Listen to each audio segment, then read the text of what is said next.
Alright everyone, welcome back to another Valheim stream. It is your man, Worm the White, with Edgelord Jägerchrist in his all-black gear. Looking like he's about to hit up the Goth convention.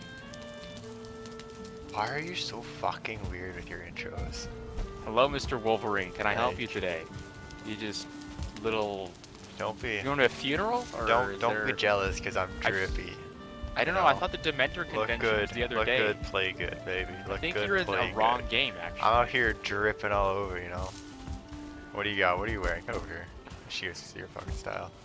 Look at that. You look like a horny bitch. Shut up.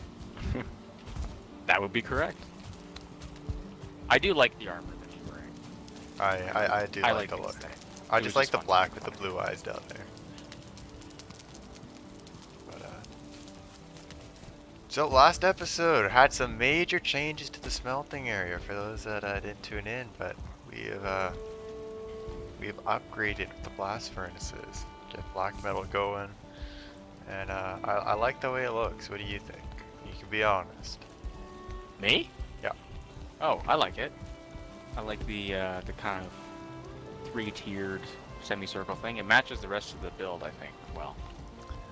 I was originally going to make like 3 lines going out, but I felt like that'd go too far out and it just wouldn't look as good. And then you'd have to run like forward and do a zigzag to get coal, then go back to your smelters and so forth. So at least this you can just run in a straight line around and then bring Right. the cart to.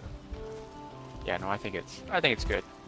And I feel like we'll also be using the smelters a lot less anyway, so that kind of inconvenience is not really a big problem.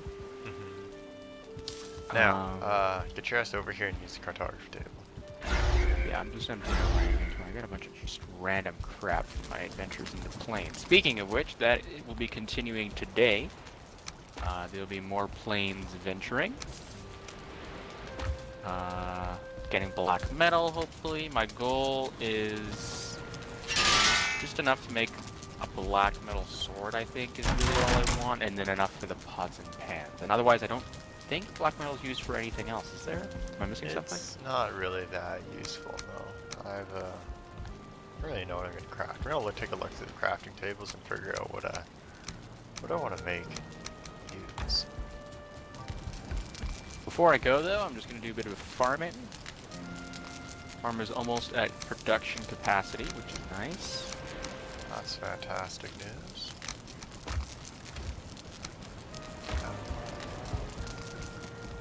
Decent amount of arrows, put the hoe away. Surely put it in the bed. Oh well. Coming over to do the cartography table. Fantastic. Got that set up. And then, after a bit of black metal extraction, I'm going to return to Yagi and start on the plain space so we can start making some flax and stuff like that. And I will be doing pretty much the opposite of what he's doing. While he is using the longbow to bring back his black metal, I will be at the plains, future plains base, I guess, sectioning out the, doing a little bit of landscaping so he can build.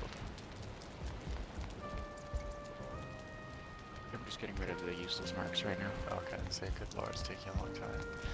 And then once the longbow's returned, we're gonna swap. I'm gonna go get my black metal, sail it out, and then yeah. I don't really think I'd be used for it. But 360, 90, 100, 111. Currently, that's probably way more than I need for anything I'm gonna be building, but who knows. Black metal axe gear, that can be fun. Black metal axe, I should probably build the axe.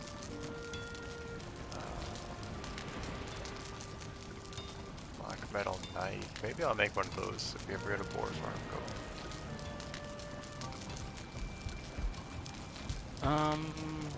Oh, I was gonna Google if the two, because I remember some of the 2 stars making breeding Valheim. I said that last time, like kind of as a joke, but then I was like, wait a minute, is that actually a thing? Where you have 2 1-stars, you breed them together and you get a 2-star. I've never done the breeding, so I can't even weigh in on that. Lock saddle takes black metal as well. I will go tame a Lox this this episode as well, I think. I started taming one last episode, but I didn't finish. Alright, so that's where he was sailing around up there. Took quite the adventure over here. I see that. Pretty intense.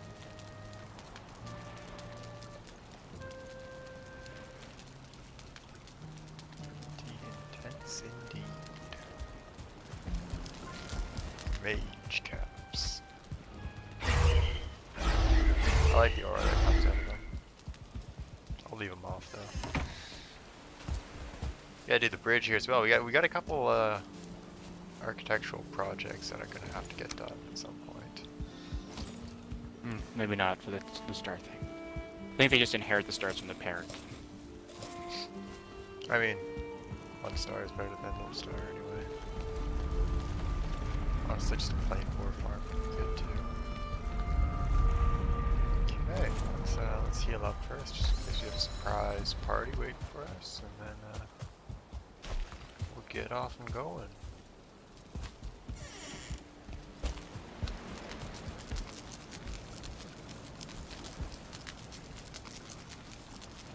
Oh my neck.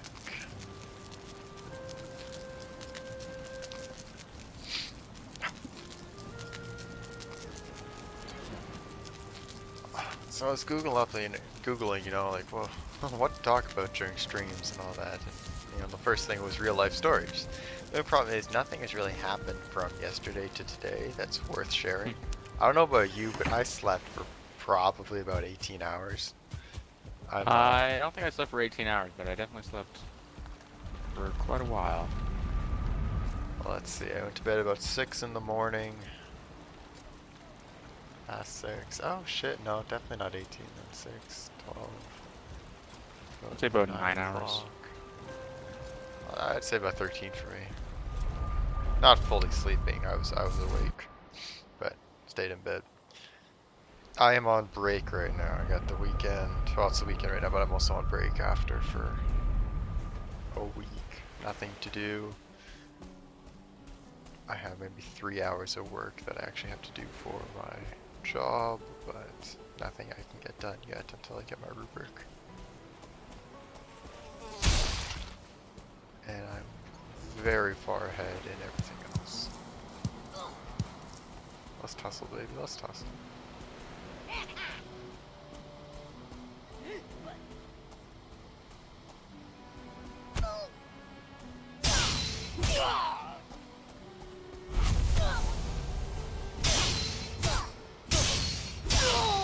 That's right, tussle up. Okay, so the monument is down there. The farther away we are, the better. Did you seriously just spawn in?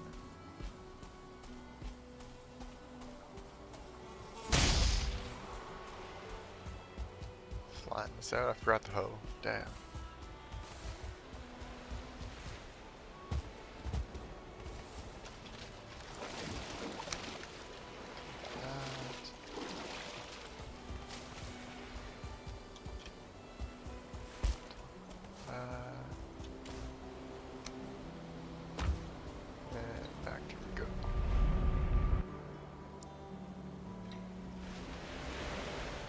What words can you say while streaming? What? It's just a related search. No. I have to extend the farm a little bit. Space is not what I wanted. It's okay. Different project for another day. Follow up to that same search. Why can't I simp on Twitch? Oh, use of terms like simp. That's...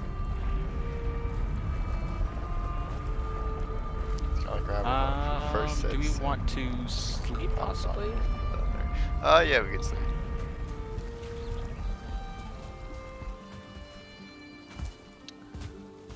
I'm actually gonna quickly fill up a blast furnace then if we're gonna sleep.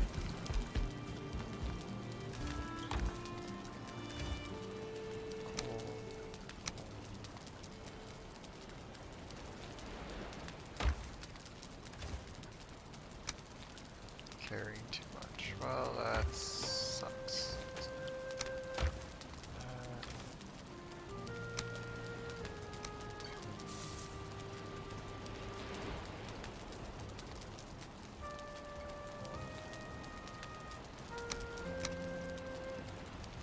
Fine, I'll just do 20 then.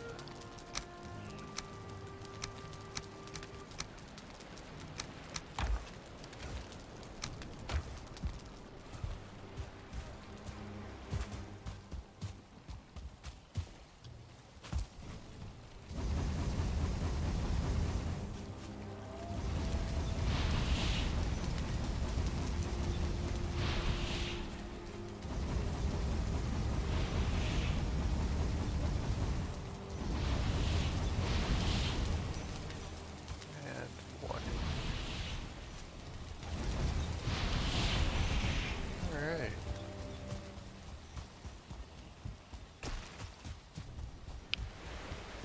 I am off to bed. Motors Mountain is quite large as well, actually. Motors Mountain? Motors Mountain is pretty big.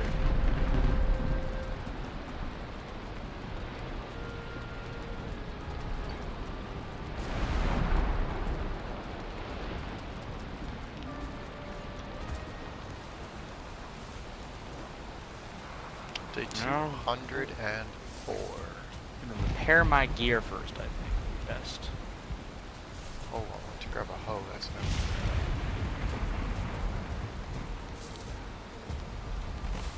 no. I wish you could make a better version of just a stone hoe.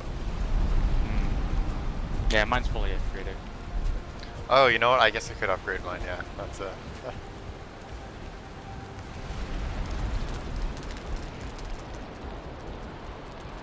will do that.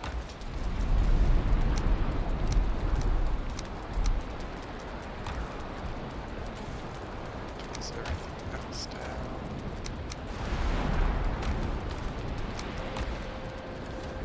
Yeah. Really don't need anything. It's way too many. Look at that. 2,000 almost. Let's do this.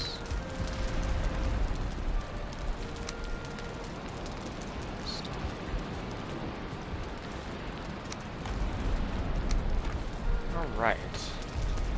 I don't remember how much this village I did last time. We'll see, we'll see. I think I killed the 2 berserkers already. Oh, I can hear some more falling, so they're not all dead.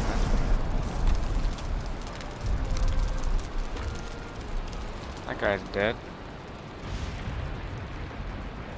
There's that one.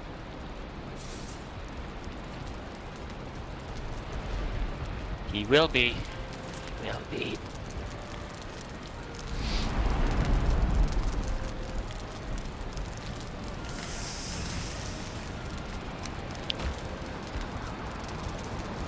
Fool. You know, I could always go grab more from that moose there too. I need 30. I have 6 right now.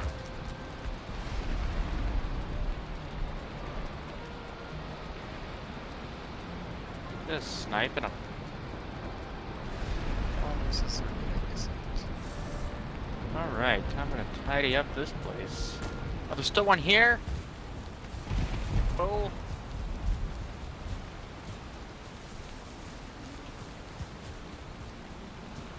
I know you were here. I saw you.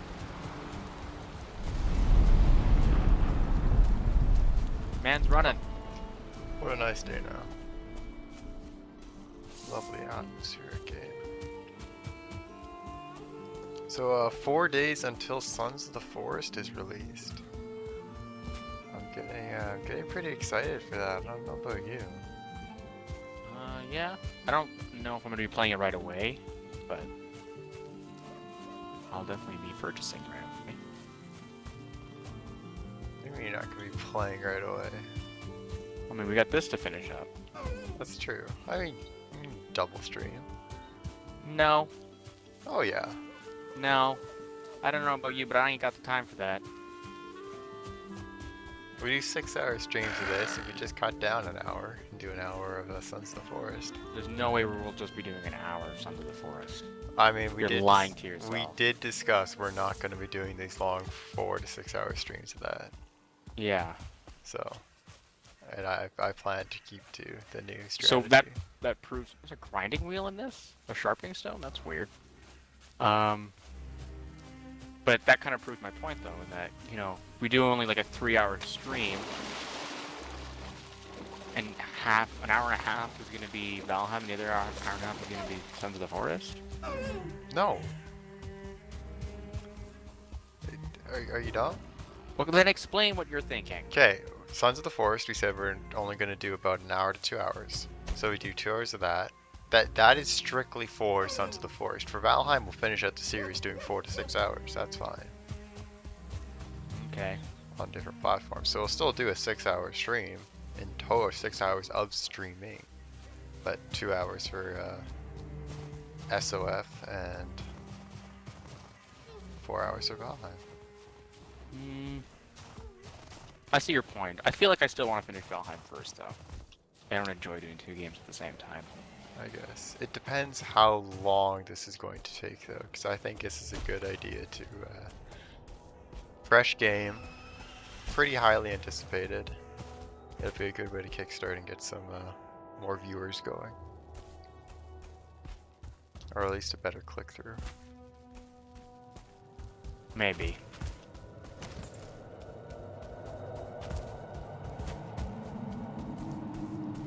Okay, I know I already did this one, but I think I left some things. I would say I would start within a week to 2 weeks of the game coming out. That's fair. My other concern is also like bugs and stuff like that. Games don't tend to come out fully completed these days.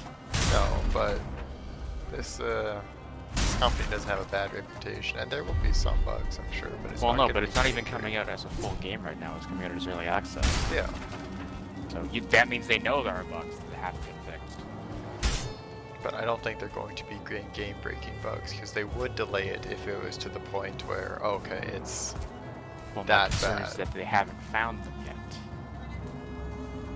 I don't think we're going to do anything that's way out of line that will generate a game-breaking bug. I'm not saying it's not possible, but... Well, people always say that, and then it happens. And then I just said I'm not saying it's not possible. I'm not saying that I think you're wrong. I'm just saying that a lot of people have their expectations too high with these dev companies. And then, you know, that's Guido Trophy. So we'll see. I'm excited for it. I don't want the experience to be ruined by, like, annoying stuff, you know? Like, look at Conan Exiles as an example. That game has been out for like 5 years, and there's still game-breaking shit in there.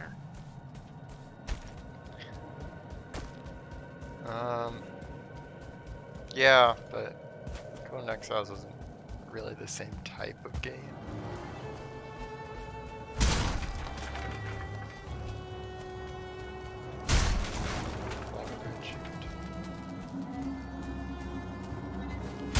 I don't know. I think it's one of those opportunities where, like, you know, when is the next game that's very highly anticipated that we both like is going to come out where we can take this opportunity to stream and see a fruit. Yeah, that's the other thing too, is that I'm not entirely convinced that's going to happen, that there's going to be an improvement, because it's a new game. Because I feel like the waters will be muddied by A, other people doing the same thing, and B, very popular streamers also doing that. Oh, absolutely. Absolutely. But on the search rate, there's a better chance of us coming up, because very few people are searching up Valheim, very few people are searching up, you know, our channel specifically. And then switching over to Twitch with just recommendeds and raids and all that, I think it will go better. And I want to try it. I'm not sure. But this is the opportunity to do it. Fucking growths, man. Just the worst.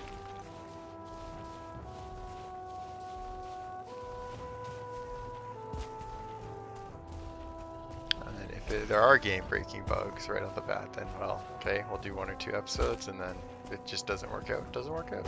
We can Am I put in it the on bushes? pause. Yeah.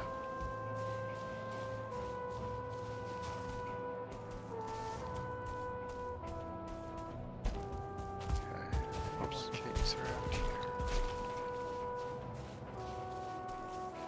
I don't know.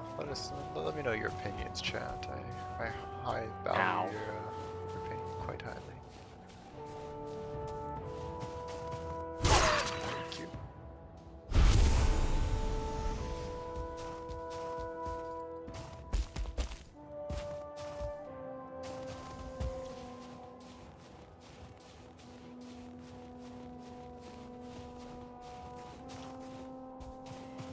Okay. Can you use on this side? Not. Not a damn thing.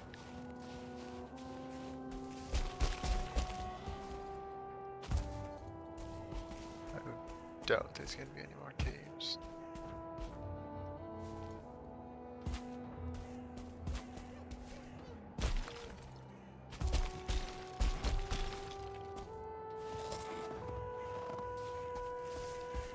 Growths definitely take spirit damage. Interesting.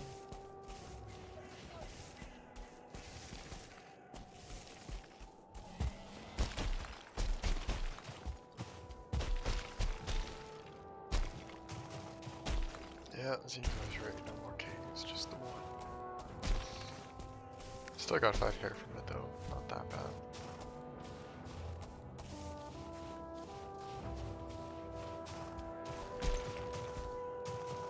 Now the real question is, what other separated all by water? Come here.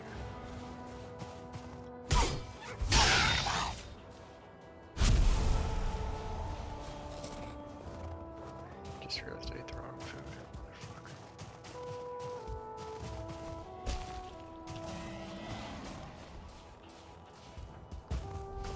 Way.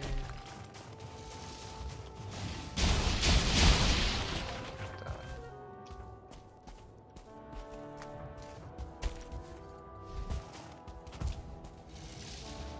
Well, Tar right now. Or I'm mining tar. I'm gathering tar. back up this way, I guess. On to someplace new.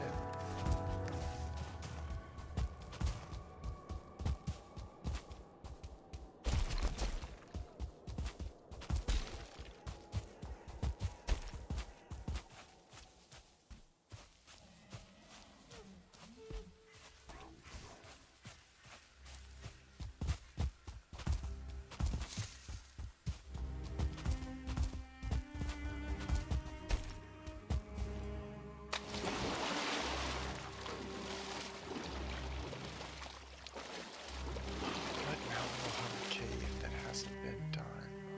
That one I've cleared. That one's clear. That one's clear. Pretty sure I cleared out this one.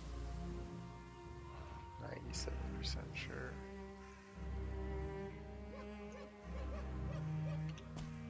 I'll have to go sail for one.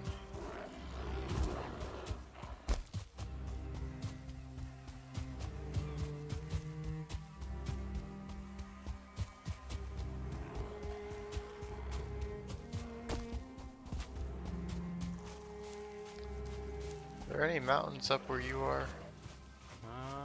I saw a couple, yeah. Are they accessible by land?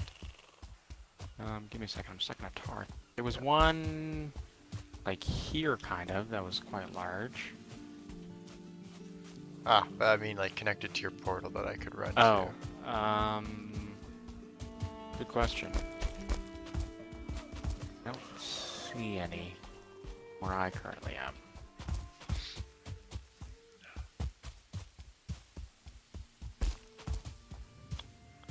No, my needle.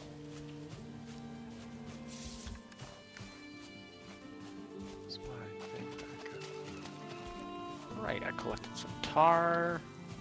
Count 4, spot 65. Now I see another fallen village out in the midst of this land. Oh, fucking Loxus as well. Death count, clear that one, and that. Bring that food back up, shall we?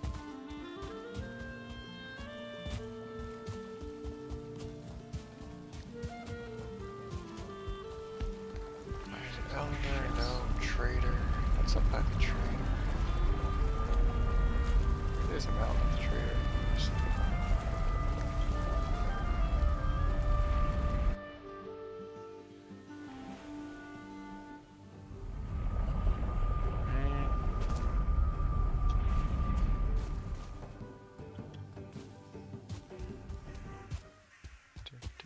I shall be back. Yet. Let's see, what are the highest rated Reddit feeds? Today I learned. That's, yeah. Ask Reddit. First world problems. Who we win. Interesting. You should know. There is a mountain. Fantastic. The real question is there an ice cave? Yeah. Bringing in the forces here.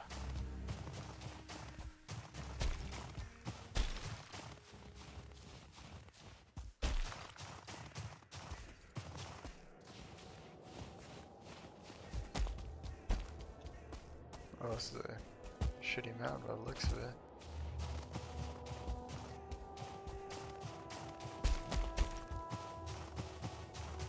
Not that tall. Doesn't seem to be that large. Ow. Bastard. How the fuck did that not hit? Don't seem to have any caves on this side. Whoa, Jesus Christ, I ran right into a Lox. That's on me. Come on, just need just one. Just one. Alright, let's go. Guess I should equip these.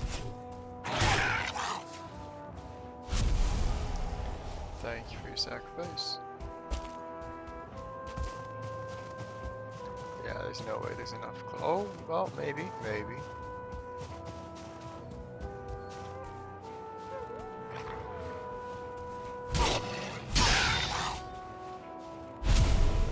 you. I'm out of arrows. That's not good. Oh, there's one in the far distance, though. Okay. Okay. Goodbye. Peacing out.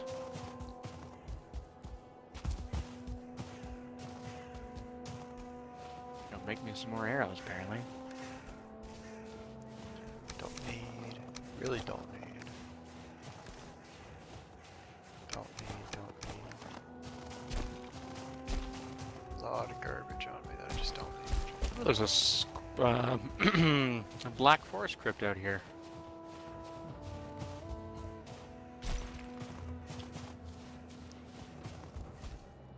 Yeah, there ain't gonna be no ice cave here, but over there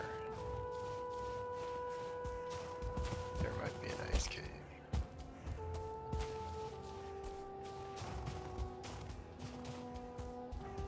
Come back and make some flippin' arrows. We've got some needler though. Needle, sorry, not needlers. Needler's a mace you can make in this game. That's the porcupine. The needler's a halo gun. Oh. You would be right.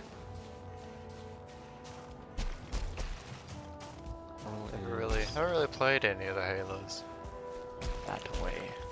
Played in I enjoyed them. Halo I Infinity. didn't play all of them.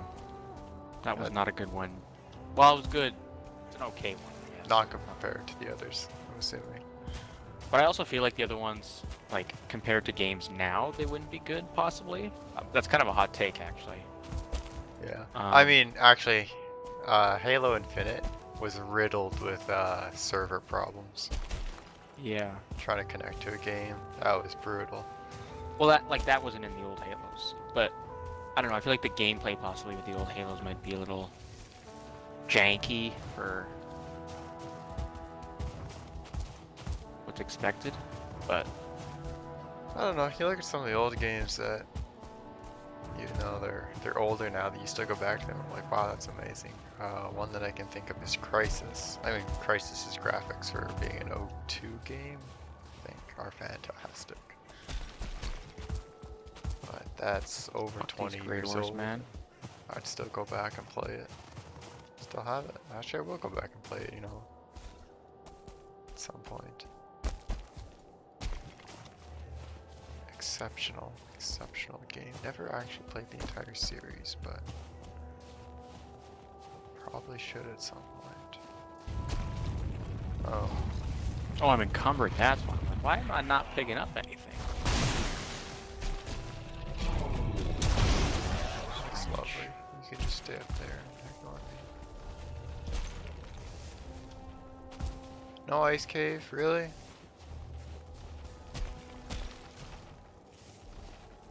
This is a decent mountain. I think y'all could have had an ice cave up here. You're just bargaining for an ice cave now. I need Fenris hair. I need how much more? 15. 20 more. Well, I'm still not using mine. I think I have 20 probably. I'll finish searching up here, but maybe.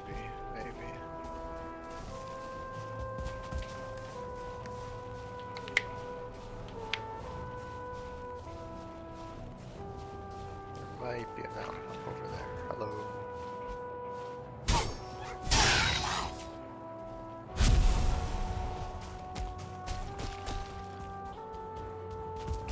I still have some feathers. Can't remember if I used them all last time. I did not. I used most of them. Something I gotta get more of too is feathers.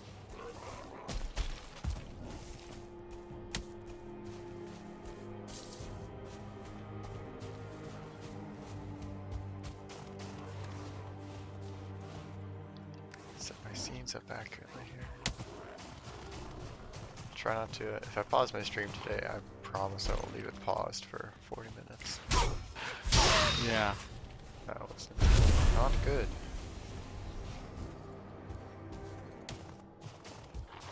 That's why you need at least one person in live chat to say, you know, hey, you're fucking up. You dumb bitch. Can't say shit. Fix it. Okay, so definitely gonna have to get arrows again, but for the time being, or not barely, definitely gonna have more feathers. But for the time being, we are a-okay to continue my quest for black metal. God damn it! I'm like, I don't have any more needle left. Looking at chest, there's 18 needles sitting right there.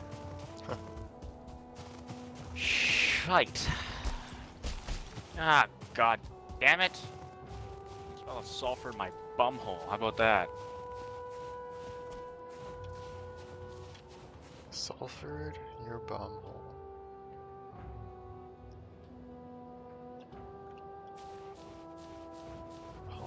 Alright, where are these shits coming from now? Come on.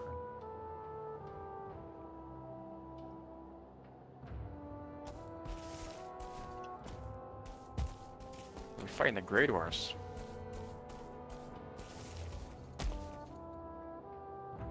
That really hurt.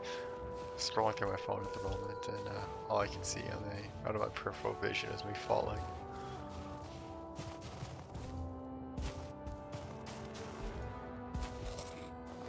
Let's see, a couple over here. Oh shit! What? Oh, it's a Grey Dwarf brood on fire. I'm like, what is happening out here? Looking at some hot takes right now. And I'm finding a bunch of fallings at our oh, base right greenstone. now.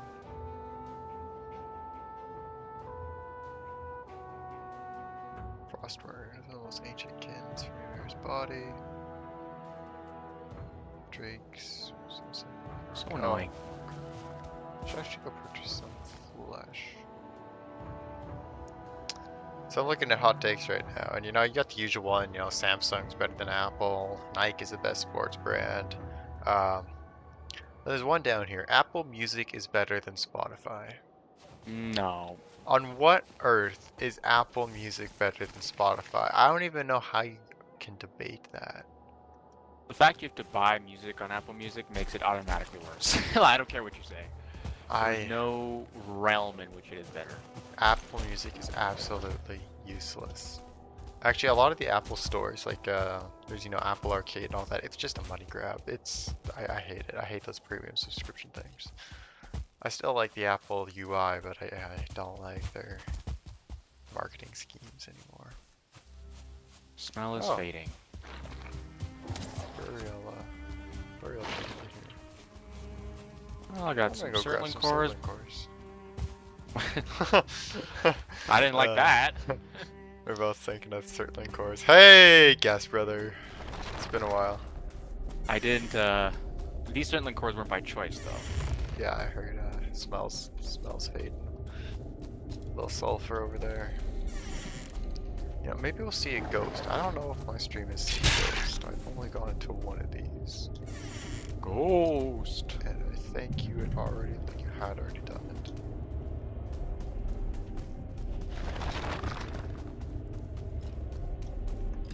I had my circlet on me. Oh well. I apologize. It's gonna be a little bit of a dark and spooky stream. Whoa! For this section. Oh, look at that. I was a jumping attack on the Certling and I got it. What an action shot. So it's root. Go left. Right there?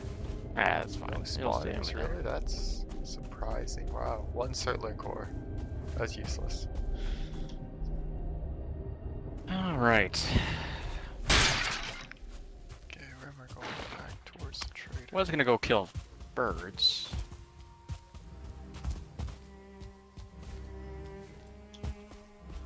Said I have to kill this neck that's attacking our cart.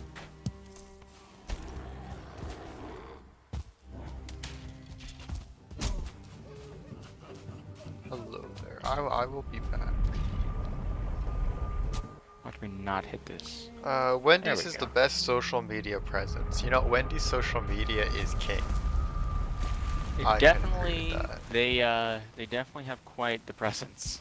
They are. If it's the best or not, that I can't speak to. I don't follow a lot of corporate social media, but They are savage, and I love it.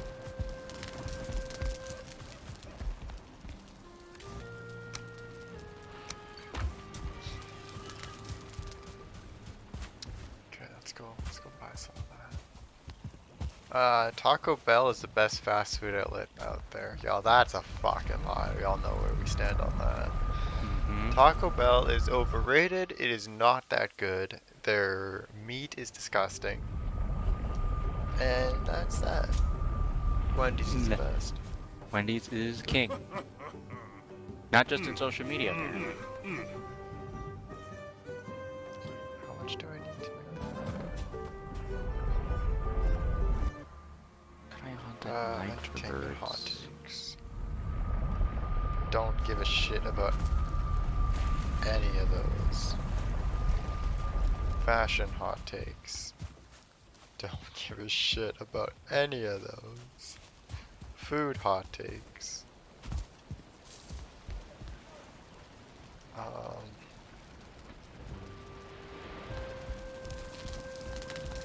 really care about any of those either. Like, you know, drinks don't need glitter on it. Drinks don't need glitter, that is right. If you think drinks need glitter on it, you are part of the problem. Can I help you, sir? Yeah, I killed a bird on your roof, but I can't get to it. Oh, maybe I can. You can just jump at the front door. You can just jump to the 45 and there go up. Oh, really? Yep. I That's didn't how know I do that. it. I get through your...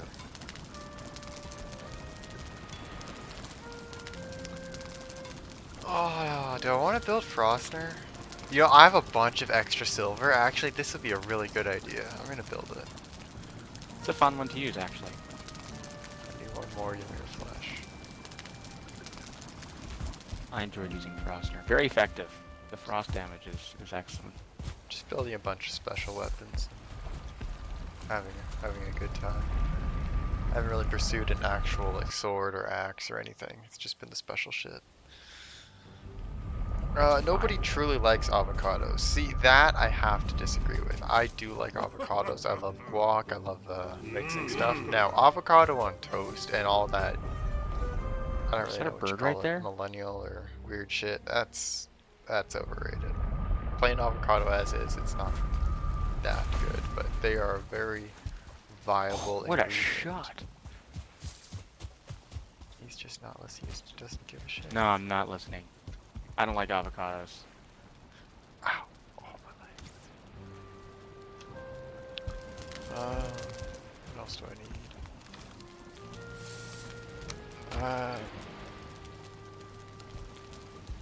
Frost glands. Oh, lag spike. Absolutely murked that deer. That was not a deer. That was definitely not a deer. Frost. Crap. Inventory is full. What's down here? Oh, the feathers from the bird. Let's see. 15 silk to upgrade. Oh, let's try it out first. Actually, let's upgrade it once. And 30 silver to upgrade. Ooh.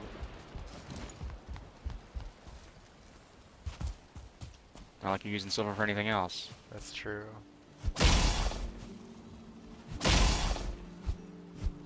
Fucking Christ. I actually have to try it out on a enemy, I guess, so we get a chance. Put everything else away for now. Try it on some blobs. Growth's better. Oh, we'll go to the swamp here in a second once I empty out my inventory. That's gonna be a drop. I know it's not technically a drop, but today it's gonna be there. You see a distant circling.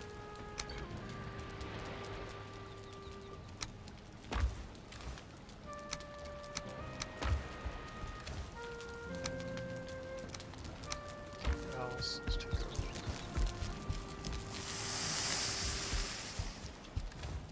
Back into here. I was thinking for the plains base we could do kind of similar to what you did for your home base, the moat idea. That's exactly what I was going to be doing. Is when I said landscaping, I am separating this motherfucker. Yeah. Maybe want to do it a little bit on the higher ground though, just so the moat actually works and they just can't swim across it, you know? Like essentially just do exactly what you're doing for your base. I would be happy with that. I don't really care if they swim across it, but I want a ledge steep enough they can't run up it. That's what I mean. Yeah, I don't care about the swimming part. I just want a sort of like a natural wall, I guess would be how I would describe it. In addition to an actual wall. And then we'll just have a heavily enforced main gate.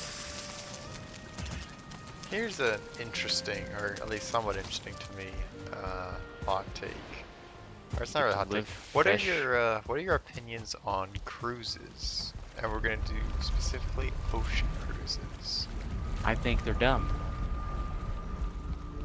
Oh yeah, I just want to sail around and look at more water. Oh, I like, oh, hold on. Somewhat important email just came through. Real interesting. Gotta love me some more water. Oh look, we turn the corner. What is it? More water. That's my opinion. They're dumb. Huh.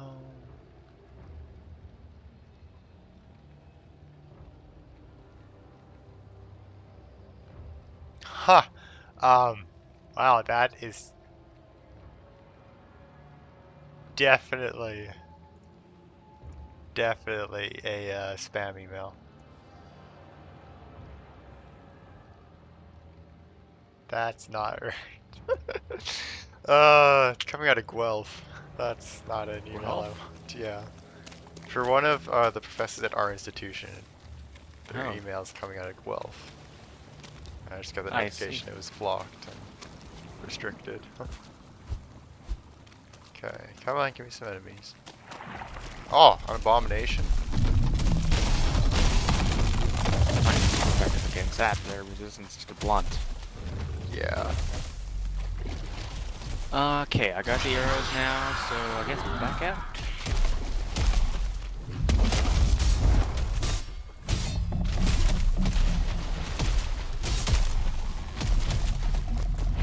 Woo! Gotta be quicker than that.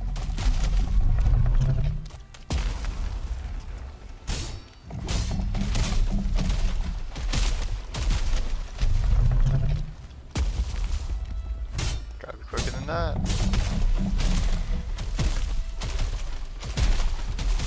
I don't even know why I popped my golden mask thing. It's not like you're gonna kill me.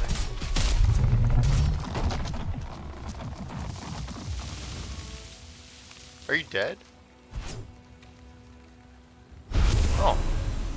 That was fast. Alright, let's go back in search of Draugr is what I would like. You know what, maybe let's just go back to actually to the plains base. Oh, here's one. Oh, these random ass fallings. 1 star, alright.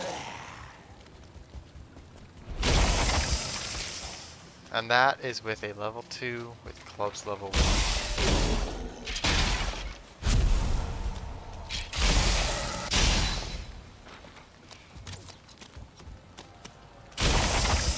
Yeah, we might max this thing out. This could be fun. I did love using Frostnir. Porcupine was good, but I actually ended up using Frostnir more, even though Frostnir does less damage than Porcupine. Oh, I was like, I gotta level up my clubs then. I'm starting at 0, and that's no fun. Yeah, you'll level them up fast. Oh, my bad. See, this is why you gotta scream at me or something, right? Just, What'd you do? I left it faded to black. While testing Jeez. Frostnir. That fool. Is this? What is that? Is that a double? How about a double triple? No way. I'm losing my mind.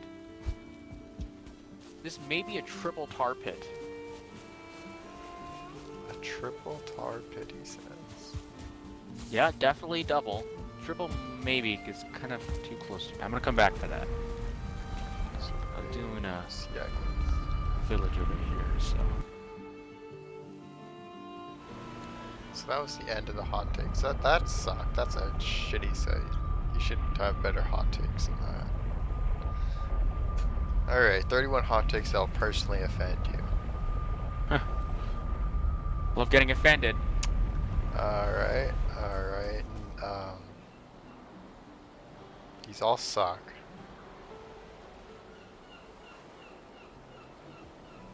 You're not hot? Oh, the Percy Jackson series was far superior to the Harry Potter series. I have suppressed memories of Percy Jackson that I don't want to bring back. Yeah, I was gonna say, I don't... Maybe. I don't remember Percy Jackson. I loved it prior to the suppressed memories you're talking about. So, for a little bit of background here, we had, what was this, grade 5 or grade 6? We had an English teacher, and she went away on mat leave. She got pregnant. Yeah, you know, the usual English teacher stuff. And she got replaced by another teacher. We'll call her Mrs. B. We'll call her the Big B, actually. Well, the Big B was left a guide by the original teacher. Like, here's what you should do throughout the year, dates and all that, like an entire schedule. Hello, come at me. Anyway, the Big B decided, you know what, fuck the schedule. I'm gonna do things the way I want to do things. So we read and analyzed the first Percy Jackson book for, I shit you not, the entire fucking semester. It was horrible. It sucked. It's not a big book. You know, you could read it in a week at an average pace. I read it in grade 3 in like 2 weeks. Grade 3. It's a grade 3 book. Like, it's not a big read. Now imagine doing the, oh, come on. For an entire Pissing me off. year. We watch the movie, we do activities on it. Oh, this is the one I'm taming, my bad. I'm not gonna kill the one I'm taming. Oh, I got another Abomination trophy, cool. So ever since then, Percy Jackson and the entire series has just been tainted. Yeah, it's just not. You not know, the same. I can't even say if it was good or bad. It sucks to me. I can't rule out my opinion because of what happened. Got PTSD from Percy Jackson, or actually not from Percy Jackson, from the Big B. The Big B, yeah. She was a strange bird, let me tell you. Yeah, not 100% there for sure. Lacking in common sense, and in will to work or will to teach. She was just there, like. It felt a lot like she was just babysitting us, mostly. Yeah, it's kind of like when you have that substitute that doesn't want to be there, but is there, and has no idea what the fuck to do. Doesn't want to connect with the students, just wants things to go down. I swear to God, she didn't even grade our stuff. Like, you always got a random number between 80 to 90%. Yeah. She never get full marks, it'd just be like, yeah. You know that saying where, like, they throw the papers down the stairs and that's the grading scheme? That's what it felt like. Yeah, it was not. It was weird. Okay, gotta figure out how to cut this around. So, Fucking this goddamn torch-wielding falling is pissing me off. I love the Harry Potter books, though. I read them in grade 3, grade 4. Oh, I jumped over you. Fantastic stuff. Jumped over you again.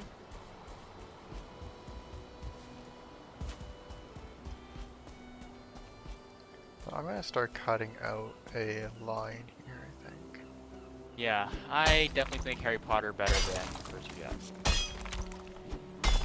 Yeah. Yeah, that's just thoughts. 4. Let's just eat everything here. Yeah, so I can see another berserker here. Like, these aren't hard. How is this supposed to offend me? How is this supposed to offend me?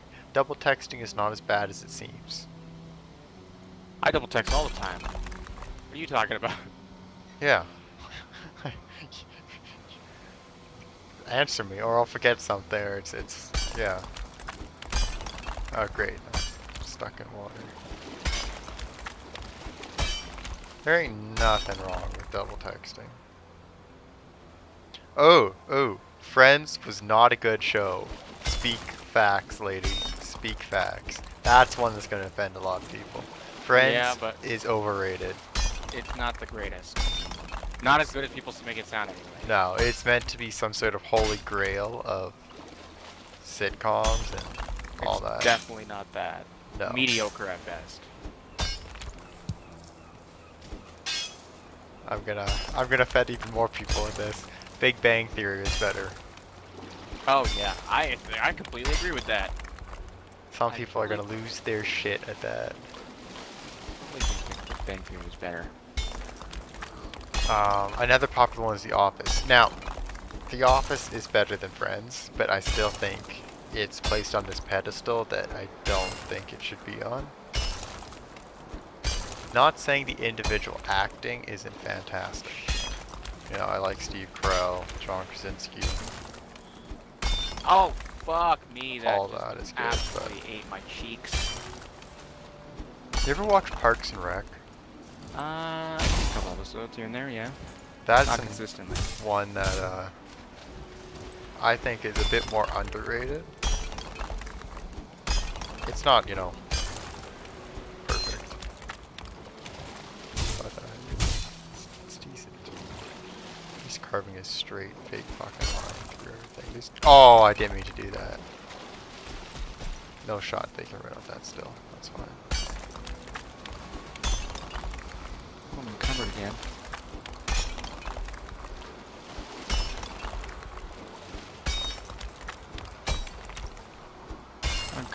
What else do we got going on here? How can people just sit and eat mustard? Not mustard. Vanilla ice cream. It's a lot about ice cream. People are very passionate about ice cream. Like, we got ones about, you know, chocolate's overrated, then you have vanilla's overrated. I'll give you an overrated ice cream flavor. Cookies and cream. Cookies and cream sucks. I love cookies and cream, but that's just because that's my favorite flavor of anything, so.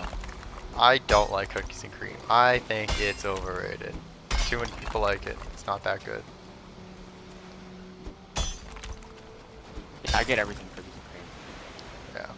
Here's something I can go for. Again, ice cream related. Well, actually, pastry related, I guess. Sprinkles.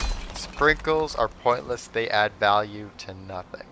Well, no, they're just decorative. Sprinkles are pointless. They're bad texture as well. It's like fondant. You ever watch this show Cake Boss? I have, yeah, fortunately. I never get that. Your cake is inedible. You know, okay, we're gonna have a steel frame here inside the cake. We're gonna have cardboard here that goes up, and then we're gonna have fondant. You can't eat the fucking cake. And even the ones where, you know, it is, in theory, entirely edible, it's just fondant. And that's disgusting. Nasty. Yeah. Does make a lot of sense, that's for sure. Like, why are you paying these overly inflated prices for something that, you know, everyone's gonna look at for all of a minute, and then you can't enjoy. You know, you have to eat cupcakes that are beside the cake.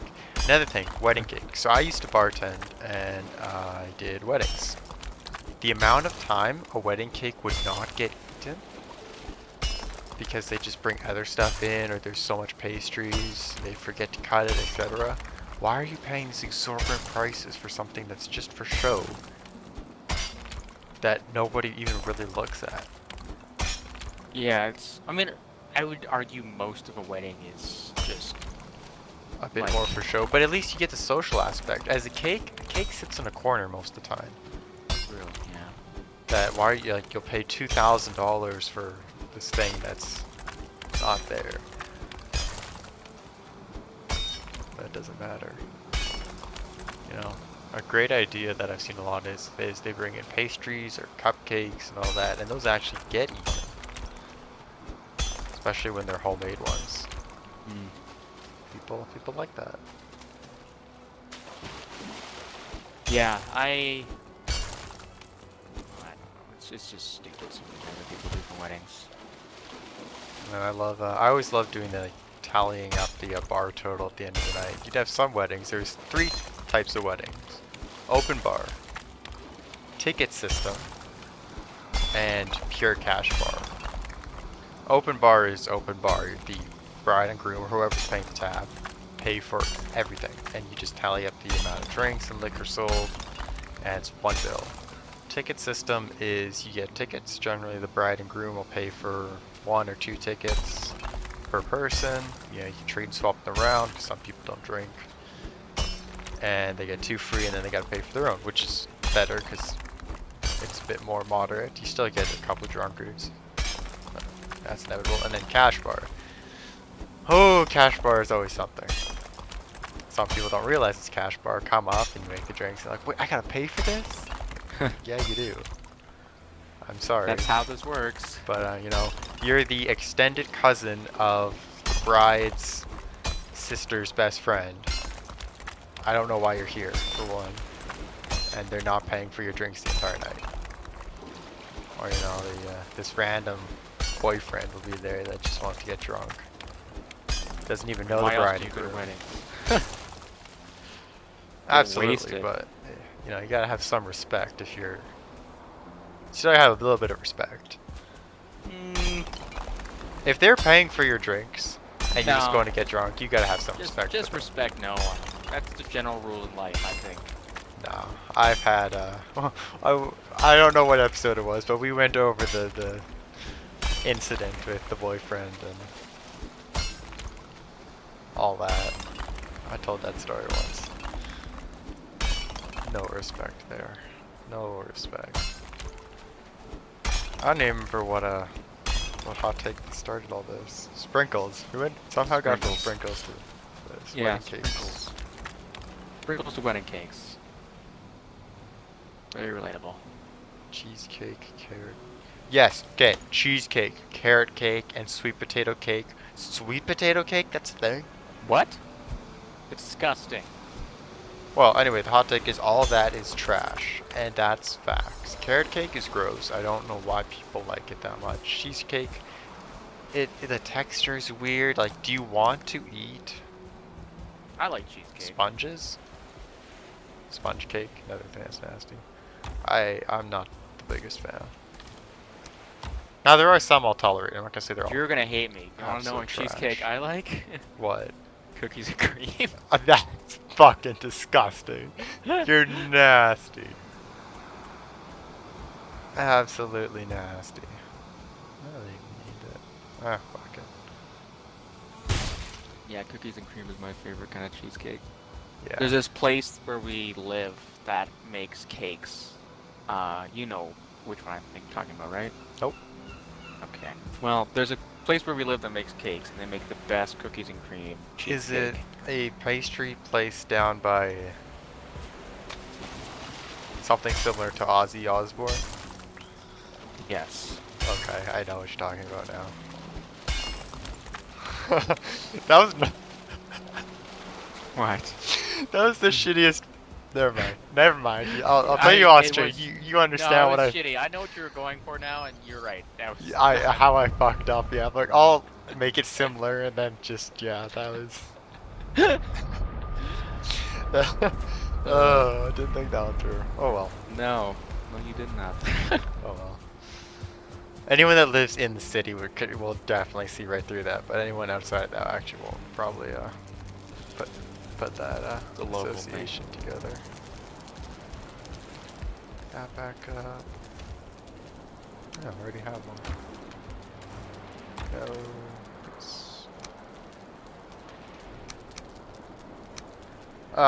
Funny. The next hot take is Parks and Rec is supreme over The Office.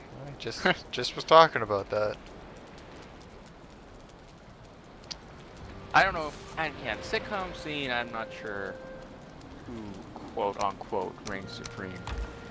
Yeah, they're not the sitcoms are sitcoms. They're all very similar, in my opinion. Anything that has a laugh track, Seinfeld, all that stuff. It's all similar. If you have a laugh track, you're basic. I don't Ow. care which way the toilet paper goes on the roll. People get into really heated debates about that. Like I've seen posts about that where significant others are in fights over toilet paper and which way it goes on the roll. It does not matter. There is only one situation in where the toilet paper alignment actually fucking matters. And that is if you have animals. If you have animals, the toilet paper goes behind. So that way, if an animal is up there pawing against it, it doesn't get unraveled. That's genius Bastard. thinking right there. Oh, it's definitely thinking. Dogs and cats especially for animals. You have a guinea pig, that doesn't fall under that. No guinea pigs can be unraveling your toilet paper. But cats are Never know. assholes and dogs will just do anything. Oh yeah, my cats. They absolutely did that. You just walk in the bathroom and there's just shreds everywhere. Alright, let's try Frostner on some fullings.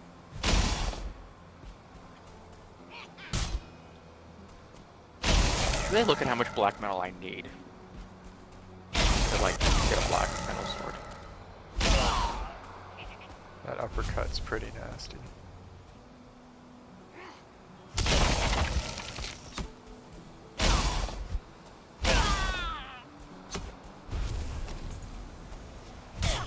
Oh, Still this falling. sticking with these claws. Someone's gonna have to fucking die.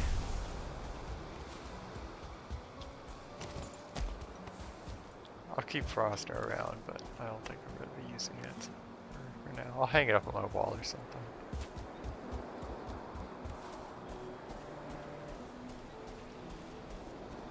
What else do we have for hot cakes? Hot cakes? Hot cakes. We were just talking about cakes, so. Hot cakes. Yeah. People call pancakes hot cakes, and I don't get that. I do, but I don't. Like, is it similar to a hot, or essentially, is it a hot cake? Yeah. It's a pancake. But you're wrong. Pancake is... Did you want to know something embarrassing? You shit It wasn't yourself? no. But that too. Wasn't until I was like 17, 16 that I realized that toques was a Canadian thing. Really? Yeah. I thought that was everyone called it that, and then I was like, I don't even think it was an encounter with someone. I was watching a show or something, and they're like, oh, you know, toque, and you're like, what are you, Canadian? I was like, wait, what? And then I like Googled it, I'm like, that's only something that we say? That's wild. So yeah. Yeah, Up no. until that moment, I just assumed that Beanies. everyone had said it. Which toque is a much better word than beanie. Yeah. Like when I Toque say, seems like the original word, I feel like. yeah, when you say beanie, you sound American, in my opinion. So Or like you're from fucking Beanie Baby. like Las Vegas or some shit like that. Got your I'm beanie entitled. on. Twit. Entitled to Twit from God, Las just Vegas. That is interesting. I saw another one here, and guess what? It's ice cream related. Mint chocolate is an excellent combination, and takes an well, mint chocolate chip is an excellent combination. Okay, okay. Mint chocolate chip ice cream's absolutely nasty. I can concur with that. Like, I don't get. I just don't get it. I don't know what else to say about it. I do like After Eights though. And that's about the only mint chocolate I enjoy.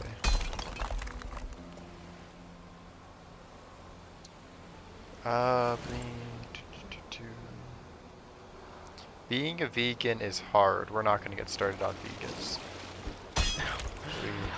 The stream knows how I feel about it. Yes. Well, actually, I guess this topic isn't really about veganism. It's being a vegan is hard no matter what your reasoning, and anyone who says it isn't is either rich or lying. I can agree with that because being a vegan, it would be difficult. I love meat. I love eggs. I love fish. Yeah. I want milk. I don't actually like milk, but cooking. Yeah, I think it's entire. I'm not concerned. I'm not stooping down to that level of. Nah. Ain't nothing better than a good steak. Here, here.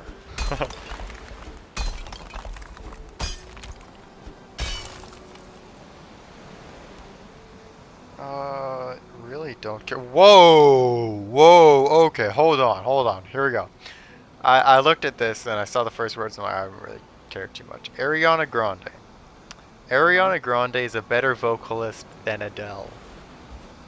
Absolutely not. How are you Wrong. going to say that? Wrong. I barely than that. The range, the passion in Adele's voice is absolutely How phenomenal. auto-tuned is Ariana Grande? Sorry, what was that? I said, how auto-tuned is Ariana Grande Yeah. in comparison to Adele? Adele has, No. like they've No done range. live, Yeah. or Adele's done live performances with absolutely nothing, just her voice. And like you watch like Ariana Grande's performances, and you can tell that she sounds different in person than she does on her things. And you know what? Maybe that's Absolutely. her thing. I don't know. It doesn't matter. But Now, I'm We're not only saying talking Ariana about Grande vocals. is bad. She doesn't have any songs that I like, but she's good at her craft. But in comparison to Adele in vocals, I just not even close. No, Set fire not to at the all. rain. Oh my god, I still get No. chills when I hear that. My girlfriend and I went to get sushi. I think I already said we went to get sushi on Valentine's Day for Yeah. some other thing, but while we were there, the restaurant was playing an Adele playlist. And Oh. at first we were like, oh, they're listening to Adele, and then Adele was the next one, and I'm like, it's still Adele, and then we just realized that it was like an album from Adele, and like, oh, well, all right, I'm not complaining. It was of course the best hits of Adele. Yes. We actually did a project to Adele, an Adele video, and it was fantastic. It was really, really, really, really good. I mean, I don't even know how else to describe it besides fucking fantastic. It was fire. Essentially, the project was making a new music video to it, and we did. What did we do? Tracker, essentially. Oh, we did Magic. Yeah, I know. But we did. Hello. Yeah. Which at that time had just come out. Yeah, very popular. Good song. And yeah. We played into the vocals and all that and did like a backstory. It wasn't one of those dancing ones or those rap music videos. No. It was crafted. It was well crafted. Yeah. And then from then on, our love of video making spurned, and now we're here. Yep. Well, I mean, this isn't really the same. I love when I say our video love of video making spurned, and now we're here. I Thank like you. editing videos. We'll end up like Mr. Beast and make videos for the rest of our lives. That's not the type of video I like editing though. I'd like editing actually. I'd edit video game videos and all that. But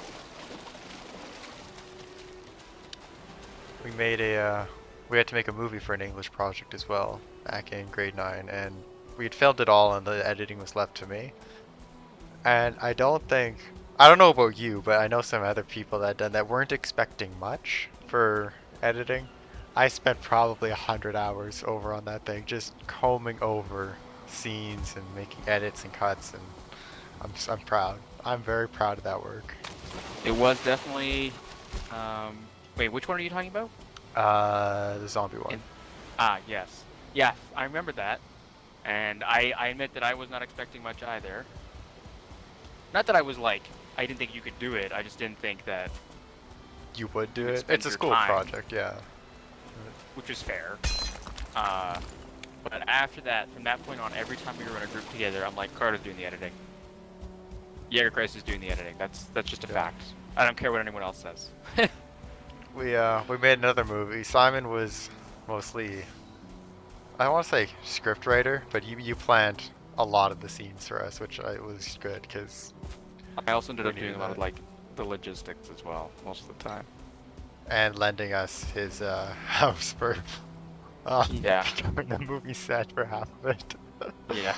But I think, okay, so we made 2 full-scale movies and 1 music video in our time Right. throughout high school.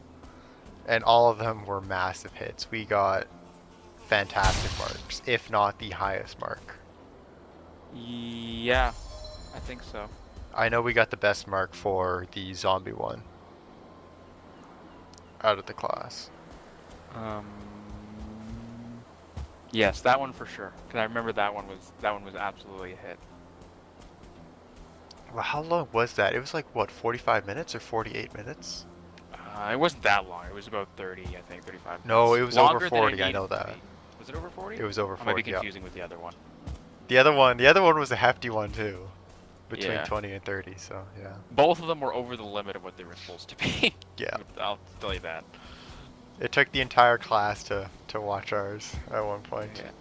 But it worth was good. It was really good. They were surprised when There was story, there was acting, the effects. it was one of those ones where, most of the time when you're watching another project put on school, especially at that age, you kind of get bored and you watch for the first 5 minutes just to see their plot line, but then things get boring, the acting fades. the entire class is captivated for the entirety of the movie. Yeah. Hell, I was even captivated in our own I was work. captivated and I made it. Yeah. I've probably seen that, editing that thing, I've probably seen it, you know, so often, but I want to say a couple hundred times. I have it. And sometimes I will go back and watch it again.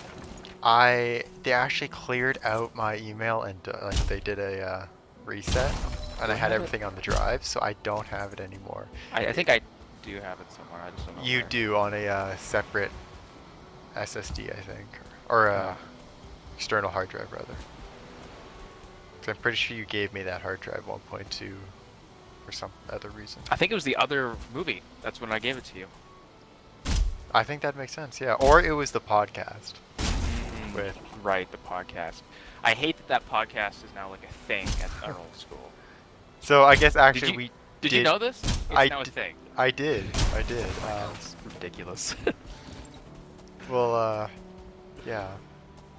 So I guess we actually made we had to make another video. This one wasn't for, like, it wasn't specifically a video project. We had to make a presentation, and we're like, well, can we do it in a video sort? So we made our presentation in the form of a podcast. And we made a deal with the professor. Like, yeah, you can show it to the entire class and all that. I mean, we had to anyway, but we're not watching it. We don't want to watch this again. We're gonna play games. Yeah.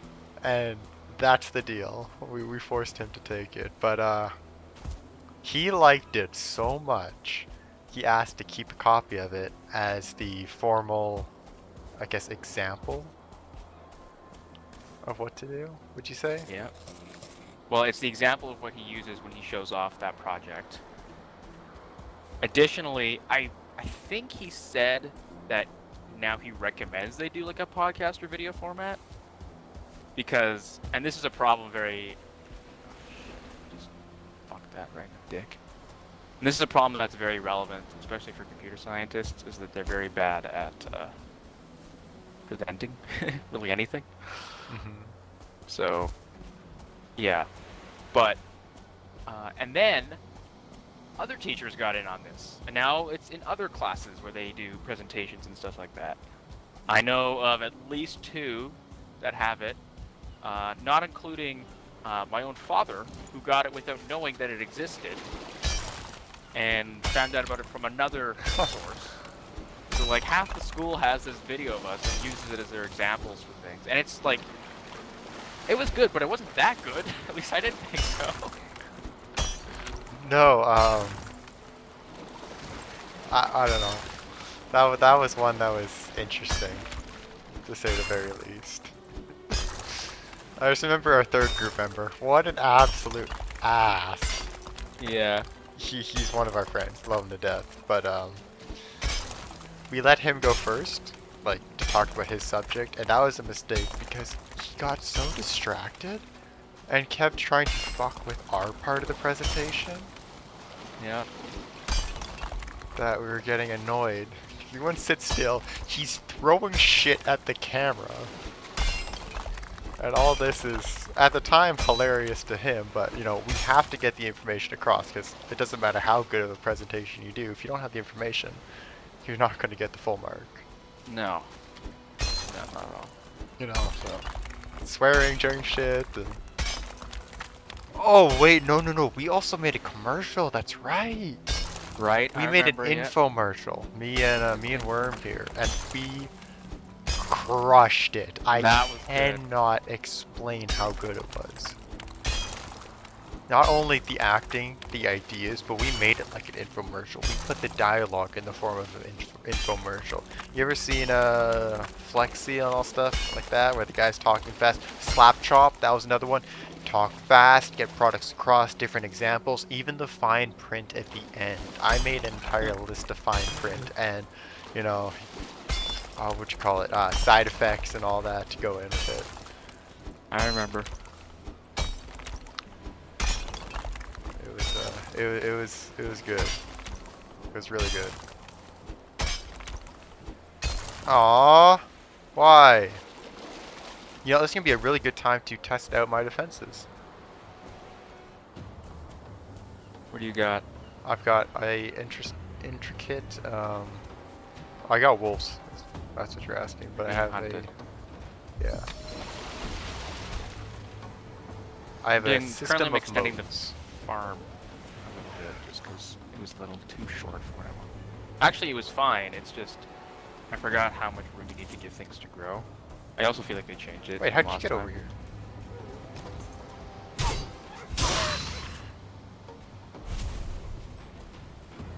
Yeah, that is what I'm doing right now.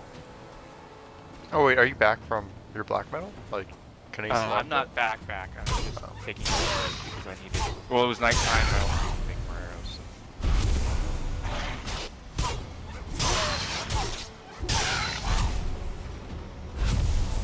That is why I'm Get here. rid of the rest of the wolf dogs. And then that.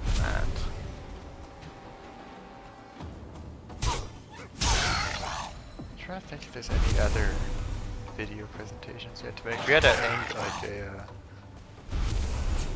we did do another project that just kind of got us into how filming and all that works, angles and stuff like that. Yeah. But that one we did not partner up on.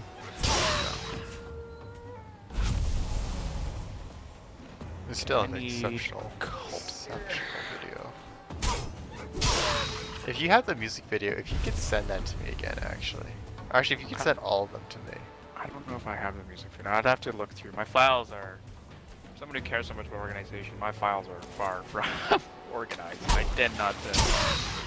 And like, now that I work with files, are much more organized. Like all my work stuff for, academic, and then all that stuff.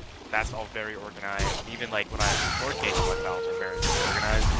But it's the stuff post, I don't know, second year of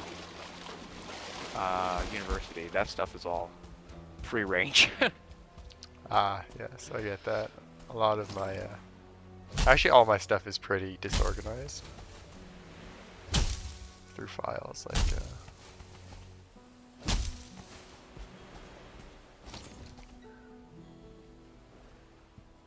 I don't know, I don't save a lot of stuff.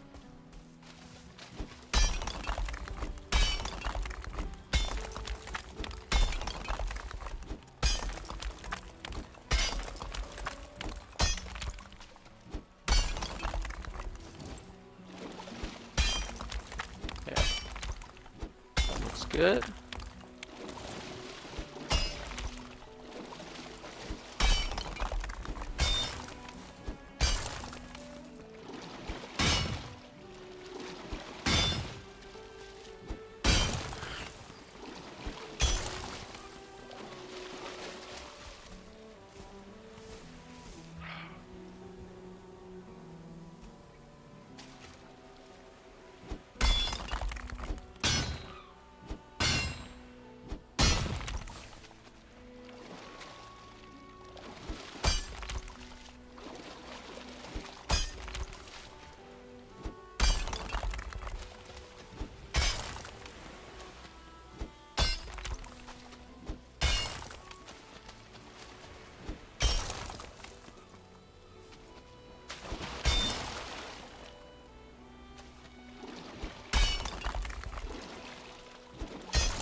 There we go.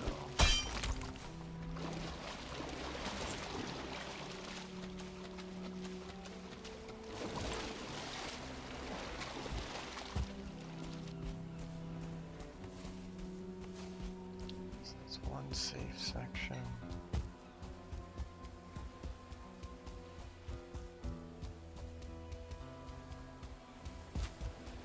Cut right across here.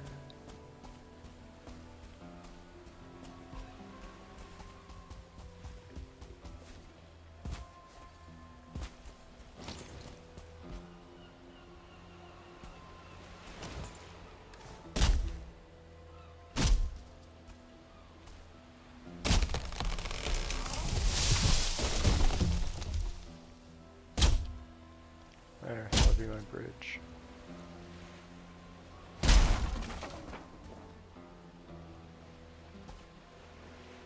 Ah, it's kind of the way I want to take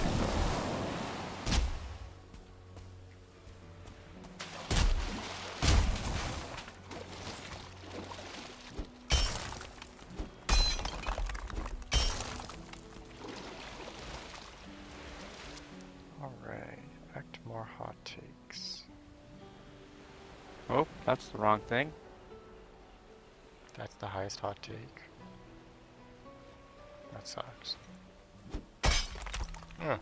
Here's how to recreate Shake Shack's iconic burger.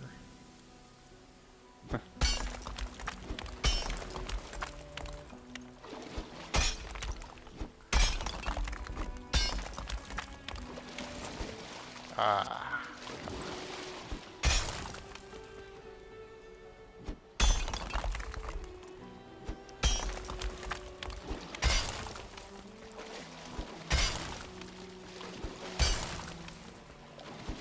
Surprised that pickaxes hasn't upgraded. I've got them a lot. Alright. Back out to the Black Forest.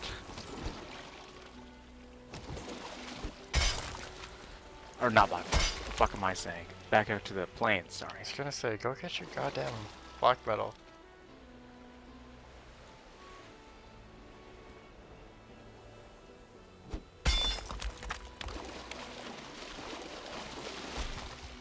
That.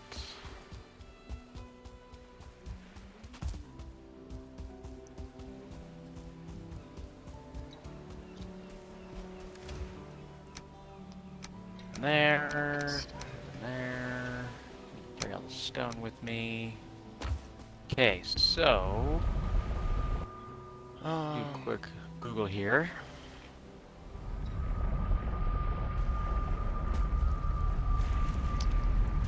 Interesting. So just like bacon isn't good. My shit's broken. Why is my shit broken?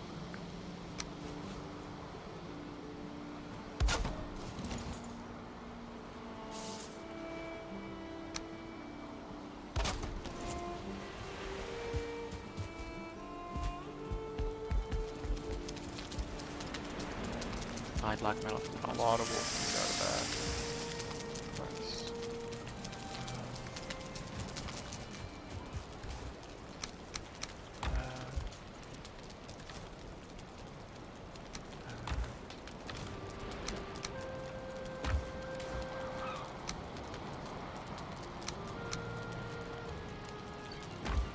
I feel rested.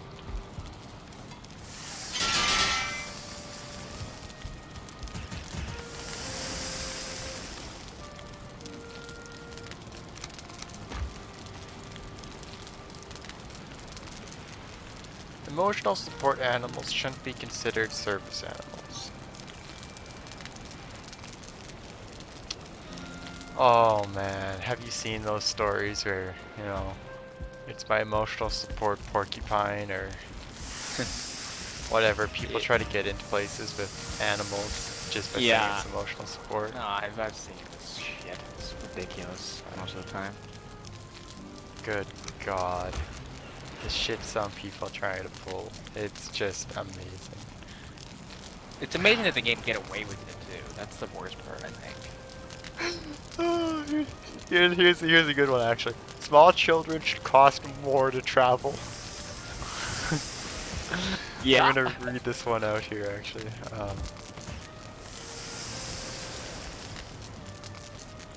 Have you ever had to share a plane with a child aged 2 to 12? It's an actual nightmare. They're restless, loud, and the parents never seem to have full or any control over them. And how is that they take up more space than 3 grown adults combined? You know, that really just comes down to parenting. There are, you know, and sometimes you have a baby that just can't stop crying, and you know, as a mother or father, you're trying. You really are trying. I get that. That is difficult. It's not always going to go that way. But there are parents that let their child, their little fucking gremlins, their spunk stains, just terrorize planes, buses, or whatever they're traveling on with no fuck was that sound? No regard for anyone else's personal space, or without any respect for any other passenger. And the ones like that just need to, yeah, that should cost more. Bad parenting should cost more, is what you're saying. Bad parenting should cost more. Yeah, it really just goes back to the fact that you should have a minimum IQ to have a child, first off. To be able to reproduce, there should be standards. I told that to someone, and they got very upset. Then they probably fall in that range of they shouldn't have a child because they're. Well, it's my girlfriend, so. Wait. All right. I hope you don't want to have kids, cause. Yeah. Well, I was like, her argument was that that's prejudice, and I'm like, it's not prejudice. It's just it'd be better for everyone involved. We're just making society better. And yeah, I think she's thinking more about the individual, and we're thinking more about the collective. Yeah, you need to walk as you can only walk as fast as your slowest member in society. And honestly, if we don't do something about society, we're gonna be walking fucking backwards. We're already going at a snail's pace here, people. Yeah, we need to. So I don't know. I was like, really? That's what you think? There's an argument that ensued. Good. I will back you up. Next time she comes over, we'll ambush her with that. Okay. That's unacceptable. Unacceptable. No, I think that because I agree with you. I think there's a certain IQ, like a certain below. Now, I don't think IQ is necessarily the greatest measurement of intelligence. No, but there should be certain standards, like ethical standards and common sense that you should be able to pass before having a child. I think there should be like a basic cognitive test of some kind. You know, like they already do health-related tests to find out if you have a child. I feel like cognition and mental health should be part of that test. Mm-hmm. And I know some people, if they actually ever watch this, are going to get mad. But what about the people with, you know, maybe some sort of mental disorder or like IQ disability? If you have, I'm going to take one, say Down syndrome, you probably still have better common sense than a lot of people that I can think about. I've known people, I've worked with life skills students that are smarter than people I used to call my friends, or I was acquainted with, I should say. Yeah. No, I completely agree with that. I think that there are people who, you know, they definitely have a different way of thinking than we do, but that does not mean that they are not cognitively intelligent. Yeah. And capable of common sense and just caring for an individual properly. Because the other argument that I made, and this was kind of convincing her when I started talking about this, is that there should be a level of maturity required. Because we know people who have children who are not mature enough to have children. Oh, no, absolutely not. And I think that there should be a level of maturity. Now, there's the other argument, like, what do you do then? Like, if they have a child, like, you can't just, you know, take it out back. Take him out to the barn, get the coat hanger. Just put it in the creek, you know? Like, that's not how it works. I think that, like, some kind of adoption system or,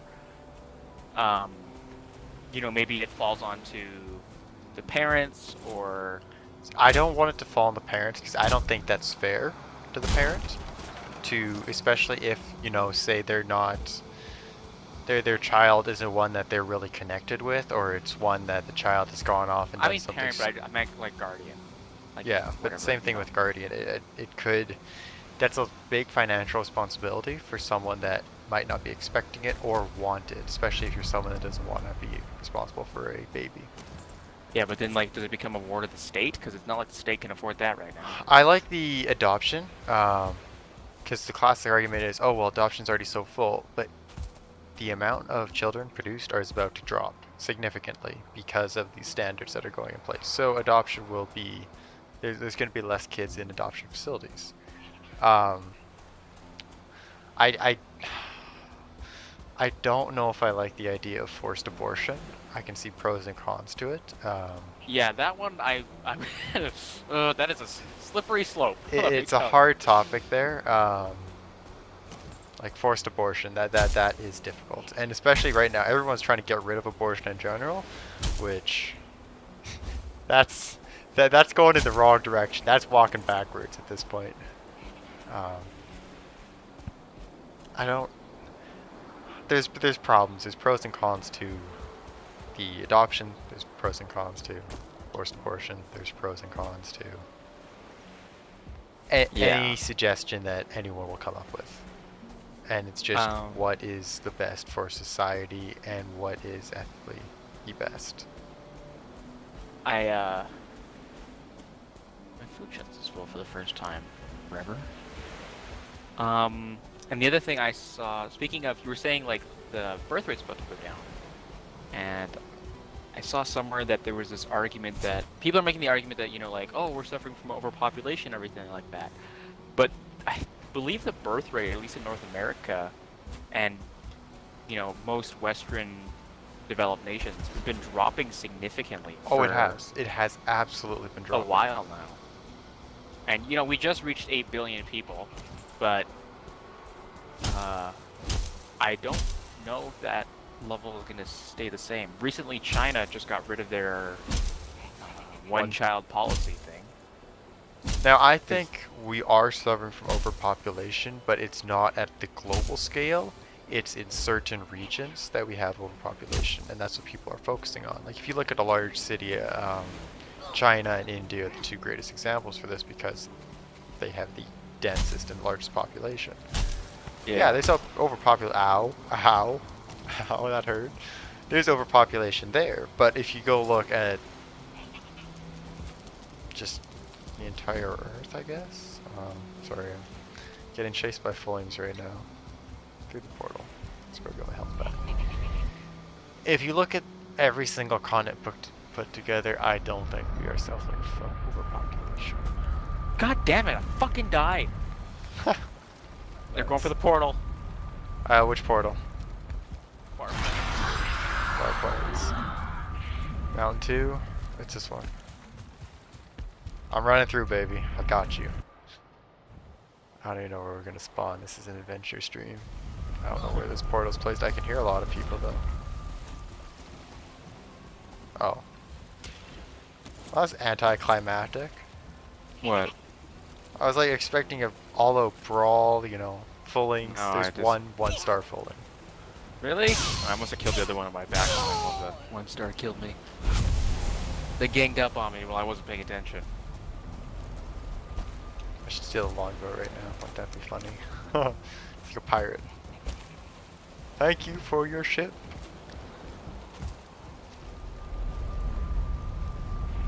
What other hot takes do we have? That was a good one right there. There are people that are gonna really hate that and people that are gonna agree with that. And that's exactly what a hot take is supposed to do. Yeah, no, I think that there are. Oh, there's the other falling. You didn't kill him. You're just over here. Oh shit.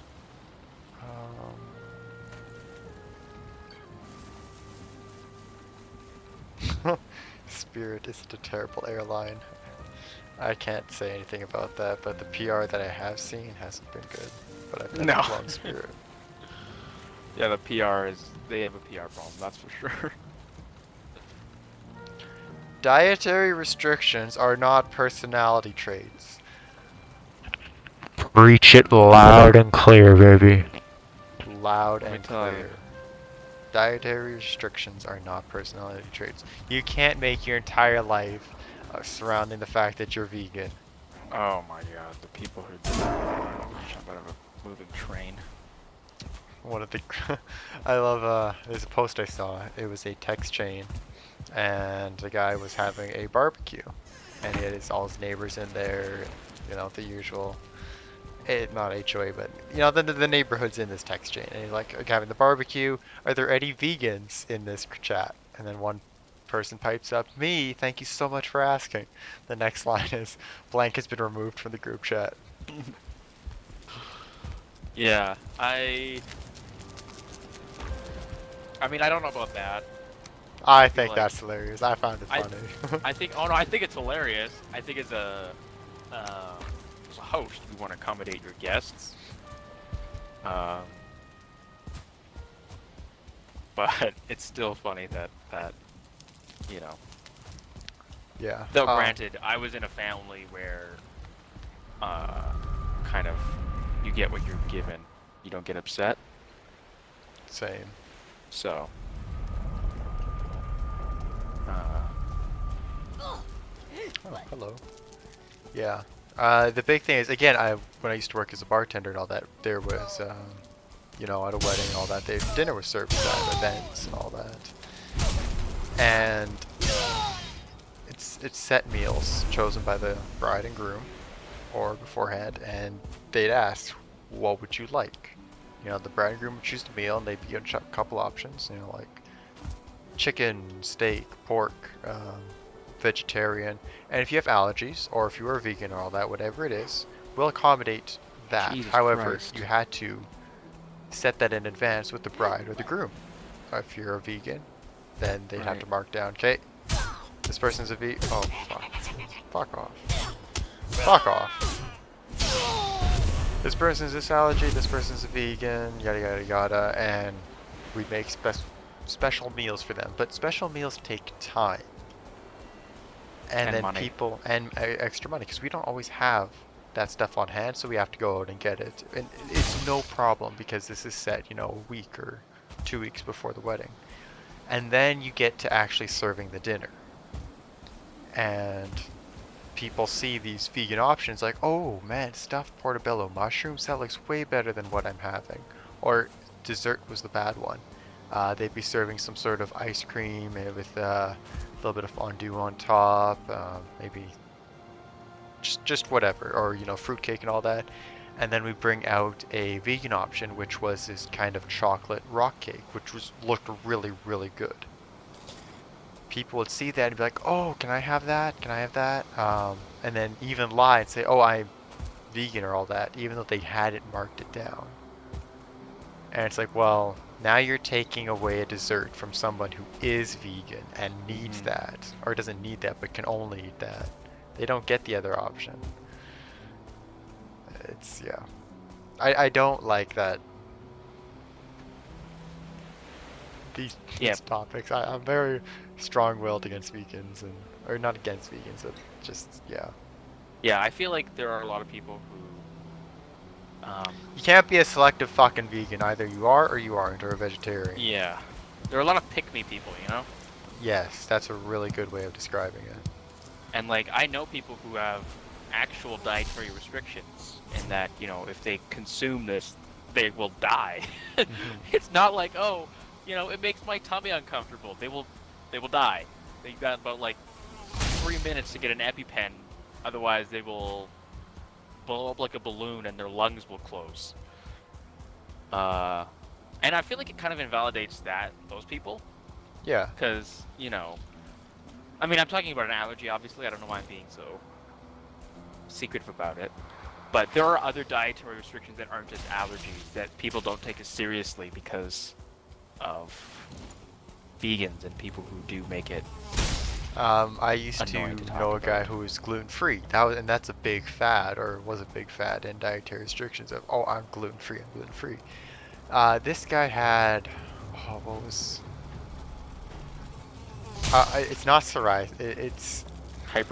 No, not hypochondria. That's a different thing. It starts with a C or an S or something. I know what you're talking about, yeah.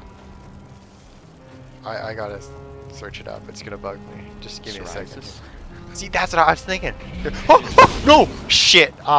Fuck. I just died to a, this big old log just walked up behind me. See, I told you they stuck up on you! Yeah, I was Googling shit, though. That's the thing. I don't know how those giant lumbering bisons can just show up out of unannounced. Celiac disease. That's what it was. He had celiac. Yeah. Celiac disease, like he actually has it and cannot eat gluten.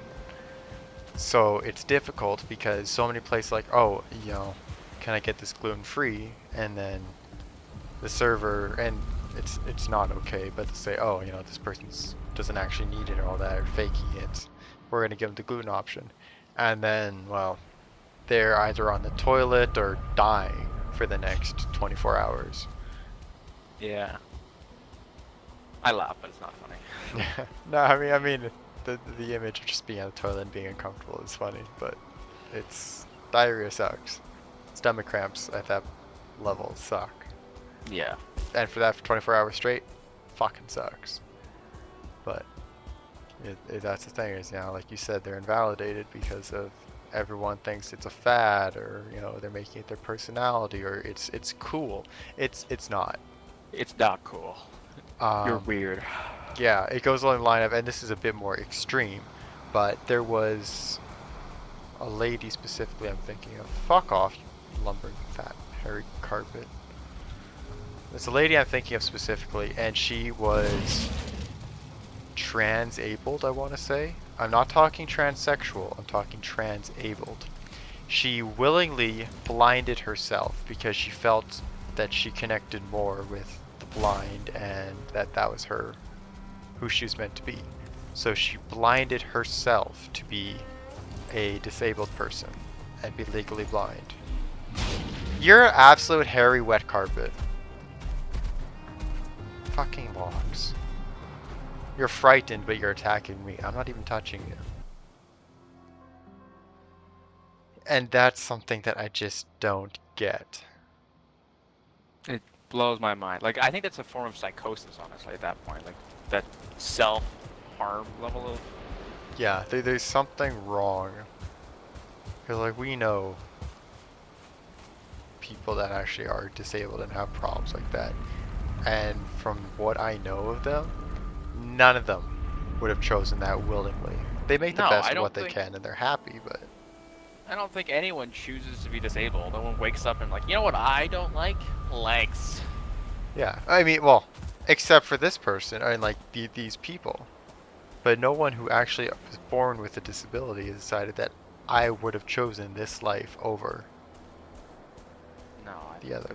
It's absurd, really. It's what it is. People who are... Yeah. And it's so disrespectful as well to people who actually encounter that in their own lives. Mhm. So here's a good debate. Would you think that this person, specifically, who has decided that they should be disabled, should they reproduce? No. No, There's they should. your- For the love there's of your God, argument please, no.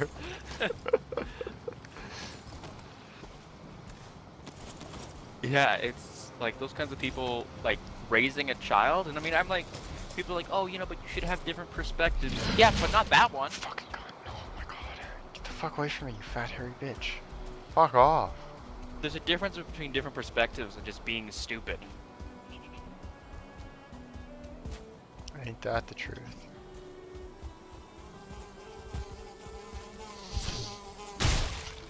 I like a really big death squeedo. Yeah. Yeah. It's absurd. Okay, get rid of that.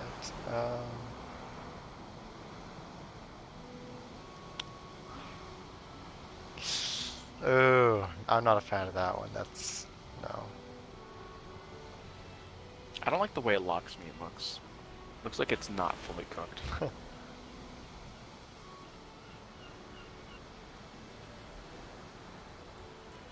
All these are just opinions about actresses and actors. Could care less.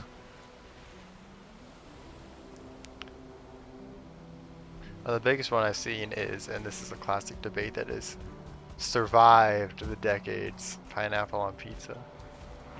And at It's that good. point, it's not that good.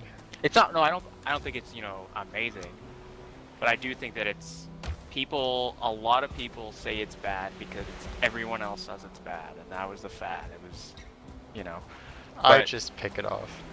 I don't like it. I like it. I don't. Well, like I don't order it. I'll put it that way. When I go to the thing, I don't order pineapple on pizza. No. But if someone were to order pineapple on pizza, it's like I'll eat it. I'm not gonna pick it off or anything. Not my favorite, but I think it's still good food. And you Yeah. gotta ask yourself, is if it wasn't good, why is it still around? People clearly are still getting it. So, it's just a matter of what you like, not what the general populace likes. See, that's fair. And Yeah. This goes actually back tying into another topic here, but like you would pick it off, I would pick it off, but I'm not gonna make a fuss about it. If someone says I'm ordering pizza, I'm getting an Hawaiian, and we're gonna split it, that's fine. I'm not gonna say anything. I'm not gonna complain about the pineapple. Get what you're given. If that's what the person wants, it's what the person wants. And I mean, also, I feel like my tastes of pizza are questionable at Cookies and minimum. cream pizza. Cookies and cream pizza. Well, I tend to my go-to is barbecue chicken. Oh yeah, okay, no, you gotta tell the story about you pretty much shitting yourself because you ordered this pizza and just ate all of it. Like, do you remember that? Yeah, I did. Yeah, okay. Let the chat know. Let the chat know. Well, it's not a 'cause this story. is- It's just I ordered this food and then it did not end well for my bowel system. So the flavor of the pizza is barbecue chicken with jalapenos and onion, and I thought it was delicious, and I ate the entire thing. I was starving. Lo and behold, the next day I spent like probably a quarter of the day on the shitter, just recovering, trying not to die. And it's one of those shits, you know, where it's like you're praying to like Jesus and everything, and If you're naked on the toilet, you gotta take the shirt off and everything. like your stomach is in so much pain. Oh. Yeah, it was not a good time. I wasn't So- here for that. I don't remember if I was at work or if I was out in Shit. out of the city visiting somebody else. But I do remember coming back and him saying, "I have not had a good day. I have not had a good day." Yeah, it was not a good time.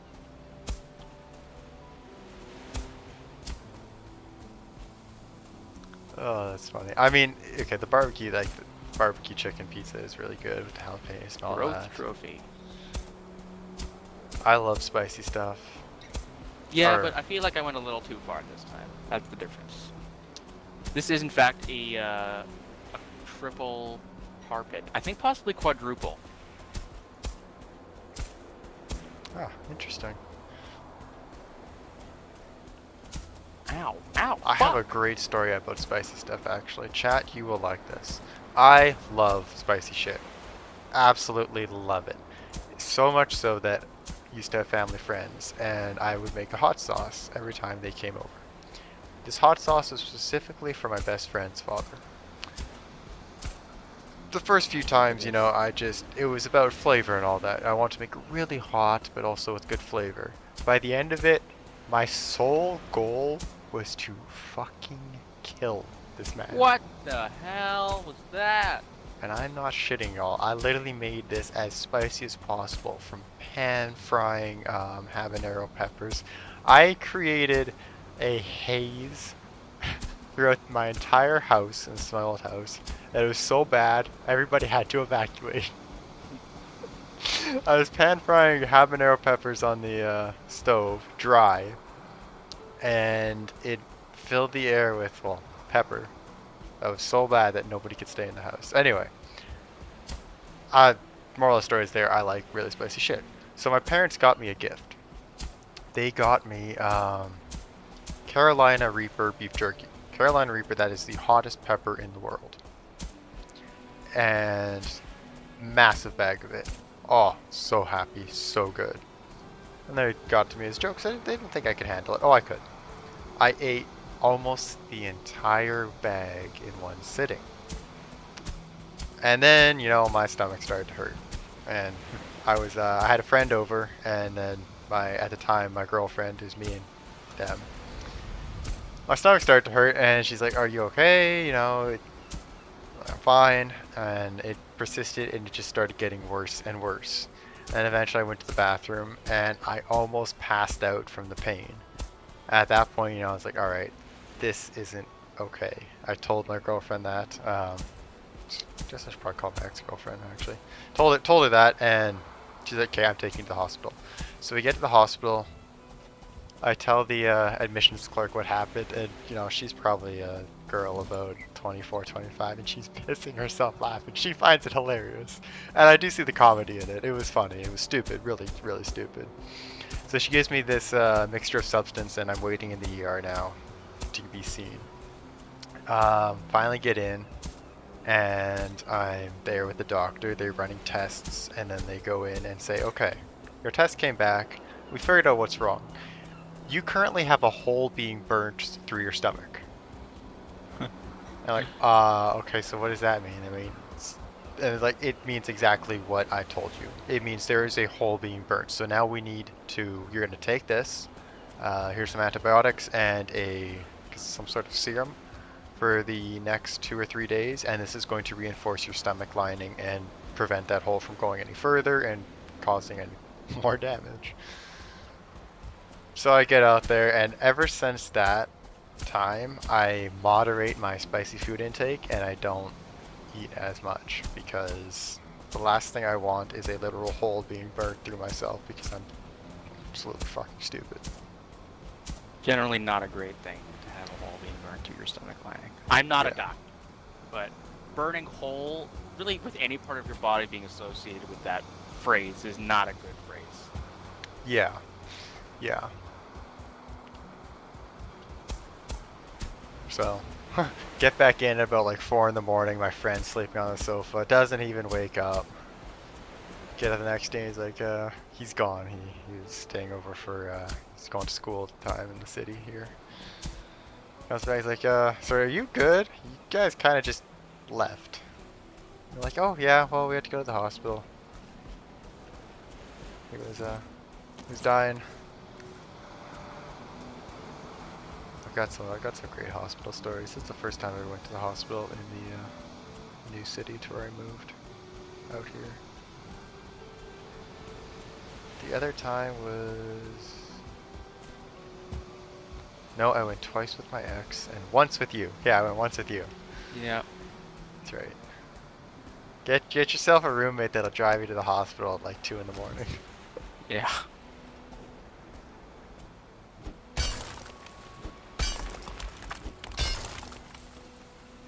Empty? He even came into the waiting room. Yeah. They wouldn't let me. Oh, yeah, no, yeah, we wanted to come in, but they wouldn't let him. This is during the COVID pandemic. I walk in, and I'm like covered in blood, and the guy's like, do you have an appointment to see a doctor? I'm like, no, I need help. No, I need help. I just kind of gestured towards like my face and all this blood dripping down. I'm like, I really need help. And like, okay, go in. It's just an elderly Asian man, completely unfazed. Go to the admissions clerk, and she's like, Jesus Christ, you know, there's blood coming out of my face. Like, oh my God, what happened? What's going on? You know, getting everything, trying to dress the wound and all that, and get everything sorted out. But no, that old Asian man, he's seen some shit. No, and when you're, you know, he's seen some shit as right. He is. Yeah. When you're dealing with that during the COVID pandemic, right? The admissions to an ER, it's, yeah, nothing phases you anymore. No. No.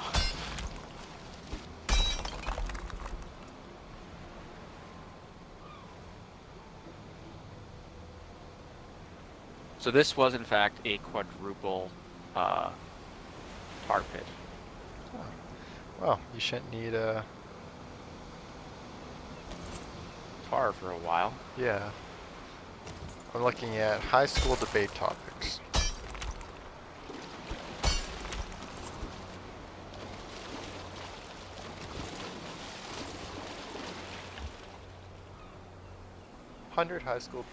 High school debate topics to engage every student. Not every student. Final exams should be abolished. This grouper. Oh yeah, give me that. Thank you. Just push this fish out of the water. I bullied him to get out of the water.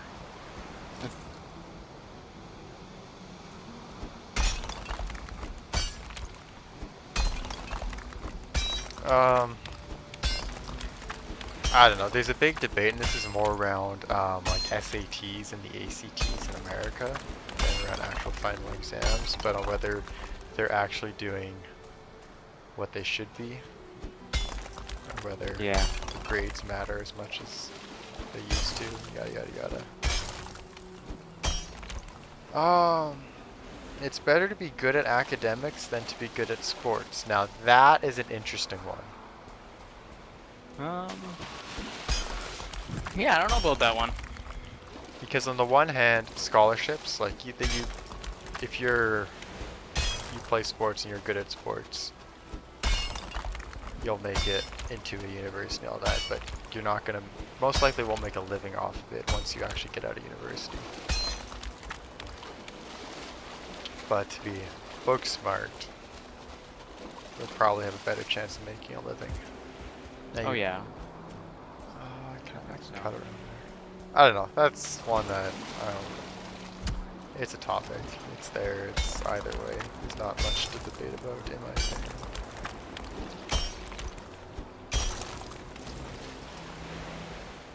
You brought a hoe with me.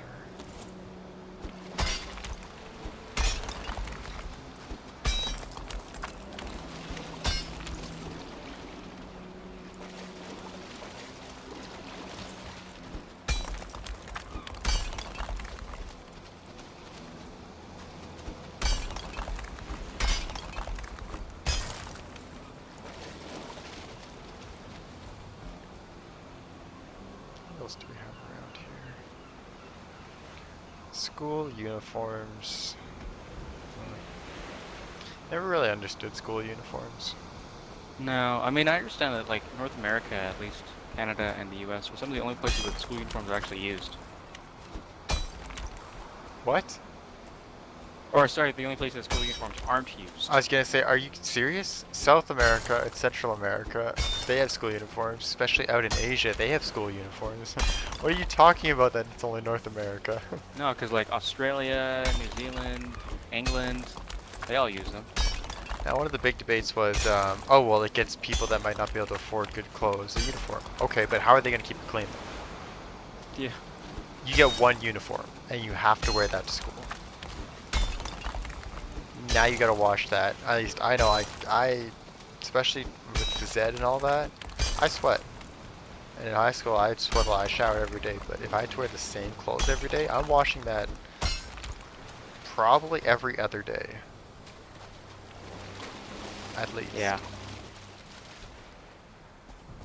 So I don't know about that. And then it prevents bullying because everyone's got to wear the same thing. But again, you get one uniform.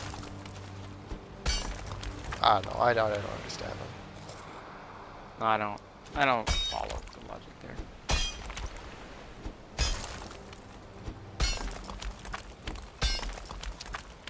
Year-round school is better for students.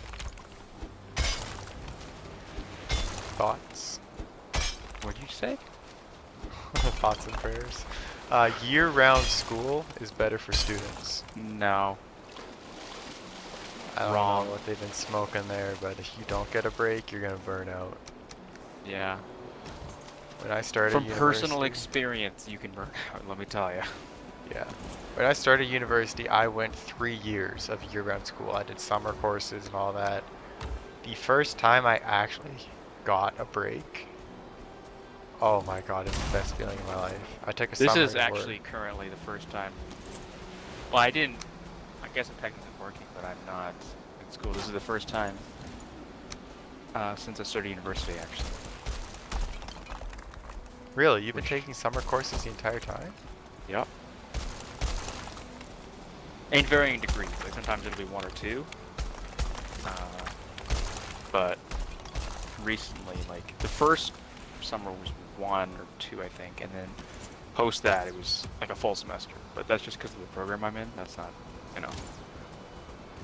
Huh, I didn't know you took summer courses. Yeah. Through the first year anyway.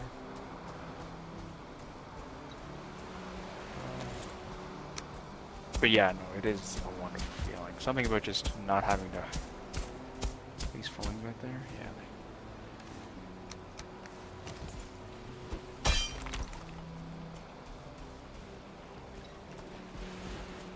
Alright, let's tango.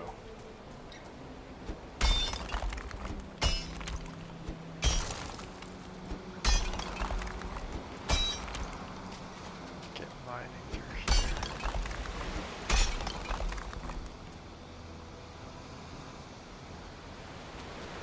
here. Junk food should be banned in school cafeterias. Have you seen the American cafeteria and the food they get served? It is not something. Oh, here's something that I will give you the choice on whether you want to get into this topic here. But I'm going to tell you about a story that it came across on the news recently enough. February is Black History Month, as everybody knows. Or I guess in North, I'm not sure if that actually expands across the world, but in North America, Canada, US, February is Black History Month. On February 1st, in America, a school cafeteria served fried chicken and watermelon. And one of the students complained about this, and an investigation was launched into, you know, like, is that racist, and like, all that type of thing. What are your thoughts on that? If you want to get into that, if it's not a topic you want to discuss, let me know, that's fine. No, I think it's fine. Shit. Oh shit! For any viewer that may not understand, it's very stereotypical for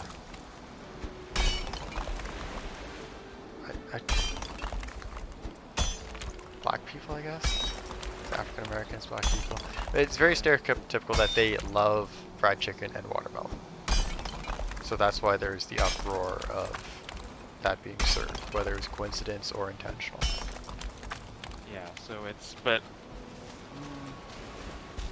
I don't know if that's. I guess it depends on, does the people, black people, does that culture identify with that food? Or is it a stereotype that we assume with that culture and are just kind of, it's not necessarily true? Mm-hmm. Because, why am I lost? If it's a stereotype, then I think it's inappropriate. But if it's true, then no. Like, as an example, for, you know, indigenous heritage in Canada at least, it's often that you'll see bannock being served. And that's something that, you know, obviously the indigenous peoples have endorsed. I don't say obviously, but most of them have anyways. And there's no, you know, bad blood there. So, you know, let's take the mirror side. If it was Indigenous History Month and they served bannock the first day, then that's definitely not racist. Yeah. For most of them, they'd actually enjoy being served that. It's not something they really get at a school cafeteria anyway, but fried chicken and watermelon, it's a bit more common, I would say. Yeah, that might be more common, but I think it depends on the culture interpretation or culture acceptance criteria. Does the, you know, like, let's say the next day, an association representing African Americans was like, you know what, we love this food, this is 100% aligned with our ideals, there's no bad thing here. Then, you know what, whatever. The show goes on. But maybe the next day they come out and they say like, hey, no, this was super inappropriate, this is a stereotype and actually is not true. Or enforces a stereotype of some kind. Then in that case, I would consider it racist at that point. I think, you know, like, not being a... What the fuck? That Lox is floating.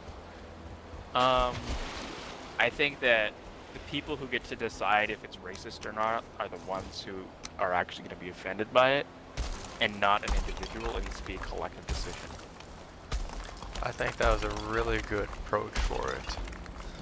My view was, and here's the problem is, you know, I'm white. I don't know whether, you know, like, I don't know what the intention behind that was. If it was intent to be racist on the cafeterias or school side, well, then obviously that's the problem. Intent to be racist It is a big fucking issue. Generally, if you intend to be racist, You're intending to offend. But to me, I love watermelon. I like fried chicken. That's gonna be a good lunch for me. But again, yeah. I can't weigh in because I don't know their intentions and I am white. So it's, I don't know. It's interesting. I thought it'd be an interesting debate on whether, you know, some people, I read the comments of this, and some people, and this was from all sorts of ethnicities. Fucking I did look Jesus, at their I hate the profiles one as well, star links. just because I was curious. All sorts of ethnicities. They were saying that a couple of them were like, yeah, that is not okay. But a couple of people was like, compared to the food that they normally get served, that's a damn good meal. Or, I don't care. My favorite one was, I'm black. I love fried chicken. Give me all the extra. Like, Yeah, like if that culture interprets it as good, then most people said food is food. They just want to eat the meal, or they'd want to eat the meal. So I don't know if I ever find that post again, I'd check the updated comments and see, or maybe I'd follow along with that story. Whatever the outcome was, I hope nobody is personally offended, or, well, obviously some people were, but I hope they reconcile. Wow. yeah. Big lag spike. Second lag spike.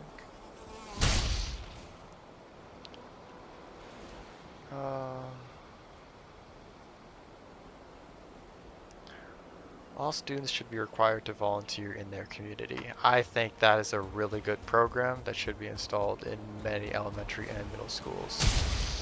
I think also in workplaces as well would be a good idea. And workplaces too, yeah, that would be. I know my current employment, they have, they call them give back days, I guess.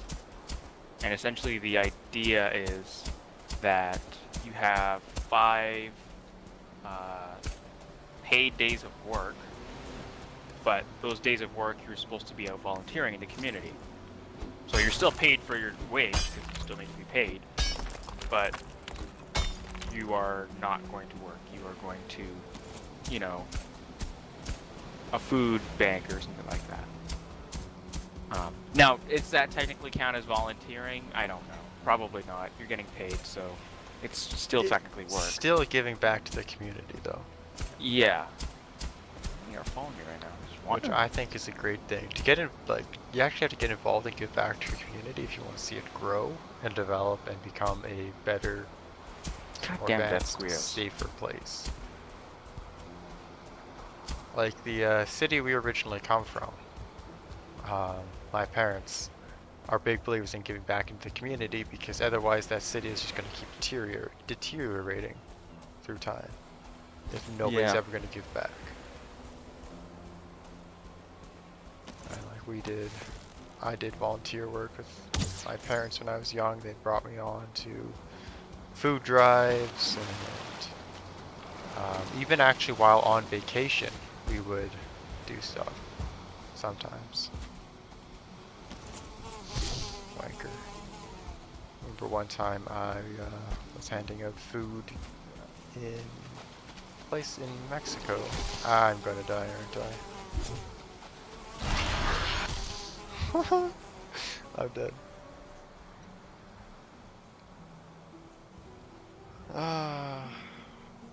Oh, that's an interesting one.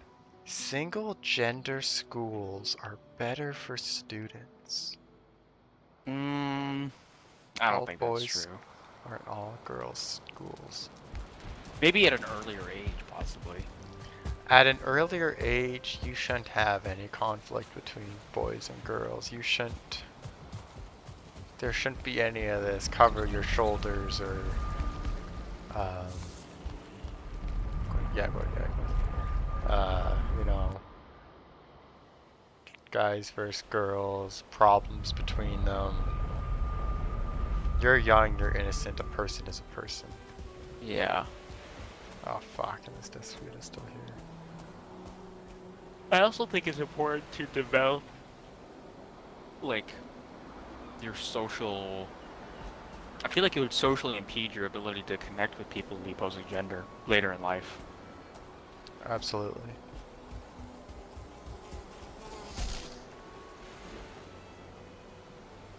I mean, you already see like people who are homeschooled struggling with that. Never mind people who haven't even, encountered a whole gender.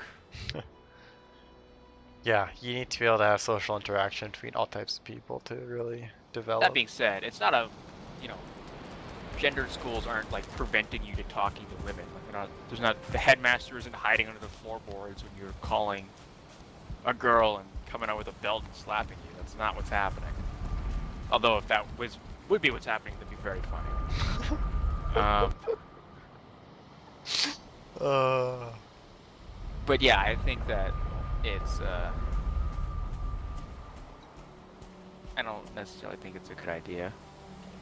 A gendered system.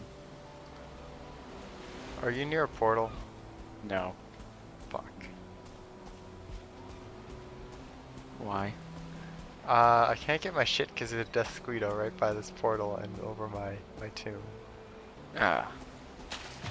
I was just killed by a mosquito, so I currently don't have my stuff either. But fortunately, this plains biome borders a black forest. So I'm just running through there until I can get to my stuff. Equipping my Right. shit. I think I got it. Corpse running my shit away. If you wait a few minutes, I find the death squeedos seem to wander off enough for you to at least grab your stuff. I Okay, got my shit. I died in the moat, so thankfully I was able to actually get in through the moat and keep out of its line of sight. You know, I thought I'd be safe in the Black Forest.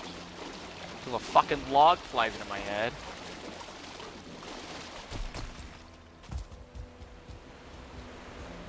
Okay, I've sectioned out a really good spot, completely cut it off.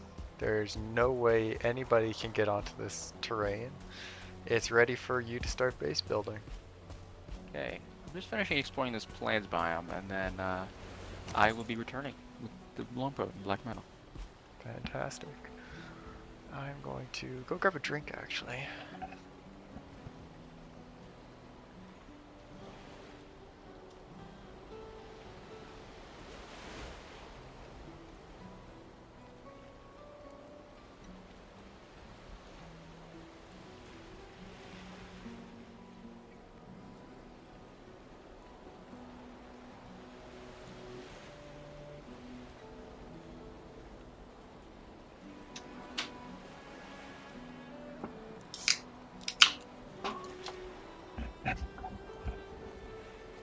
Ding dong. Your opinion is wrong. A massive plains biome, but like not a single. I've only found 2 plains villages in there. I don't know about it for myself as well.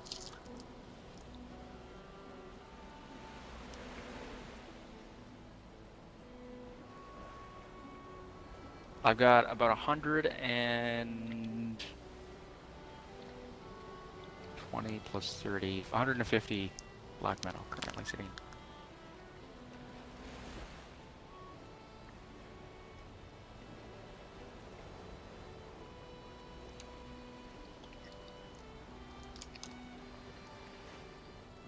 Fucking Jesus. I have 2 good ones here. The first one is students should be allowed to grade teachers. Oh yeah.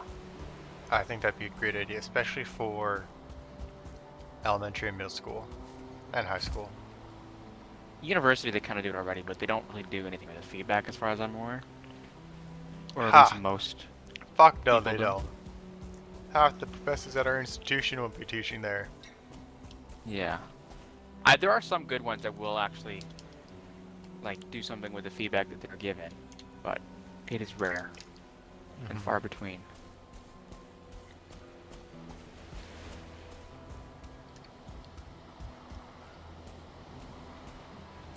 Ow. Yeah. But we've had some teachers who have been absolutely horrendous throughout our younger grades.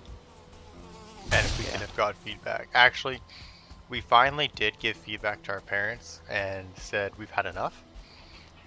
And we were supposed to have one homeroom teacher for, I think it was 8th grade, and they changed it to a different one because we said we were fed up. So we forced the school to give us a new teacher because that's how bad it was. Yeah, it was kind of a, you know, if you don't do it, we'll start blabbing to people who will.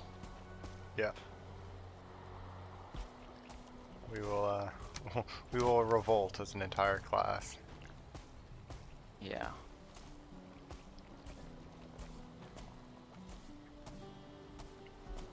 I feel like that gave us some power as well. Gave us a bit of a power trip. I mean, the fact that we did, and it's just funny because it actually started off with, I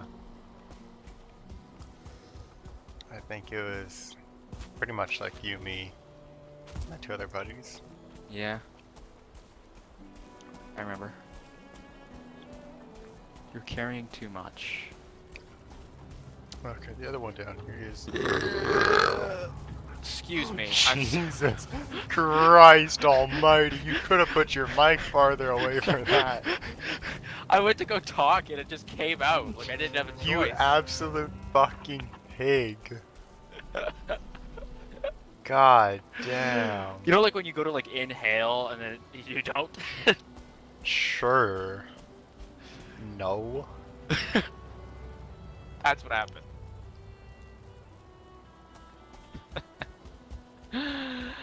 Oh, jeez. Why is my stream laggy? Oh, there we go. Nope. Alright, I found another fulling village out here. Finally. What the fuck is chasing me right now? Oh, there we go. Something's going on with OBS on this side. Just drop down to... What's going on?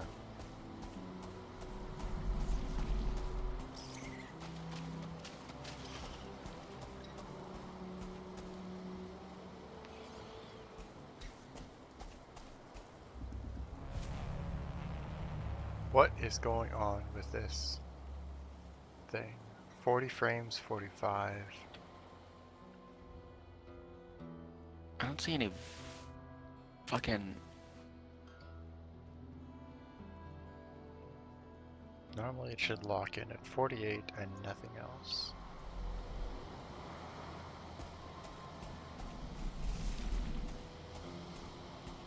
I don't see any... Ah, shit. I'm bringing them all to me, aren't I?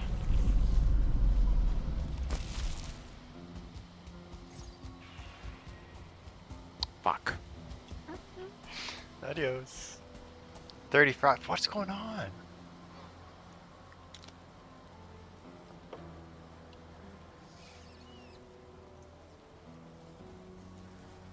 Oh, fuck off.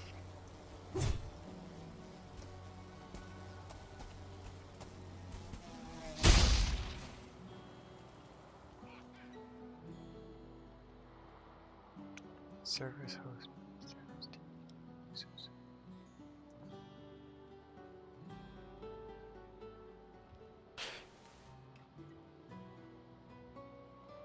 If I end this task, I'll probably crash my stream. Okay, so I'm not gonna touch that.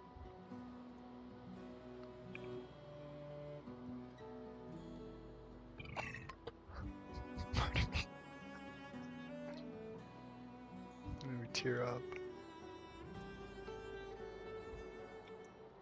Okay.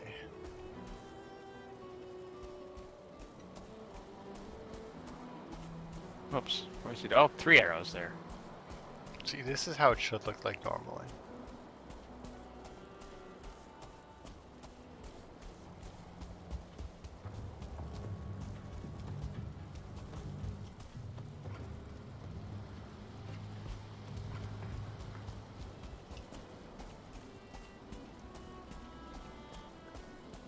We're gonna try a different strategy here.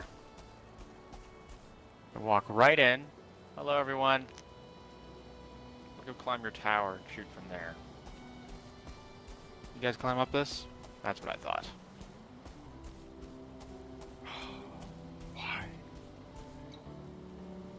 What I don't understand is why. Ow.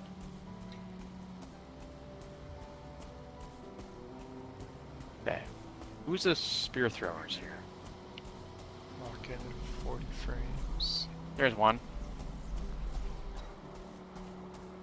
Okay, so that's fine.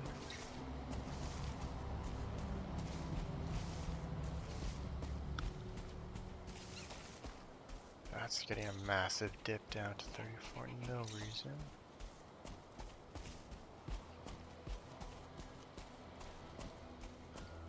What's going on? Okay, why am I over here? What did I do? I might.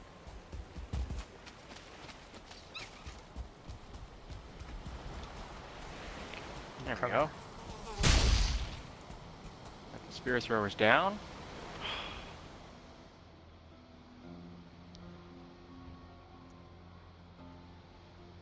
Hello.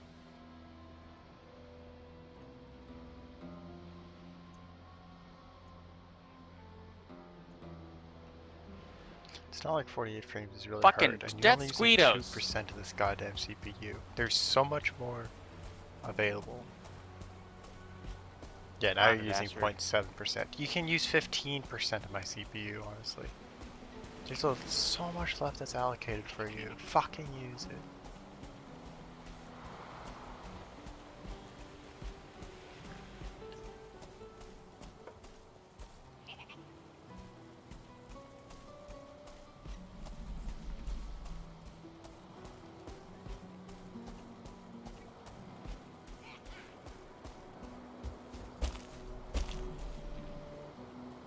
Okay. This is going much better than I thought it would.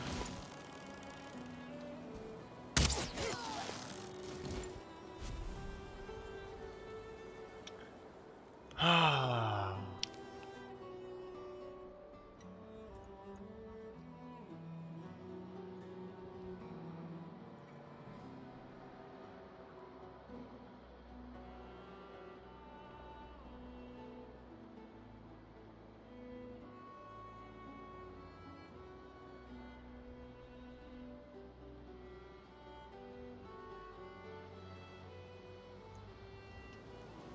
I probably can go tango down there now, hey? Ow, maybe not.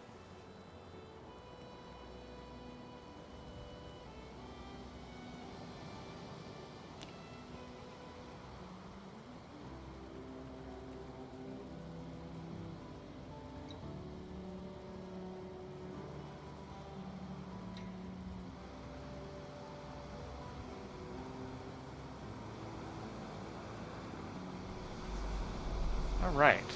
Good stuff. My black metal in here. Oh, grab the needle arrow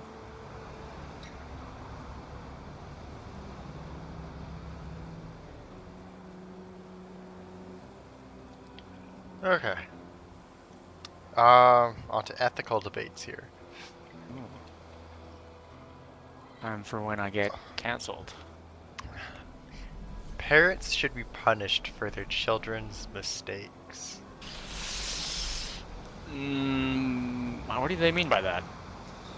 I don't know. North Korea, you're caught stealing. That's 3 generations of your family sent for hard labor. Just an excuse to have our labor, though. Yeah. I think parents share the punishment that the kid would get. So, maybe it could be jail time, could be financial punishments.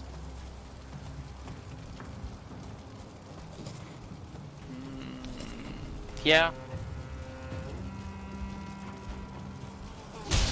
I think that'd be a much, I won't say a much bigger deterrent, but an added deterrent. At the same time though, it's unfair to the parents. However, again, big believer of you should have a certain IQ or, you know, ethical standard and moral to have a child, which means less of this rambunctious twattage going around. Rambunctious twattage.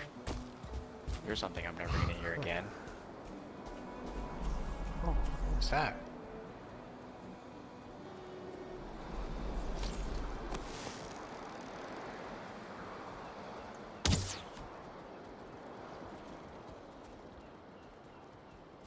Um,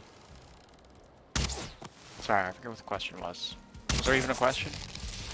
Um, Oh, there should parents was. take the punishment for children? No. Because I've met some really nice parents who just have, like, really fucked up kids. Or what about, like, divorced situations? Who do you blame in that case? Do they The both get judge. punished? The judge. The judge gets sent. Um, judge.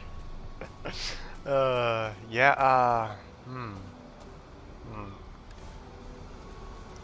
Oh, hello. Hey, you, come here. Let me stab you.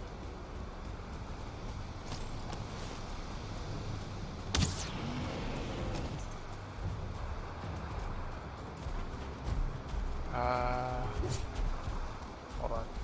Yeah, there we go. Fuck off, you big woolly carpet beast.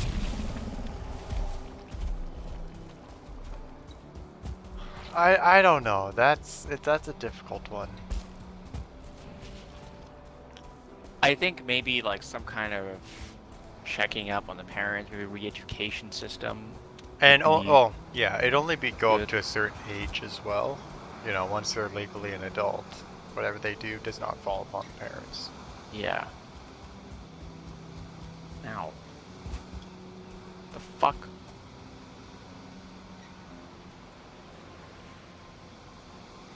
Driving age to be raised to 18? No. No. But I do have, and actually we have a very similar opinion. The driving test should be retaken every 5 years, and you have to pass. Yeah. There are some people who should not be driving, who do not know the rules of the road like they should. Absolutely.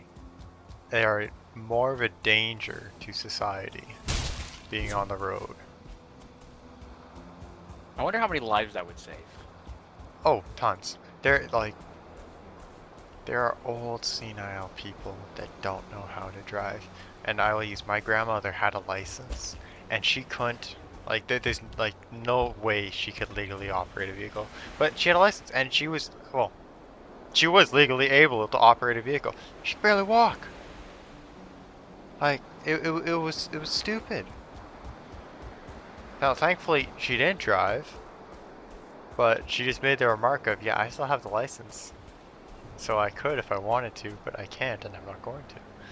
Yeah, no, I think it's ridiculous. And there are people that, 5 years later, or people that shouldn't have passed the first time, and maybe they get their license, so they get 5 years of driving, and then they have to do the test again to reevaluate themselves. And it's not the knowledge test. I don't give a shit about that. It's the practical test. Yeah. Like, if you don't remember what one road sign means, okay, whatever, big deal. As long as you know what a speed limit sign and stop sign means. Yeah. But, it's bad. It is No, I really... think there are definitely people who, again, lack of cognition. They're incapable of common sense, a danger to others, and it's just not a good idea to have them on the road. Now, that could be for any number of reasons, though. Maybe they're elderly, maybe they just think that theirs is the right way, maybe they had a poor test the first time when they just scraped by, it could be any number of things. But as I said earlier today, or possibly last year, I can't remember, but driving is the most dangerous thing we do on a daily basis, by far. Mhm. You are more likely to be killed on the way to the airport than to be killed in a plane crash. So, it's if you can try and mitigate that as much as possible through re-education or testing, I think that we should definitely follow that. Absolutely. Absolutely. I actually did a debate on that for a course. Remember that airplane point I just mentioned? Where did I see it? Someone was talking and they were like, so many planes are coming down, and then someone was like, you realize if like 1% of planes crashed every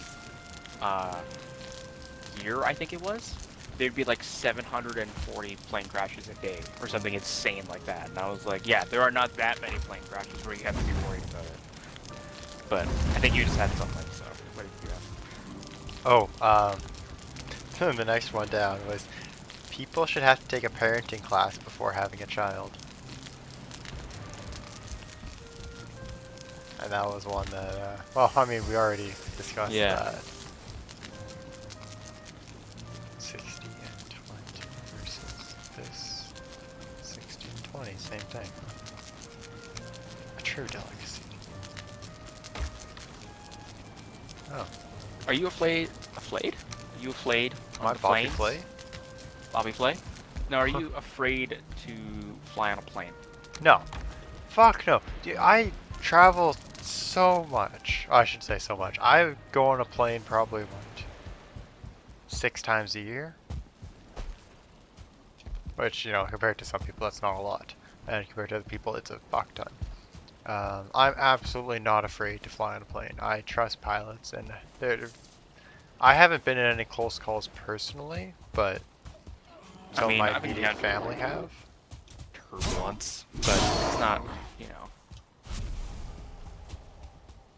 I think that, again, that kind of statistic where it's like the amount of plane crashes that actually happen.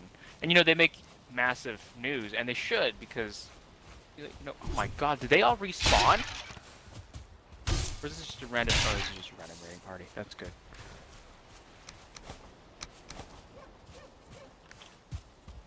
Yeah. One thing, you know, there's, sorry, go ahead. Oh, if you're gonna get in a plane crash, there's nothing you can do. You're not the pilot. I have that philosophy of it is what it is. I'm gonna sit in my fucking seat and just sit there, cause what else am I gonna do? I want my fucking peanuts. If I'm gonna crash, I'm gonna eat my goddamn peanuts. I don't give a fuck if I have to pay for it. Money doesn't mean anything to me now. Yeah, no, I think I agree with that. If you're gonna go down on a plane crash, there's, you know, it sucks, but you don't really have a lot of options in that case. No. Actually, there was one time I almost sent the text of to the family of I don't feel good. I'm so sorry. I love you guys. Yada yada yada. But that was not due to a plane crash. I was not feeling well, and it declined so bad that I actually thought I might not make it. Was it the hole in your stomach? No. I was on a plane and started to slowly black out. Couldn't even raise my arms. I had no movement whatsoever. Sweating profusely. As it turns out, the circulation around in my brain wasn't good, and the blood was actually pooling in my brain, which, not great. yeah, was not causing me to. It was not good, so I had to go see the doctor about that. But I had no idea what was going on, so I was like, I don't know if I'm gonna make it. Couldn't even talk. That's how bad it was. I had no energy to do anything. Jeez, that is rough.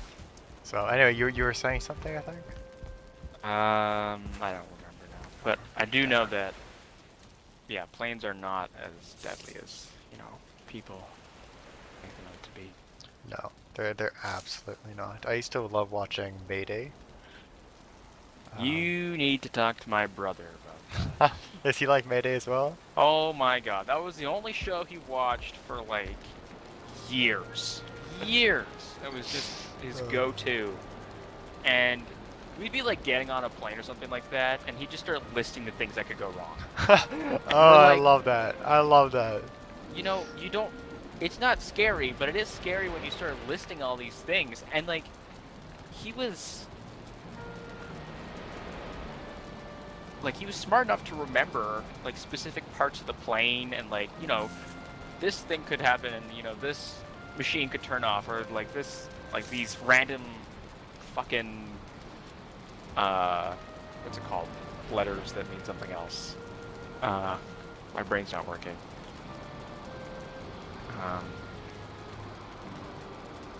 You know, like initials but for words. Yeah.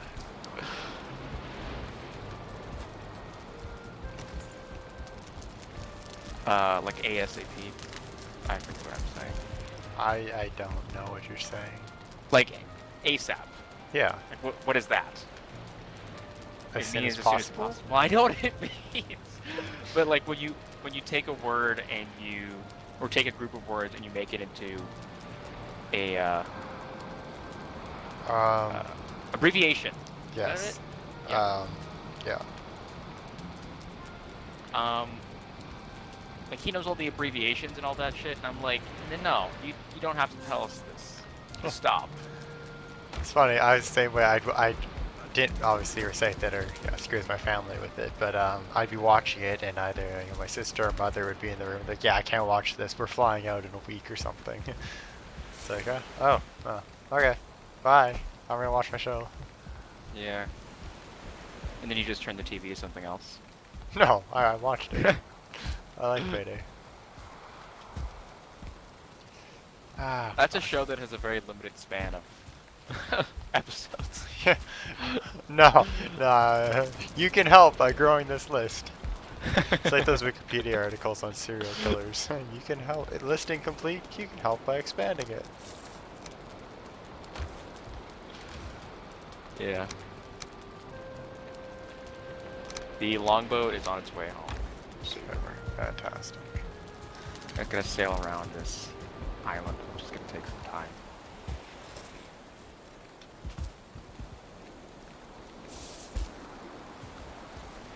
Alright, let's see if I can find... We're doing hot takes right now? We are doing hot takes. What the fuck was that? I will. Death penalty. Some of these are ones we already covered in previous episodes. Vaccines, marijuana, nuclear. How about we do weapons. some Am I the Asshole? Am I the ass? I like those actually. I watched YouTube shorts about Reddit feeds that are. Guess where I am hey, right man. now? YouTube shorts or Reddit? No, I'm on Reddit. Fantastic.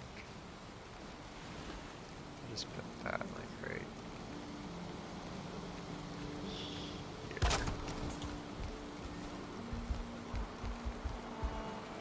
Am I the asshole? Some of them are really, really good too. Yeah. There's a lot of ones where I find it's like not the asshole, and then you find one that's just like, yeah, how do you not see that you're the asshole in this situation? That's a dick move. You can't do that, or you can't ask someone to do that, or whatnot. Should I be pulling this from the other way up, I wonder?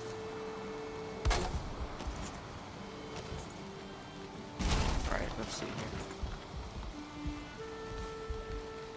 Am I the asshole for what the Yeah. fuck is that? What I the? gotta Oh, do it's just this. a weirdly loaded in landmass. That is fucked. Am I the asshole telling my wife she's overstayed her welcome? Oh, telling my wife's Okay. I'm like, wait, what? Could you imagine? You go to your wife, yeah, you've overstayed your welcome. Time to go. Pack her up. This, this marriage, we didn't say forever. We're done here. Actually, there's one about marriages, actually, about hot takes that. I'm gonna quickly ask you about this. So right now, marriage is forever. What do you think about a system where a marriage is a 5-year contract that has to be renewed by both parties every 5 years? And just like a quick renewal. It's not like a celebration or anything. It's just sign. Like, is it yes, working but out? also I feel like I don't know, like what, the new divorce? Yeah, I guess. Could you not just divorce when you want to? Does it have to be a check? I feel kind of. Well, no. Here's the thing. Like, it's not a divorce per se because divorces are expensive. They're messy. It's just you part so ways. then you're changing the rules of like divorcees. Then that's kind of what you're saying. Yeah, it's different. Okay. Well then, in that case, yeah, maybe. I don't know. I don't know. Possibly. I feel like some of the rules of divorce are a little construed, but at the same time, I feel sometimes they're not harsh enough. So, anyways, I think it's redundant. That's my saying. By changing it? No, I think it's redundant. I think you can manage a separation without having a divorce, or make it less legally messy than it's often portrayed as. But yeah. It's a different look, because then you don't get the forever ever type Yeah, shit. but at the same time... Wait, if I destroy this, does that destroy both of them? But at the same time, like, legally, marriage is pretty... enforcing, you know? Like, breaking that bond, not just in a...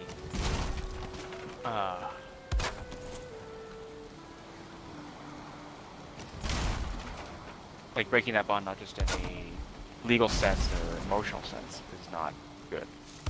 No. A breakup will always hurt. Most of the time. I actually can't say that. Sometimes a breakup is needed. It's better. Anyway, you're saying, Right. am I I the asshole? So, I-30F... Go ahead, I-30F have been with my wife, Bree, 27F, for 6 years. We are both women, so it's a lesbian couple. I figured that when you said F and F, so. Well, I don't know. I don't know why they said it on their thing. I am currently 5 weeks pregnant. Good for them. Bree has a friend, Drew, who's been staying with us. Bree and Drew have been friends for 15 years, so I can accept Drew has a bond with my wife. Drew is going through a divorce with her husband. She's been staying with us for 3 months. She pays rent and cooks sometimes. I don't want legal advice about evicting someone. We've never had a formal agreement. She wasn't a roommate. She was just a friend crashing with us. First point. She follows my wife everywhere. Doesn't take a hint either. We could be going on a date, and Drew will want to come. I am mildly surprised she doesn't follow Bree to the loo like our dog does. Point number 2. Constantly texting and calling Bree will complain to me. She'll text while Bree's at work, and Bree has told her several times to lay off. What? That sentence makes no sense. I think you're missing punctuation. Oh, I think she's constantly texting and calling Bree. That's what I got out of it. Yeah. And then she'll complain that she'll text while Bree is at work, and Bree has told her several times to lay off. That's the idea. It's like sometimes you have a guard dog. Like, you know the videos where a dog gets jealous of their owners hugging? It's that to an extreme. Bree has tried to put down some boundaries. Drew has trampled over them several times. So I told Drew she's overstayed her welcome. She could stay with us until the end of the week. She left the same day and hasn't texted Bree since. I had originally agreed to Drew staying 6 to 7 months, but it's unrealistic while I'm pregnant, plus I just couldn't swallow how needy she was. I had spoken to Bree about it. Bree is super upset because it's her home.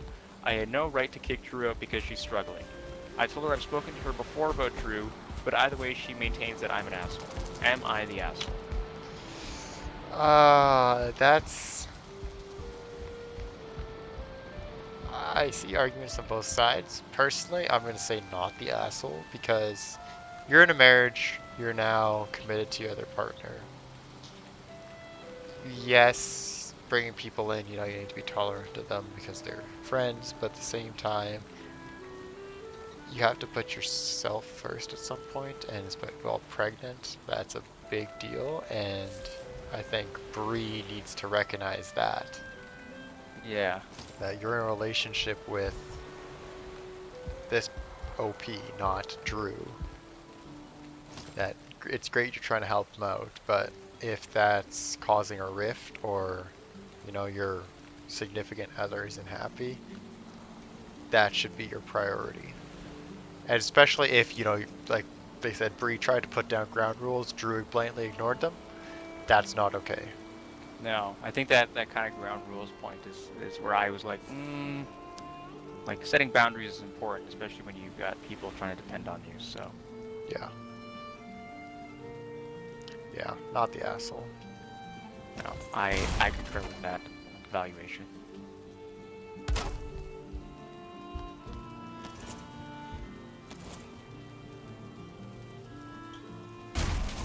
So many leeches.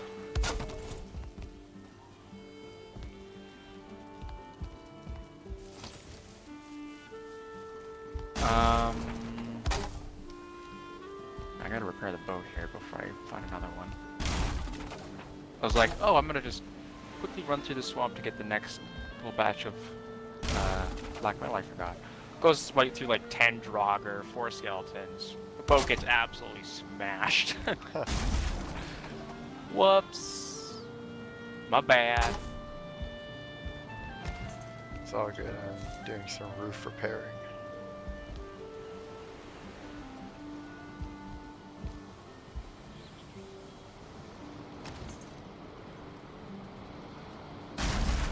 It's your falling. Fuck! I'm in a swamp, you bastard.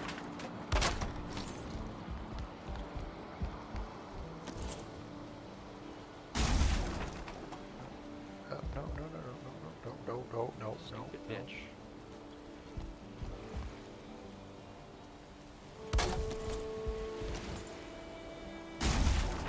Blob coming after me now.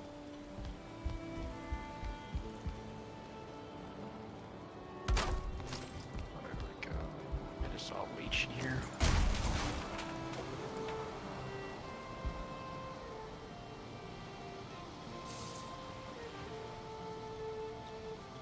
Really? What's going on here? Hey, what's going on? Why ain't you working?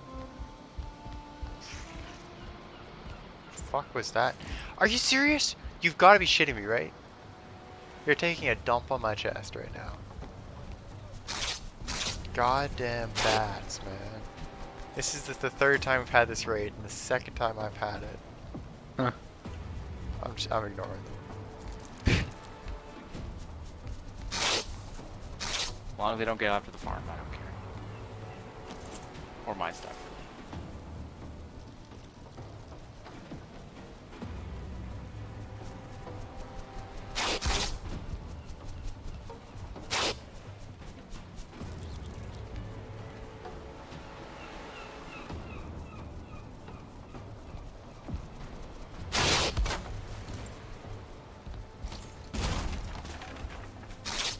You're gonna come after me, aren't you?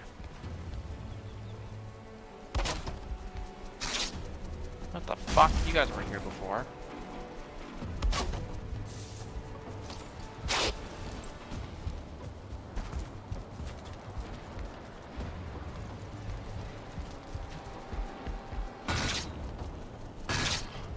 Fuck off.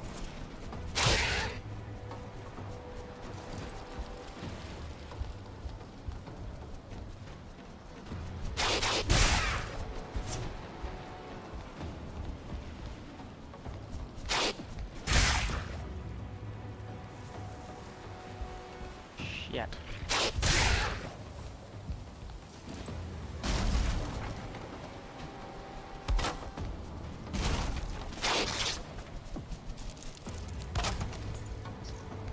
Okay, let's go take a look at this.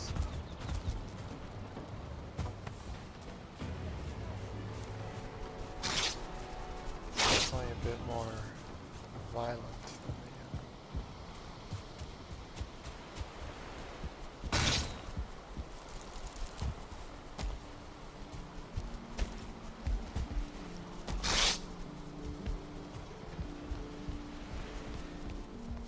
Like alright. Let's get sail on.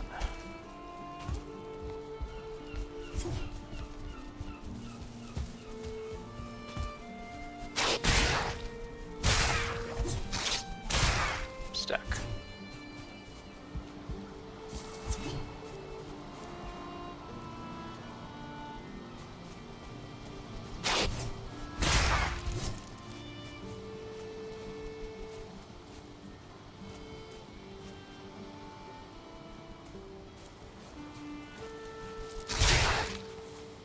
is easily the most annoying.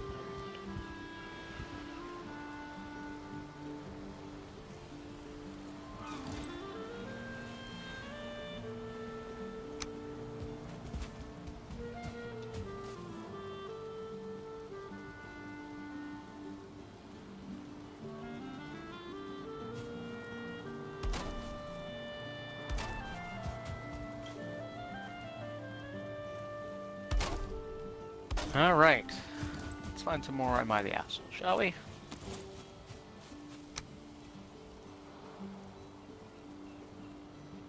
Am I the asshole for not wanting my fiance to be on call 24/7 for his dying mother?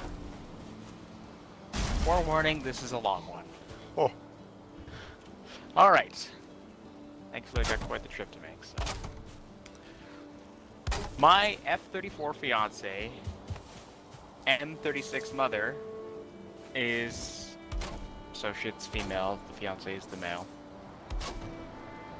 Is dying from cancer. What makes this more difficult is that his mom and dad have guardianship over a 3-year-old. We are also getting married in 4 months. For the last year, me and my fiance have helped nightly with the 3-year-old. Anything and everything. I help 2 to 3 nights/days a week, while my fiance goes there every weekday. We're both child-free, so this is not my most favorite thing to do. Me and the kid do have a bond. My fiance has no boundaries with his family and will do whatever they ask him to do. Whenever. However, I miss time/attention with my fiance. We're trying to plan this wedding, we hardly ever go on dates, or have alone time. And if we do, it gets interrupted by a phone call, and off my fiance goes. I'm often the one that my fiance takes his anger/sadness/stress on. I get calls at night while I'm in bed to come over because the kid wants a braid and only I know how to do it. Fiance's sister won't help, or the kid is crying for me. I do it because I feel bad and it's a child that has had a hard life, but I'm also annoyed before I actually do it. In the end, I'm happy I did it. I love his mom and empathize with the pain of losing a parent, and I want to help. I hate this on-call 24/7 mentality. No one is taking great care of themselves. Our relationship is suffering and my fiance is wearing down. I'm frustrated by how everything is being handled. My fiance and his dad let wife/mom have what she wants, not what she needs. So, because she wants to stay home, she's dying in the living room in front of the kid while bitching at her husband for everything, while me and my fiance are doing anything/everything 24/7 with no help from his other 2 siblings. My fiance's dad is 68, taking care of his wife and a 3-year-old with a non-working kitchen. It's a mess, it's so chaotic and depressing. His mother was doing much worse a week ago and then ended up in the hospital. Being in the hospital helped her so much. She's demanding, bossy, controlling, stubborn, and has a great heart, can do anything for anyone, and is generally very caring, while pushing Catholicism down your throat. She always wants what's hardest on everyone. Now she wants to come back when the hospital releases her, but she really needs 24/7 care, which we are not knowledgeable or capable of doing. We have a place picked out for her that she really likes, but she doesn't want to go now. And there's still the kid that needs help. I'm at my wit's end. Through all of this and having these feelings, I know my fiancé is going through losing a parent, which is heartbreaking. I don't want him to stop helping, but I want him to cut back, do what's best for his mom, not what she wants, and light a fire under his siblings' asses because we all live super close. I feel bad asking him to give me and our relationship a little bit more attention. I told him what I felt, he didn't like hearing it, but is trying to be sweeter to me. He won't stop being on call 24/7. Am I the asshole? Oh, wow. That's, that one is difficult. That one is really difficult. I don't know the pain of losing a parent. No. I mean, I've lost a grandmother, so I've seen the pain of losing a parent through the eyes of my parents. But, you know, was it necessarily... Yeah, I don't know. It's not easy, I imagine. No, definitely not. But I think that the main point here is the siblings not doing anything. That to me is the main, like, they should definitely be helping out in the situation. The fact that he's the one who's always on call is not good. Yeah. I think that's fair. I want to say not the asshole, because that's like another thing is you have a relationship with your parents, but you also have a relationship with the person that you've married, that you decided you're going to spend your life with, Right. and it is, yeah, I'd say like equally important that you maintain that relationship at the same time as ones with your parents and whatnot. So it definitely be there and, you know, do what you can, but at the same time, manage your other relationships. Yeah. Get the it's siblings definitely- to help out, yeah. I think the sibling thing is good. If they all live very close as well, then yeah, it's only fair that you ask. Ah. Give me a second. I say not the asshole, but the siblings are the assholes. Yeah. I also think that maybe slightly the asshole, because you shouldn't be planning a wedding when this is happening. Like, getting married in 4 months, like, not to be blunt, but she's probably going to be dead in 4 months. So, you know, or at least from the sounds of it. So I don't necessarily think it's appropriate to be doing that. That being said, you should still care and nurture for your own relationship, but maybe not that kind of logistical concern. So maybe slightly the asshole. I don't think the husband is to blame, though. I would, like, if my parents were suffering through that, I would absolutely do whatever I could as well.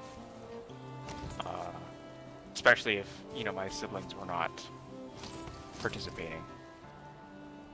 Yeah. I also would rather my family be not in a care home, just because of the care homes that I've seen are not great. At least I don't want to be in a care home, so I imagine they don't want to be in one either. See, at that point, you know, and I say this now as someone in good health, but I would say just take me out, because I'm so much of a burden.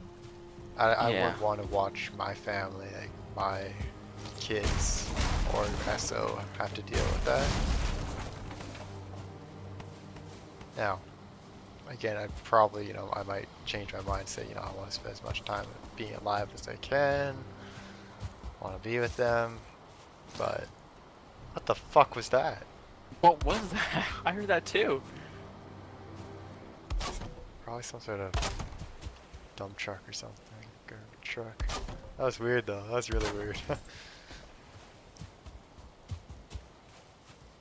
Okay, I have another one lined up here, but it's storming, and I can't see like 5 feet in front of me, so I need to pay attention to where I'm going.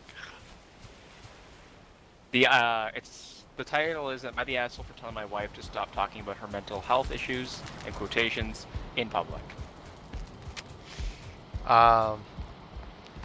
Interesting.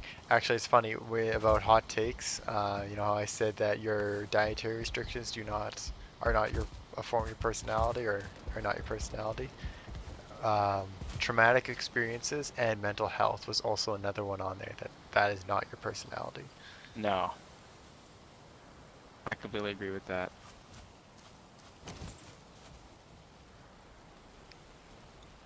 And a serpent.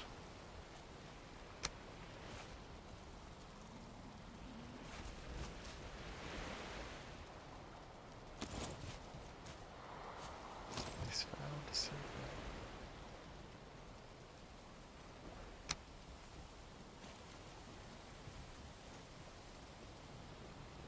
Regen my stamina. Let's go into the... Interesting.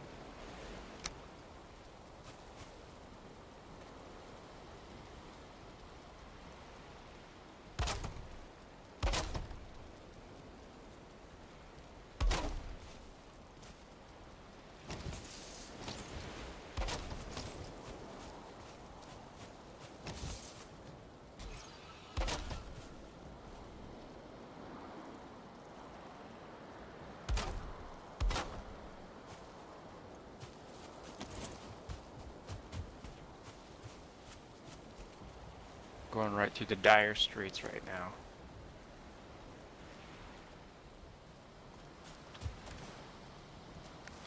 Go grab some more wood.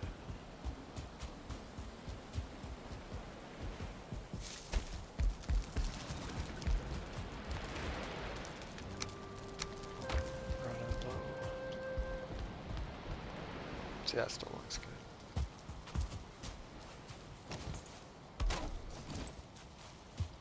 That versus a double 26er.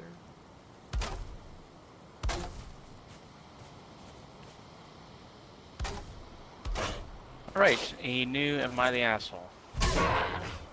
Cleared up, so I can talk now. Stone deaf. Am I the asshole for telling my wife to stop talking about her mental health issues in public? My male 29 wife, female 28, new hobby is talking about how she has a host of mental conditions including depression, ADHD, OCD, PTSD, and anxiety. I told her that if she's concerned about having these conditions, we should seriously go seek a mental health professional to get her evaluated. However, she always refuses to go to a doctor because she doesn't need someone else's validation. I told her it's not about validation, it's about finding resources and help to find you live a better life and cope with your struggles. She still refuses. I know many people struggle in long lines and waits to get mental health diagnoses, or sometimes are not taken seriously. That's not the case for us. We have a great mental health resources available in clinics nearby and enough money to afford an evaluation. Nowadays, my wife uses her self-diagnosed conditions to get out of her responsibilities. She recently stopped doing her share of chores because her ADHD is so distracting, and it just stresses her out too much to fight it. We were making cupcakes for her niece's birthday, and I frosted them in purple instead of blue while she was in the bathroom. She made me scrape off the frosting and redo it because apparently it was triggering her OCD. And when I tried to tell her it wasn't a big deal, she got upset at me for belittling her mental health. Now, I've never accused my wife of lying to take advantage of the situation because I want to give her the benefit of the doubt. Maybe she genuinely does have something going on, or maybe she doesn't understand that mental health disorders aren't trivial personality traits. However, we were at a family reunion at my sister's house, and I was talking with my sister, her husband, and my wife. My sister has struggles with the debilitating seasonal affective disorder and seasonal depression since childhood. I asked her how her new light box therapy was working, and she told me she's seen some improvements. My wife jumped in and said that she has seasonal depression too, and all my sister needs to do is drink more caffeine and power through the day, because that's what worked for her. My sister kind of uncomfortably laughed her off and said thanks for the suggestion, but I could tell she was a little upset because we were having a serious conversation when my wife jumped in to say that. We're in the wrong direction now. My wife got a little pressed and told my sister to not laugh her off and to take her seriously if she wants to improve her condition as a fellow survivor, in quotes. This comment pissed me off, and I told my wife to please stop talking about her undiagnosed mental health issues in public because we don't even have confirmation if she really has seasonal affective disorder. My wife acted shocked that I said this and stopped talking to me for the rest of the evening. When we got home, she blew up at me for trying to damage her reputation in public and make her seem like a liar. Am I the asshole? Absolutely not the asshole. Absolutely not. That sounds more like a pick-me person. And she's saying, oh, you know, don't belittle me about my conditions, when she's belittling someone else about it. That's critic dick right there. It's hypocritical. It's... I can't say who I've seen this in, but I've seen this in other people as well. I find it, especially TikTok and social media, make this especially relevant, where they'll be like, you know, this person will be like, you know, I have this symptom and I am diagnosed with ADHD, and then, you know, people will be like, oh, I have that symptom too, that must mean I have ADHD. And it's like, no, that's not how this works. You don't just happen to have the same symptom mean you have the same diagnoses. More than one symptom goes into a diagnosis. There's other tests that are done, evaluations that are performed. You can't just assume. You are A, not a doctor, And B, you're taking this information from social media from a person who may or may not be truthful. You know nothing about them. So, yeah, I'm not saying that's where she's got this from, this person from the story, but I've seen it before in other cases where people seem to assume that they have a certain mental illness because of things they've seen on the internet. Like self-diagnosis, essentially. Mhm. And like you, And they make that their entire personality, as you were saying. if you truly have that, you need to go seek and get help. It's No. And the fact that she doesn't have a diagnosis and refuses to see a doctor, that's the part that irks me, I think, the most. Because then if you it's can almost like you afford know that, you're lying. Because you know the doctor will say no. So you're holding on to this idea of... it's an excuse, is what it is. Yeah. Yeah, that's really, really annoying. Yeah, I would say not the asshole. I think the husband should get the fuck out of Dodge. Absolutely. Go find someone else. Yeah, that's... A210. family as well, like that's just not okay. Alright, redid the add a little detail to the tower. I think it looks good. I'm almost there. Probably see him in the map, honestly.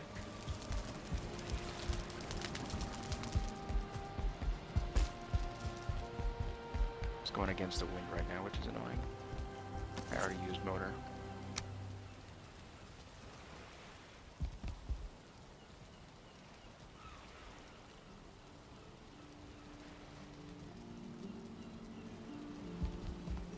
The problem with that is that's not directly centered. I don't think.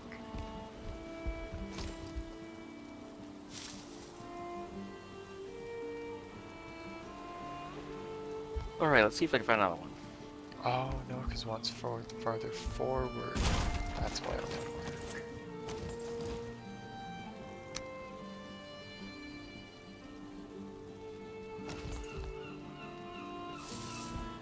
I really want to give up the core wood because I do like it.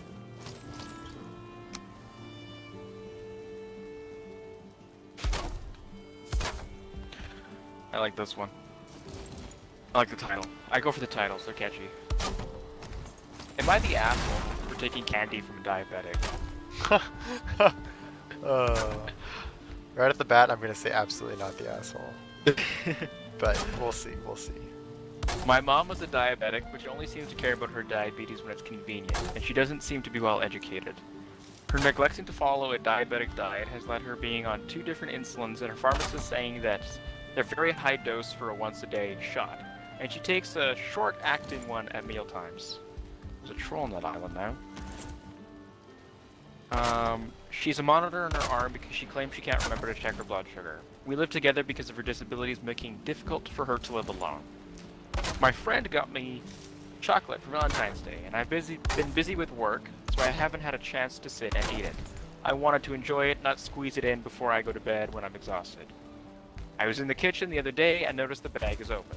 I asked my mom about it, and she said she had an episode of low blood sugar where it was 50s and where it was 50S. I think that's something else.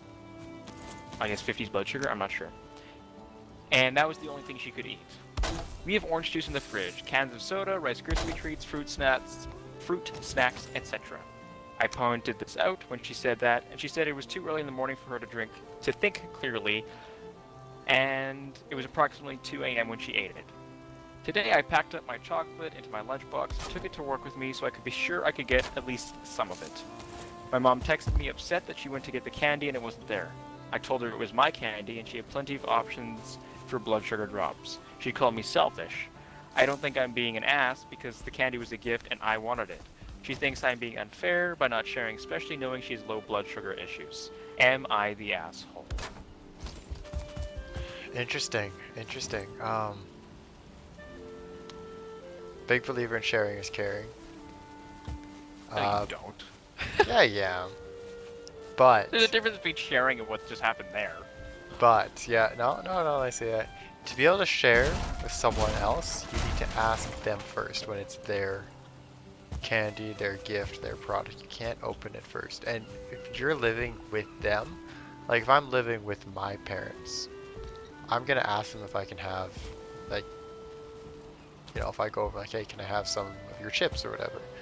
Or if I'm going to eat it, I will, like, there's been times where gone over and I've eaten their stuff. You gotta replace it. You can't Yeah. just take. No, I agree with that. The fuck? Why is a bunch of shit destroyed out here? Is it the bats? I don't think so. I don't think the bats go after shit. I might have torches for some reason. Been a great work probably. My farm doing. Oh, the farm's looking good. It's looking good. The longboat is back. Let me just empty it out for you. Fantastic.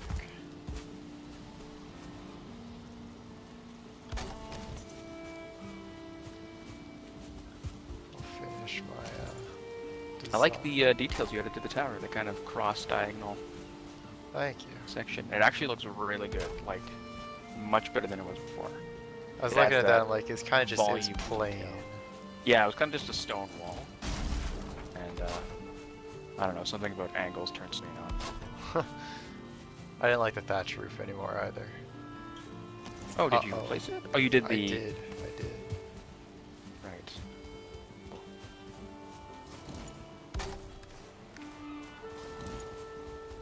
You know, I took the portal down too, so now we have an extra portal.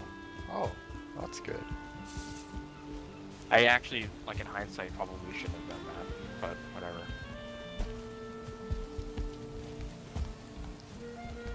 Whatevs. Whatever, boss. The boat is now empty.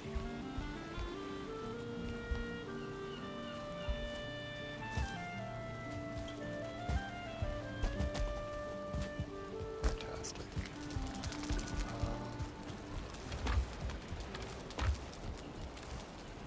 No shot.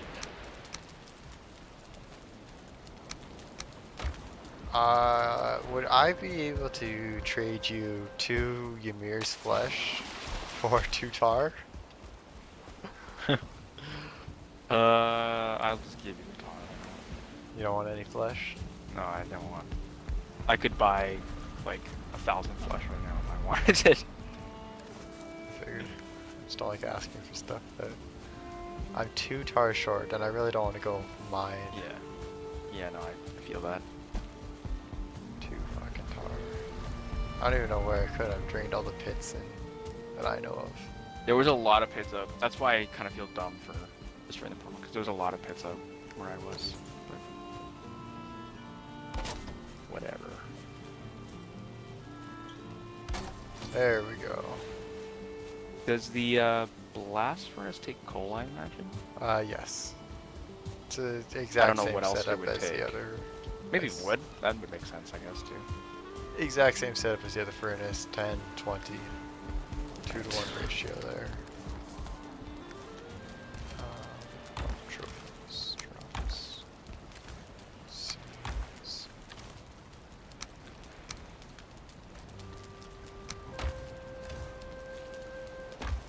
You're gonna have to move your stone cutter at some point. Oh, yeah, I'm gonna go take that back actually. Okay, where is the blast furnace? Coal, blast furnace. On the, oh, you did 4. Shit. I was gonna say, on the bright side, because you did 3, it's like exactly a stack, but you did 4.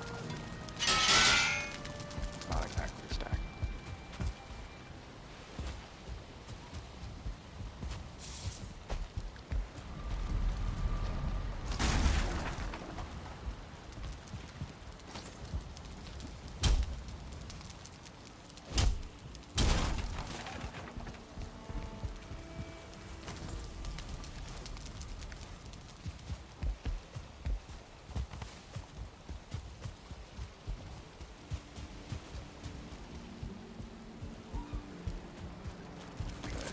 This back down.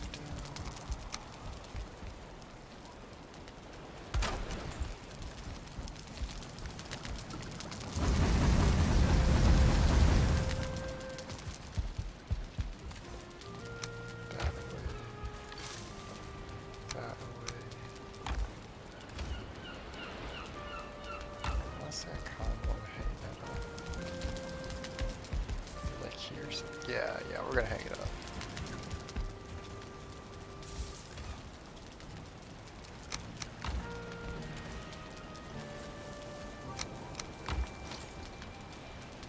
Let's see, this is the furniture.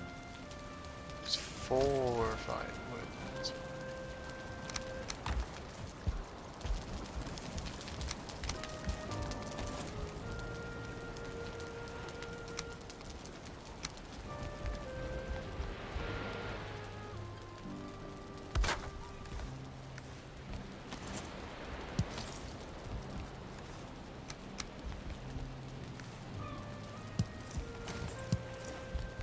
I like the way that looks.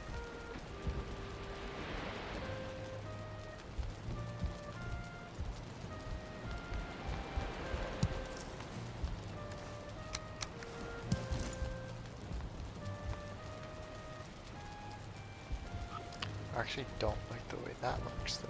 Frost is.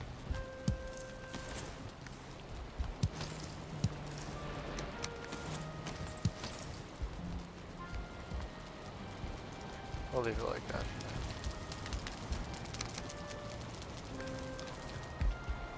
Okay,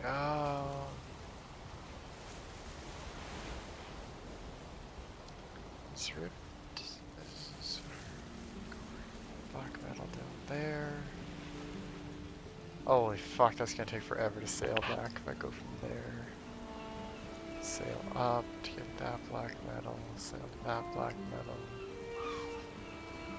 Why don't you just portal there? Or do you not have Well, portal set I up? have black metal at the Yagluth place, but I also have black metal over here. And sailing from Yag is going to be a long sail. If you have motor, it's actually not that bad.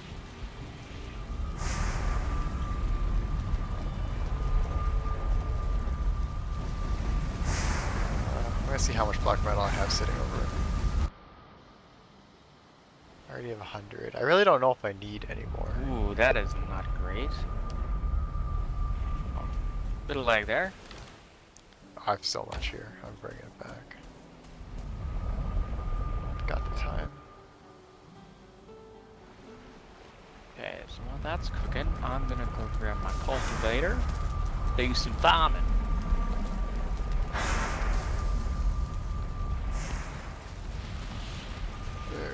Alright, I'm gonna go grab motor.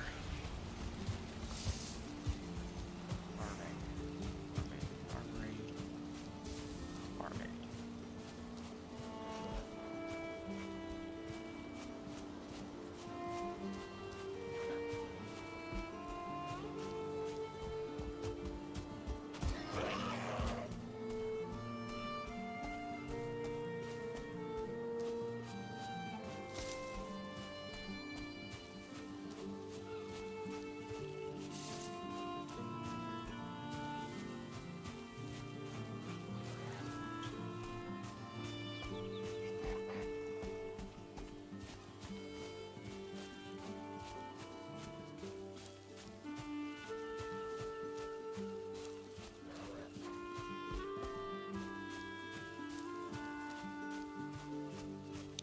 Interesting.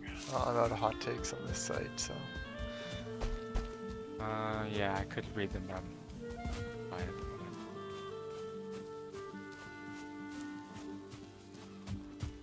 Alright, grab you.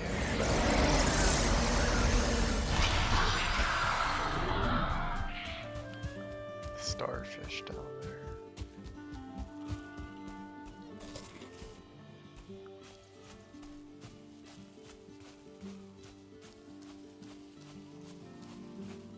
Okay, so there up to there.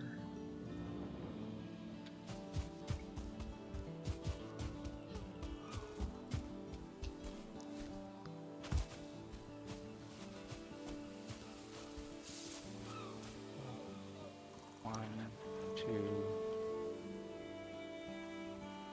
6, 7, 8. Cut through. 14, 15. Oh, the iron's over there.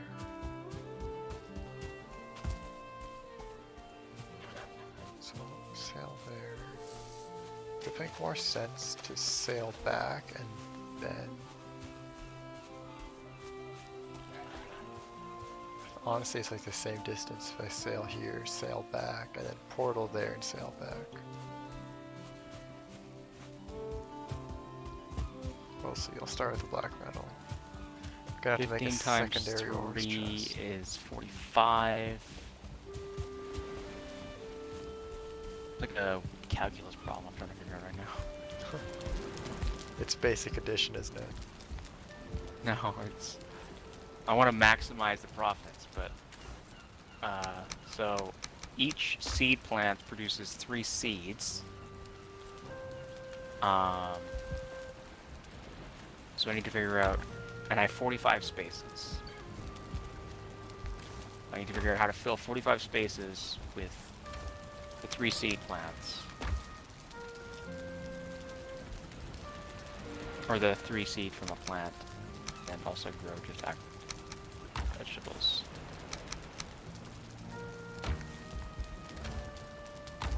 Fair enough. No tools.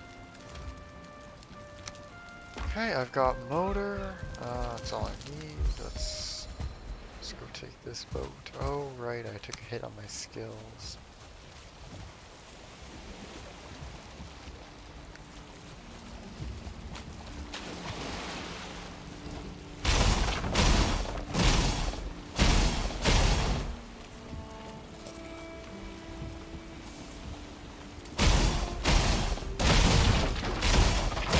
Fuck was that? Oh, the boat you're flying. Like, what was that noise? Like a mighty crunch, man.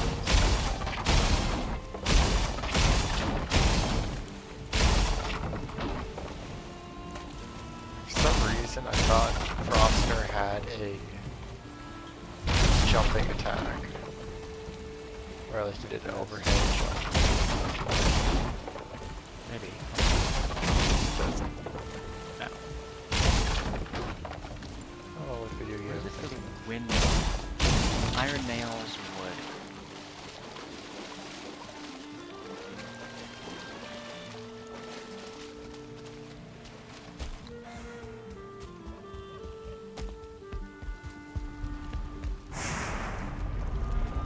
Right. Get all this black metal.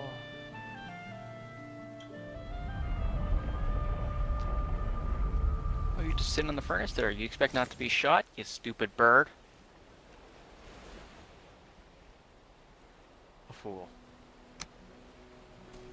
What a fool. Now I even get his feathers.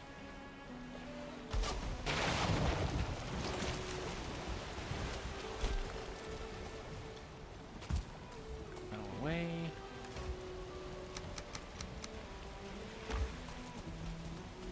Grab some more of the stuff.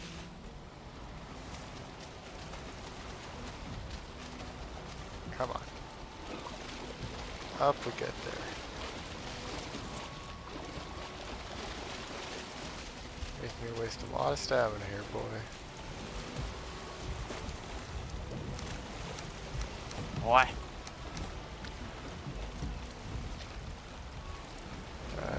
Should be good enough.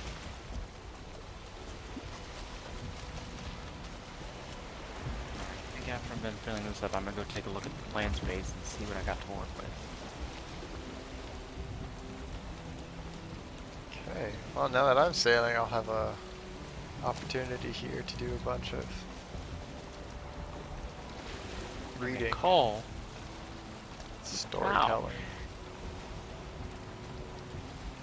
Give me a topic to search up or something to talk about here. We're gonna go into a story about it, or you know, maybe you want to hear a horror story. What's the creepiest story you've ever heard? Or the creepiest movie, maybe? Creepiest movie. I've seen a lot of. Okay, this is a really good psychological one. Midsummer is popular. Ah, I saw it on Netflix. I haven't seen it yet. I think it is really, really well done. The opening scene The opening scene is fantastic. It's such a good cold open with no idea what's going on, and just I love it. I love it. I have to give it a watch tonight. Absolutely, I recommend it. I've seen a lot of really fucked up movies and psychological thrillers. How would you make a psychological thriller? Like if I was a producer and I was like, Jagger Christ, I want you to make a psychological thriller. How would you? Jesus Christ, man, you made this thing massive. That's what you were doing the entire time? Pretty much. I made moats. Nothing can get up to that main area. There's a couple intersections where there's multiple modes to get around. And I think it's pretty safe. Yeah, no shit. It's a floating fish right there. If I was going to make a psychological thriller, my goal is I want to make something that you're like, how the fuck did a human brain come up with that? That is so fucked up that someone thought about this. But I don't really know how to pitch what I'm thinking of.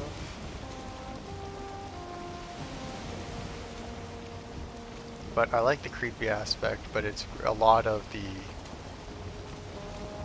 I want to break down the human and just... I don't want to rely on the paranormal stuff too much. I want to put the fear of this is what humanity and heartbreak and what this can do to a person. To crack your own mentality and just fuck it up. That's what that's kind of talking about that cracking your own mentality. I watched recently, not recently, but a little while ago, I watched the Inside Man, I think it was called. Inside Man. I don't think I've heard of that one. It's on Netflix. It's a show. David Tennant stars in it. I don't know if you know who that is. I do know David Tennant, yeah. And it's about a vicar, an English vicar, who basically makes some mistakes that aren't really his fault, but are his fault, and it's just, you know.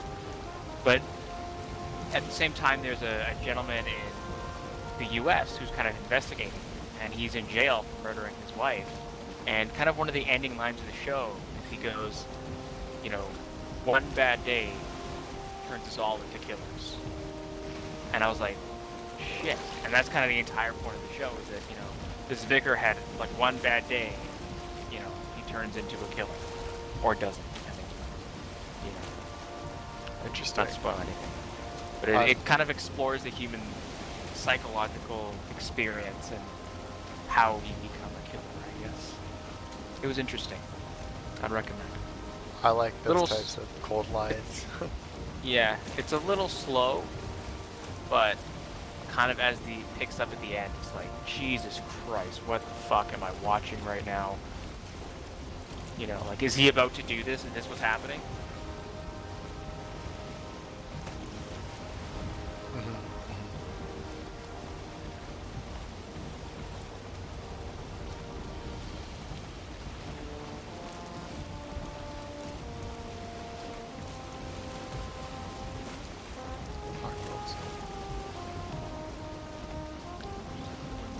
Keep looking at this. 20 stone, 30 wood.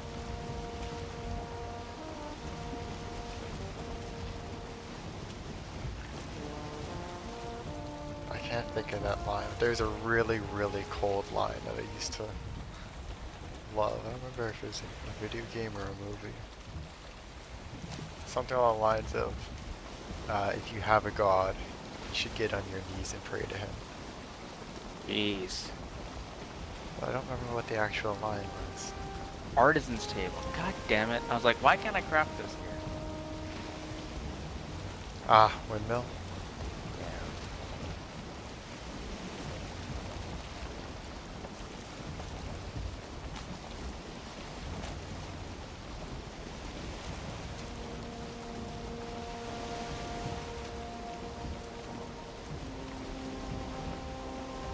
Sailing through the mist.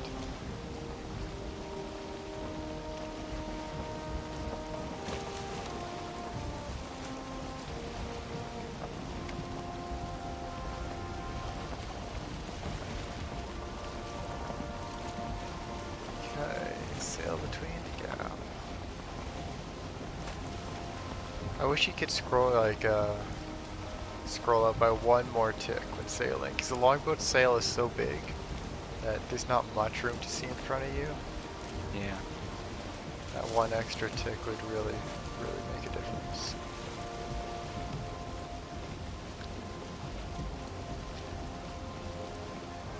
Alright, 5 short ghost stories that will scare the life out of you. Ooh. You will get to choose based off the title here. Alright. 1, the puppy in the basement. 2, nunchucks. 3, there's someone under the bed. Classic. 4, oh, that's a longer one. Wait, where's 4? Oh, 4, the chair. Or 5, the ghost at home. Oh, yeah. Yeah. I think I'm gonna go with nunchucks. Nunchucks. Alright. This website is called hauntedrooms.co.uk. So, nunchucks. Michelle Froelich Young had a strange experience with her 2-year-old daughter. Oh, that's just an intro to it, okay. So apparently these are, I'm assuming, kind of real stories. Right. Or, you know, based off real events, but with some creative storytelling. When my daughter was 2, I found her twirling paper towel tubes tied with twine in the air. I asked her what she was doing. She said she was practicing her nunchucks. I was very confused, as she'd have no way of knowing what they were. I asked her what she meant, and she said that Adam had told her how to make them, and she showed her each night how to use them. She went on to say that Adam told her to practice because she may need to know how to defend herself someday. I almost freaked out, but asked her what Adam looked like. She said he was tall, blonde, and had blue eyes. She said, "Mommy, you know how he looks. You know him. He died of a headache." I had to leave the room. You see, 4 months before she was born, my tall, blonde, blue-eyed martial arts pro friend had died of a brain aneurysm at the age of 27. She has not spoken of him since that day, so I'm not sure if I scared with my reaction or if she had completed her lessons. That wasn't scary at all. No, but it is always creepy when, like, children think that, you know. Children are just creepy in general. You're not wrong. fucking Children are creepy. generally creepy. They're communicating with some kind of demon all the time. You can see it in their eyes. Like, I used to, I remember my old house, my room was across the hall, or like, at the other end of the hall from my parents. And, you know, sometimes you have a night terror, or, you know, you need to go to your parents' room because something happened there, you know, you're like, can I get us some water, please, Mom? Because you're so young, you don't do that yourself. And I can just imagine how fucking terrifying you'd be. I'd, you know, call from my room, Mom, no answer, because, you know, they're probably like dead asleep. Can't blame them. And I then, thought you were just gonna say dead. And I was Dead. like, oh, whoa, that took a turn. No. They're probably just dead. then, you know, you go there and you knock, and it's a really soft knock because you're young, and you also don't want to wake up I don't want to wake up either siblings, so no answer. So eventually, you know, you crack the door, and then you go, Mom. And just imagine that, you know, just this little voice saying, Mom, wake up. She always wake up like, oh, what do you want? And I can't imagine how fucking terrifying that'd be. If that was me, I'd probably like wake up and throat punch the child or something. I used to. Did you go right up to their bed when you say that? Yeah. Yeah, so I do that too. I would go right up, and my house is very old, so it's very creaky. But my parents always said that it creaked for everyone but me. I was the only one who could walk around without making any noise, and it freaked them out, even when I was really young. They did not know how I did it. Like anyone else walking, even other children, would make noise. So I would like walk into their room, go right up to the bed, and be like, "Hey, wake up!" And like both of them heart attacks instantly. What the fuck? My mom started swearing in her native tongue. It was funny. So yeah, it was the ninja thing was nice to have. Made sneaking out a lot easier later in life. When the fuck did you ever sneak out? I tried to get you to sneak out. You're like, no, I don't want to. No, I wasn't sneaking out so much as like going Sneaking to to bed get a really late, not snack. waking anyone up. Yeah, my fat ass was not. That was my sneaking out. I don't know what you were doing. I used to sneak out of my house all the time. All the See, the fucking thing time. is that we had like an alarm system that was loud because it was like a loud beeping noise every time you opened the door. Yeah. Um, We didn't have an alarm system. We had locks, but I also had like a door that I could get in and out of, and I just jumped the fence. Yeah, it's not. Okay, so I need. Okay, so I'm I ready can't for see that. fucking shit right now, but I'm somehow slowly navigating through, I don't even know what, like this plain/swamp area.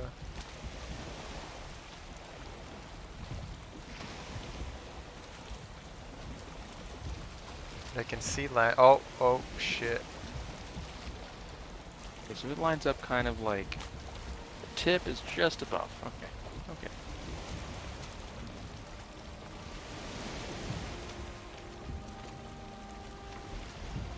I might be stuck.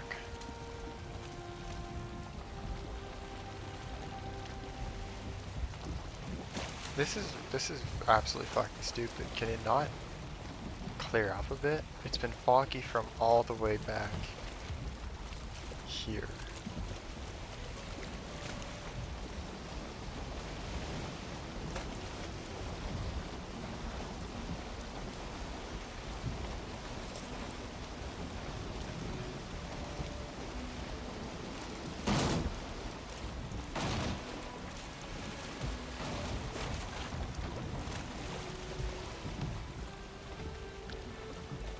I need some more leather scraps.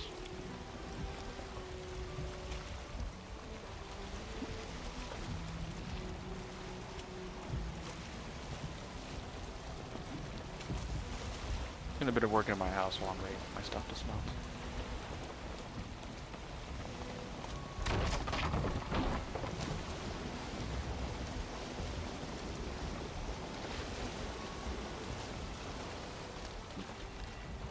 This is so dumb. Alright, well. 1, 3, 4, 5. What? Thinking? 1, 3, 4, 5. New story. We're gonna go with 1. The puppy in the Sure, basement. yeah, that's a good idea. Found on Reddit. Oh boy.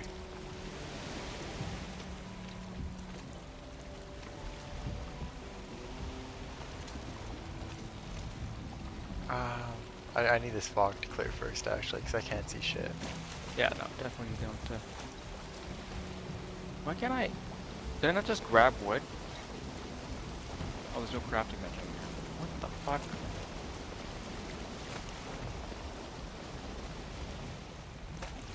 I want to use my ability to get over there faster, but...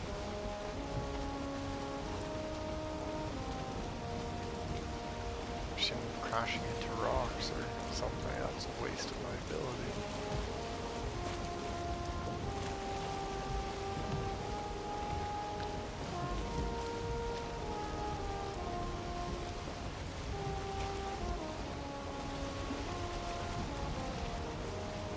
I can hear something as well.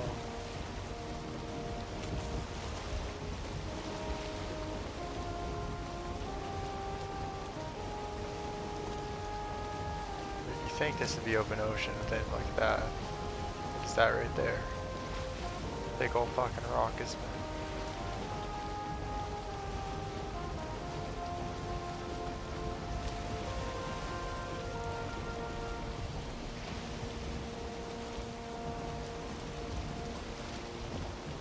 Huge silver edge.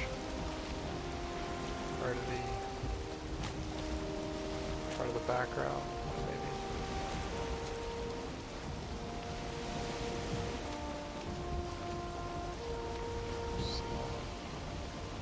Finally.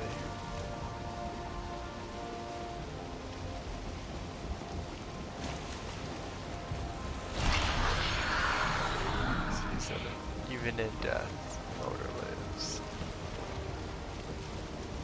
Going up this this way. Alright, so this one is called the Puppy in the Basement. Mommy told me never to go in the basement, but I wanted to see what was making that noise. It kind of sounded like a puppy, and I wanted to see the puppy. So I opened the basement door and tiptoed down a bit. I didn't see a puppy. And then Mommy yanked me out from the basement and yelled at me.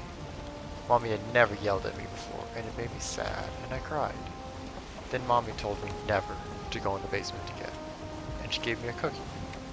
That made me feel better, so I didn't ask her why the boy in the basement was making noises like a puppy, or why he had no hands or feet. Oh, Jesus. Now that's an image.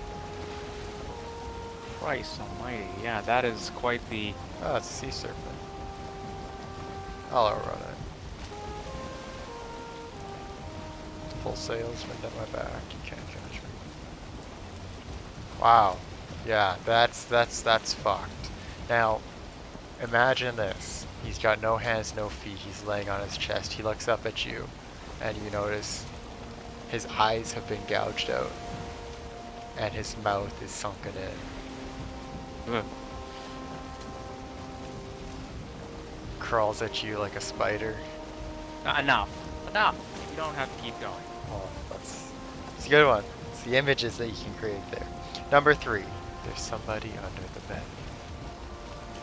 This is a really short one. It's a one paragraph. I begin tucking him into bed, and he tells me, "Daddy, check for monsters under my bed."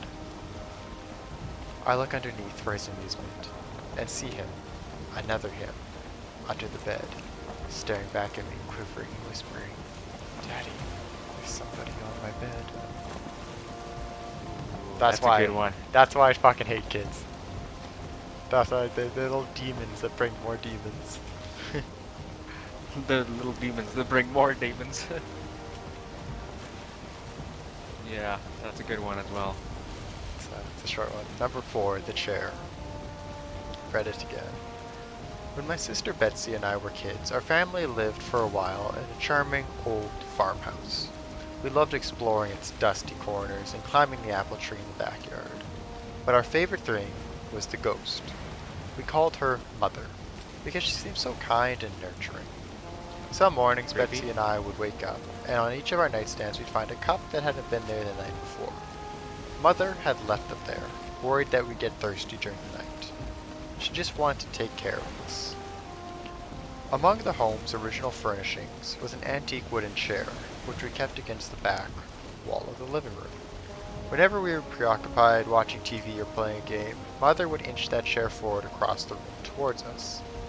Sometimes, she'd manage to move it all the way to the center of the room. We always felt sad putting it back against the wall. Mother just wanted to be near us. Sorry, just pulling up to the black metal spot. Years later, long after he moved out, I found an old newspaper article about the farmhouse's original occupant, a widow. She'd murdered her 2 children by giving them each a cup of poisoned milk before bed. Oh, Then she fuck. hung herself. The Fuck. article included a photo of the farmhouse's living room with the woman's body hanging from a beam. Beneath Jesus her, knocked Christ. over, was that old wooden chair, placed exactly in the center of the room. Kids, man. Well, that's unfortunate. Moral of this story is don't have kids. They're creepy little shits. Yeah, that actually got me thinking. The old backyard, in the backyard with the tree in it. One of the greatest movie series that is a horror movie but also psychologically fucked up, the Sinister series. Because Sinister. What that is essentially there's a monster, and it chooses a child from a family. The child is directed to watch a set of old films. Okay. And these old films all are... Is anybody here? No. All are films about the previous children and their families. Jeez. They start off nice. They'll be very nice movies, like Backyard Barbecue, or Swimming summer swimming vacation, stuff like that. And they start off showing the family, all of them happy, the child's recording this. And then they turn dark, where it turns to the children murdering the entire family. Oh god. And after the children murders the family, the ghost accepts them and takes them away. And they are just horrendously horrible films. I'll tell you one, like, I don't know if you're ever going to watch these, but Probably not, no. I don't plan on it. one of them is a film where I think it was called lawn cutting or something Lawn like cutting. that. And it's essentially, the family was out in the backyard, the father's cutting grass, the mother and two children are sitting on a picnic blanket. They're having a great family picnic, and the other child is recording them. Okay. And then it fast forwards to night. All the family are tied up on these blankets. And then you hear the pull start of a mower. Oh, fuck. I saw it coming. And yet.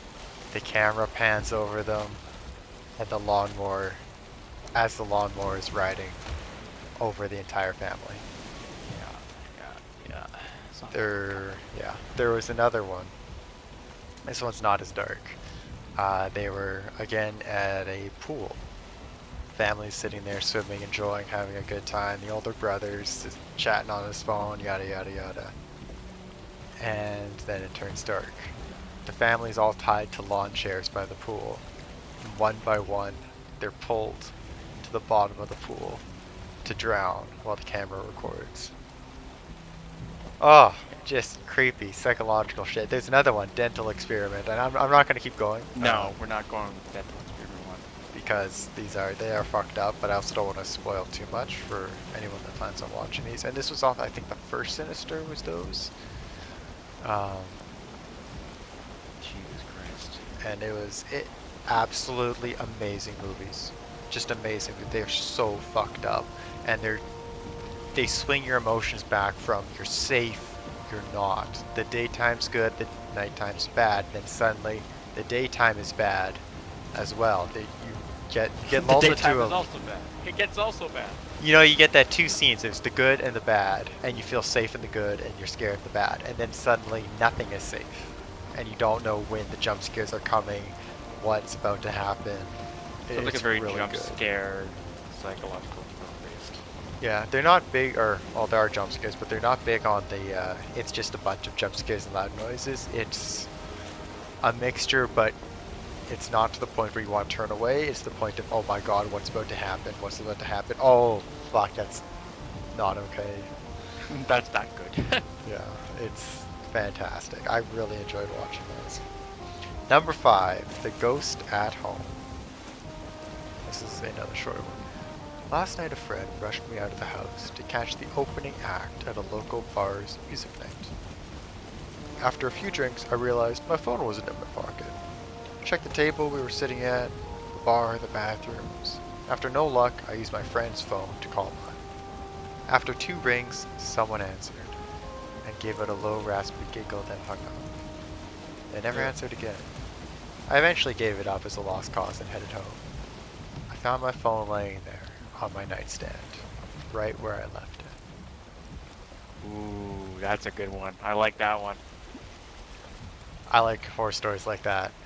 That's a good one because that's like, oh shit, I left my phone on my nightstand that one time, you know? Yeah, and it's like that's completely plausible, that you leave your phone, someone else picks up, or someone else breaks into your house and now it's no longer safe. There are stories I've heard where one was a real one, I know, and another, 2 were just those creepy horror stories, but a lady living alone. I don't remember if this is one of the creepy ones, if this was the true one. She was living alone and found, she would leave her phone on the nightstand every night. One day she was scrolling through photos and found some of herself sleeping in her home. And I was like, that's fucking that ain't great. terrifying. that Oh that no, is that was a not creepy good. one. There was one though, actually. A lady went out camping, backwoods camping, and this one is true. This one, again, with a grain of salt, it was found on social media, but this one is most said to be true. backwoods camping, had a great time, came back. 3 days later, was going through the photos. It was one of those click cameras, like we had to get the film developed. Gets the film developed. There's 2 photos of her sleeping in her tent that she didn't take. Ooh. And she went out there, did the entire trip, no signs of other life, no one else. They didn't touch anything, they didn't do anything. They just took 2 photos of her. They were in her tent. Like that is terrifying. Yeah, I don't like that. Like, Exactly 450. I don't think. I'm trying to remember what else the comment said, but she elaborated as well. It was like, never gone back out there. It was, Well, fuck no. I would go back out there if I was her. I don't remember exactly where it was, whether it was North America or not, Europe maybe. Not a vacation though, but one of those ones where you drive 2 or 3 hours from where you live to go camping or whatnot. Oh, that was the serpent that I knocked down. What the fuck did I just do? That's fucked. That is, I don't like that one.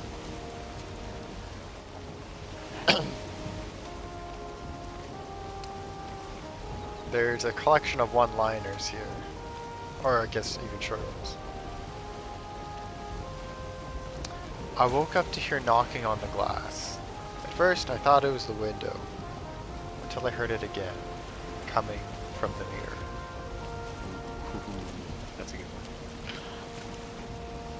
one. I like that one. Inspirational quotes, but it's not an inspirational quote. There's nothing like the laughter of a baby, unless it's 1 a.m.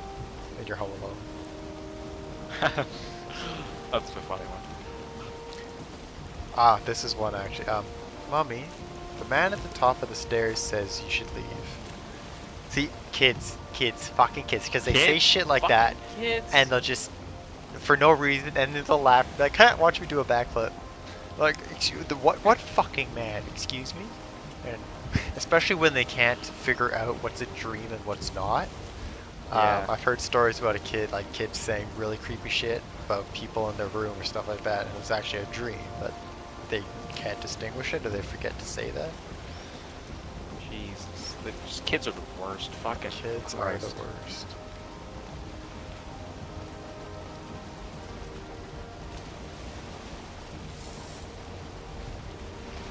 Darkwood chair. Bit fancy.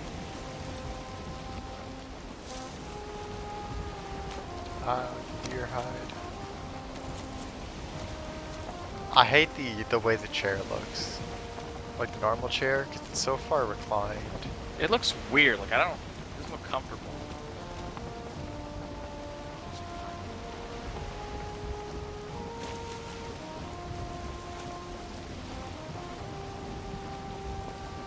Did you have another totem, right? I do, yeah. I've got 3 actually. Passing a village. I don't really feel like raiding it, but if I had to, I would. How much black mail do I have? Do I need to get any more? 30, 60, 90, 120, 150, 180, 186. Plus, what did I say I had? 112, 286, 296, 298, 300 black metals.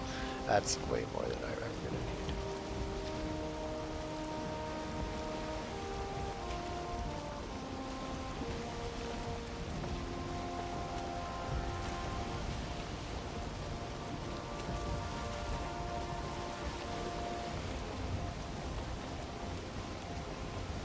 Alright, let's see what else we got here. Okay, these are on I got a forum here now, so these are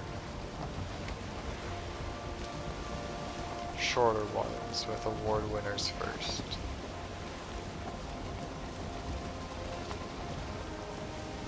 I will read titles, and you will get to choose if you want to hear them. Maniacal, manipulative, psychotic. Adelaide's Cemetery. Someone has died. Someone has died. The Faceless. Ooh, that sounds exciting. Alright, let's see how long it is. Faceless. this one's a recommended one. Oh, sweet jeez, these are like actual stories. This one's fucking long. Fuck it. This will probably take me until I sail back.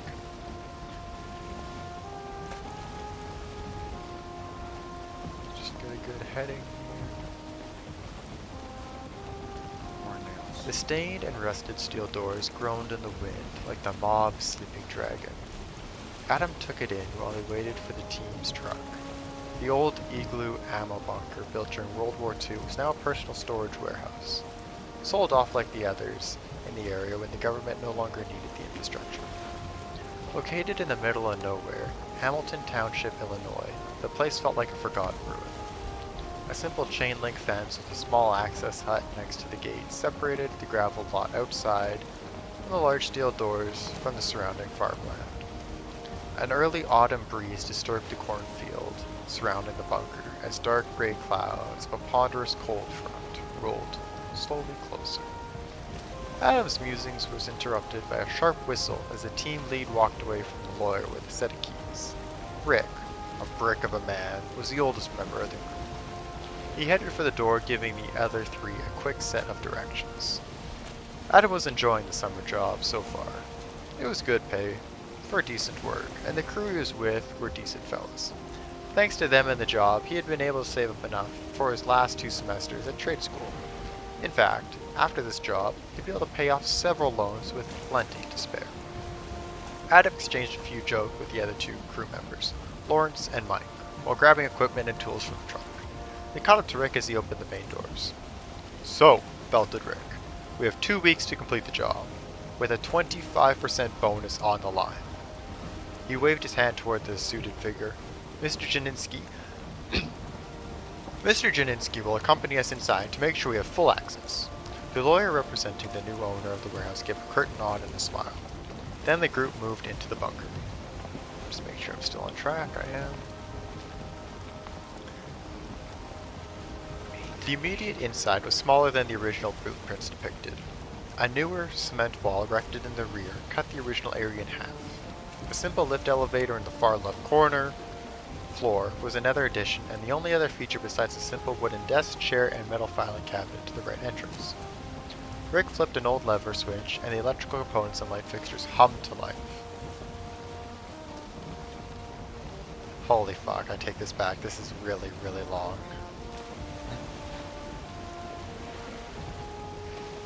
Are we invested? I'm invested now. Okay. I gotta sail back to get iron anyway, so. I gotta find myself. Well, should be an easy job, I joked. Lawrence nodded and 3 items in space. Janinski cleared his throat. "Let's check the lift first, to be sure you can meet the deadline." My client, Mr. M.T. Modal, was very adamant. The group moved to the lift and descended. The doors opened, but nobody moved. Beyond the doors were piles, clusters, and rows of milky white plastered mannequins. Yeah. More than could be counted, all with blank, featureless faces staring back at the group. "Oh my god," whispered Janinski. "Well, now we know why the pay was so nice," Mike chuckled uneasily, and Adam shuddered. Gotta redirect myself here. 1 second. Now I'm going into the wind.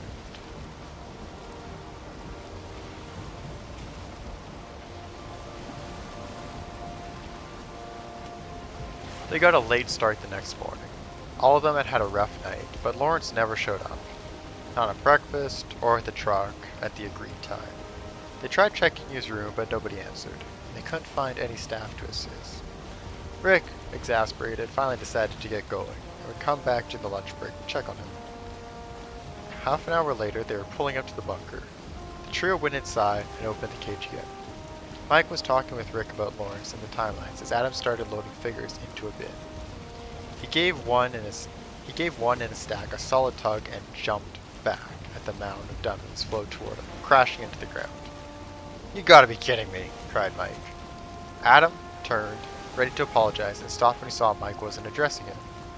Obscured by the models and now visible was another ornate metal door with a giant padlock containing 3 separate keyholes on the hinge. "Okay," Okay. Rick ran a hand through his hair. Adam, keep hauling these out. Mike, you and I will check on what's on the other side. We'll be back in 20 minutes tops. Adam nodded, and took a second to pop out some earbuds, and turn on some music. He opened the music app and started a heavy metal instrument playlist, then got to work. He lost himself deep inside the bass of the music and the repetition of the work, until he stopped for a quick coffee break, realizing only when he checked his phone that 2 hours had passed. Adam took out his earbuds, and the silence of the bunker was almost deafening, like a standing in a tomb. The lift gears shrieked, and he turned sharply toward the ascending lift, swallowing his heartbeat back to his chest and breathing a sigh of relief, when someone above called out. Adam responded and met another man wearing coveralls with the Waste Management Company's logo they had contracted for the job here at the base of the lift. Wow, it's creepy central down here, the man Diego said, looking up from the figures to Adam. Anyway, just looking to get a signature for the second dumpster. Sure thing, Adam said, taking clipboard and pen. The hairs on his neck rose as a shiver went down his spine. Hey, you didn't see 2 other fellas up there, did you? Wouldn't be here if I did. The sound of the heavy doors slamming shut echoed through the chamber. Something I should know? Diego asked. Adam's reply stuck in his drying throat as a cracking, scraping sound echoed down on them, and the lights dimmed. Adam grabbed a crowbar and one of the portable work lights before the darkness enveloped them. More cracking and grinding noises rose up out of the dark, stopping when Diego turned on a pocket flashlight. So I'm guessing Diego never finished his thought. As he talked, he turned about the light, illuminating one of the mannequins that had materialized next to him. He yelled and dropped the light in surprise, stumbling away into the shadows. The beam of light danced about, and Adam saw more figures appear where they had not been before, poses changing between moments of illumination. Adam frantically searched the unfamiliar light for the on switch, shuffling backward from the hair-raising sounds, swinging the crowbar wildly. In the 3 seconds it took for Diego to drop the light, fall out of view, and for Adam to finally turn on the high-powered lamp, hundreds of mannequins had entered the chamber. Some struck same strange poses as if in the middle of a dance routine, while others simply stood erect, looking at Diego or Adam. Gotta change my position here. Mannequins are creepy. Mannequins are really creepy. They are creepy. I hate them. We're like halfway through the story. Diego lay on the ground panting. Surrounding him was a circle of 10 figures all looking down at him, one with blood-covered fingertips. He yelled the longest utterance of expletives Adam had ever heard, and then barreled through the circle, toppling 3 models, scooped his light, and ran over to the section of wall by Adam. He checked the wound along his neck. Blood had trickled down his collar, but the slices were shallow, and the blood was already slowing. They stared wide-eyed at the room before them. Don't turn off the light. Adam nodded, holding the lamp out like a shield. Nothing moved for the moment. Oh, shit, that's a rock. Can we get out with the lift? Whispered Diego. No, Adam muttered back. No power, no lift. But the original plans had tunnels linking the bunkers together with surface access. Adam swallowed hard. We just need to go in there, and he nodded towards the strange door in the cage. They looked at the door, then each other, the strange reality giving way to a grim understanding. The 2 men steadied themselves and moved side by side, Diego covering any shadows with his flashlight, towards the inner door. They pushed past the door as Adam slammed it closer, turning to keep going, and nearly bowled over Diego. The 2 had moved from one hell to another. The area seemed to be endlessly filled with shelving units and stacked crates that sectioned off rooms. In the first 2 rooms to left and right were more mannequins, more than made any sense. Most stood against the walls, but some were posed and arranged as if performing a scene of some sort. Adam's skin crawled as a scratching noise reverberated from the door at his back. Both agreed they should start moving for an exit. Adam felt watched in the oppressive darkness. cracking and grinding, ringing intermittently from beyond the edges of their light. They moved slowly. One room they passed looked as if the models were holding a mass, one standing at a podium of broken mannequin parts with his arms stretched upwards. The next depicted a tug-of-war, one of the mannequins in place of a rope. Okay, I'm still on the right path here. They moved further along the rooms. When Diego excitedly murmured, he saw an exit sign. That was when they came to a room with many models sitting at a table, as if in the middle of a feast. The table was littered with mannequin limbs. No, they were more yellowish. Adam squinted against the darkness. Bones, breathed Diego, turning his light back towards the exit. The lamplight flickered for half a heartbeat.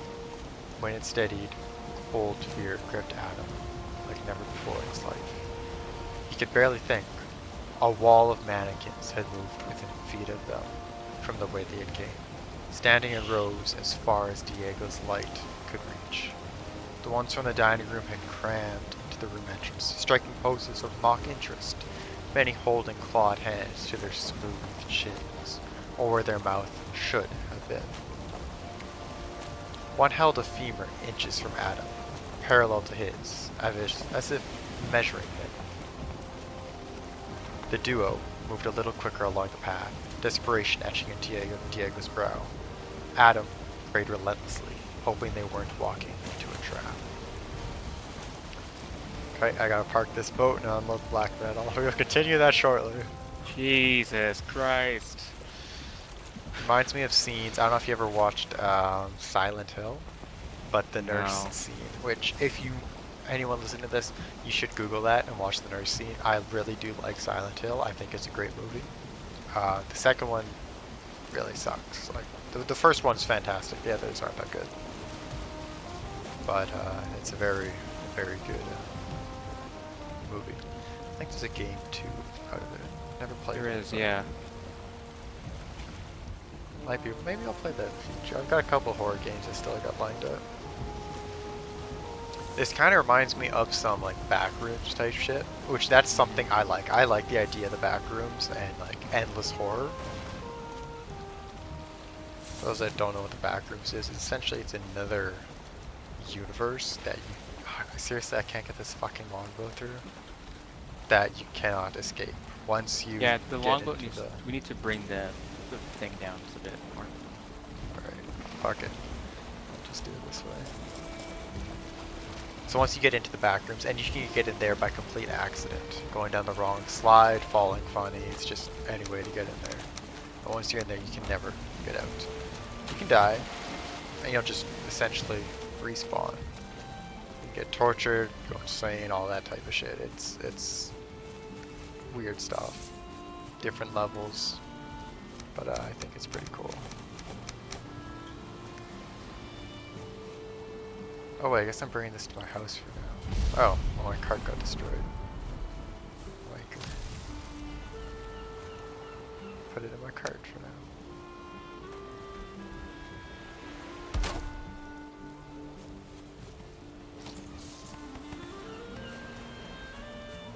I moved the obliterator to the smelting area. That's a good idea. Alright, let's break this, and then get back up to bone mess, and then sail back.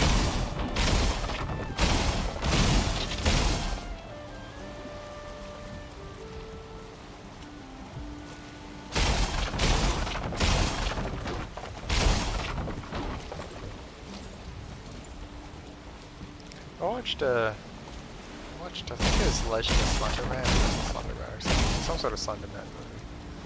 I thought it would be good. It really wasn't. It wasn't scary at all. I never actually even played the Slenderman game. I've heard there was a series, I think it was the Amnesia series, that was supposed to be really fucking scary. Never ended up watching. This is a long time ago, back when actually PewDiePie was one of the main internet sensations. Right. He was doing a playthrough and those videos always popped up when I recommended. Right. Am I going to Bone Mass?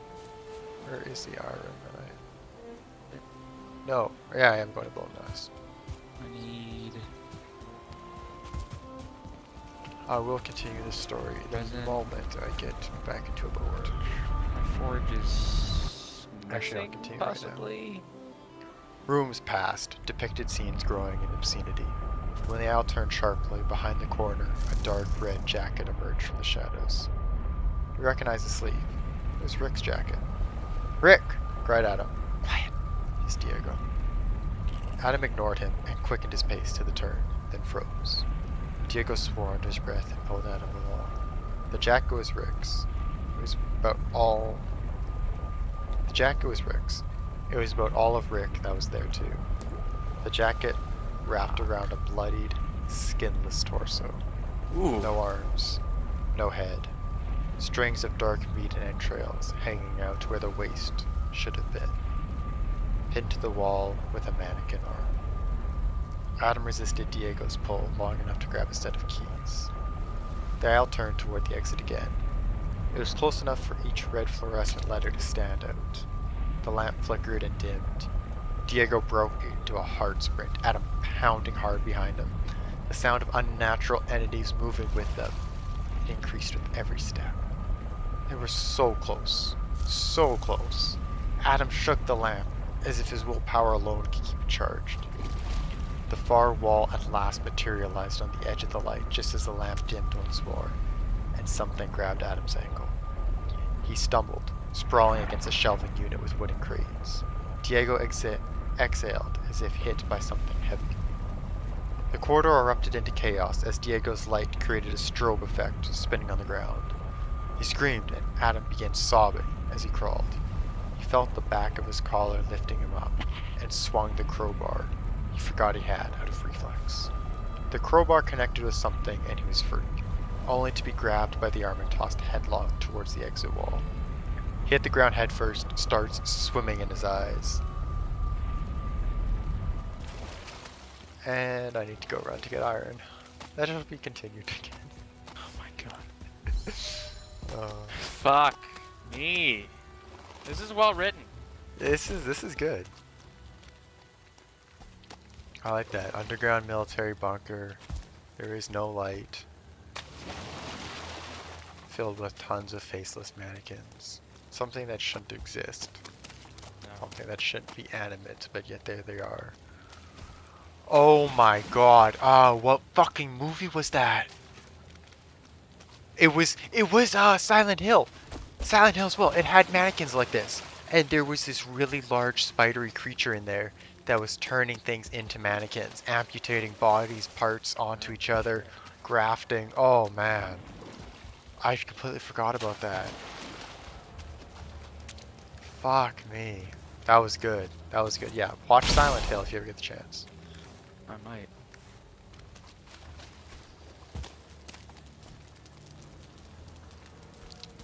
Oh shit, I need an axe, don't I? Because I don't have the wood to make a crafting table.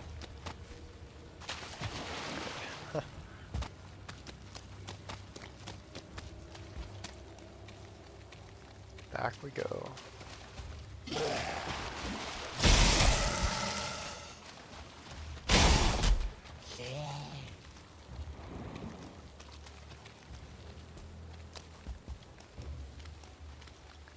the delay lives on.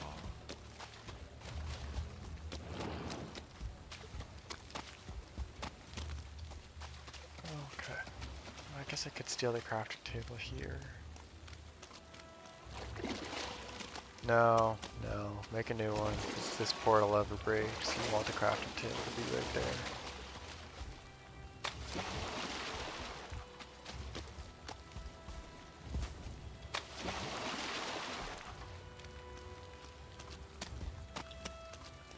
Just in case it's better. Oh, 15 black metal.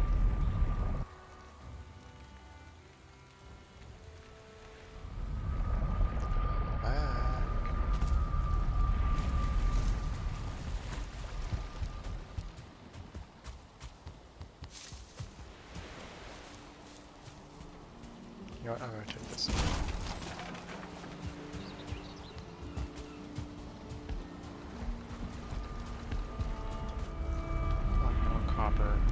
That's the wrong fucking portal, isn't it? I think I just went through Yagluth's portal, yeah.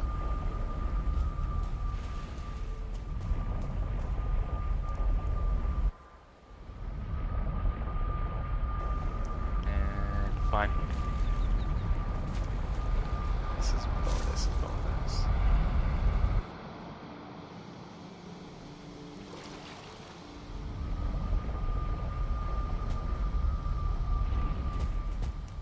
This way. How close does this have to be?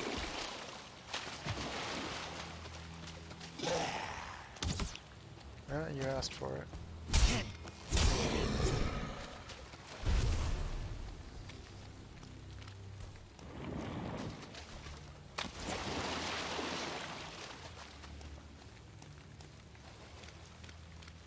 Dun, dun, dun, dun.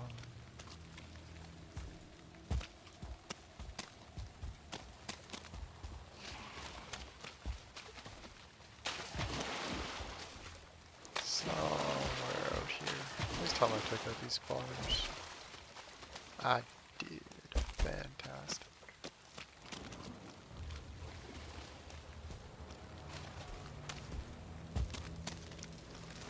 Okay. There's no abominations around.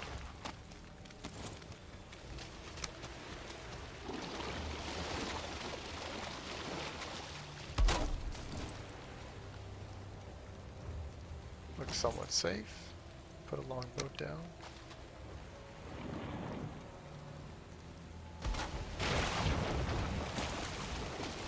Fantastic. Let's go pick up the iron. I actually have to do a bit of iron mines as well. Depending on how much I have sitting in the chest.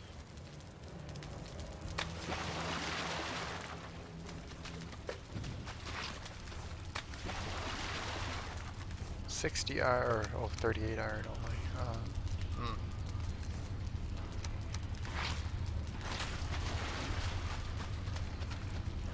Yeah, let's buy a bit more.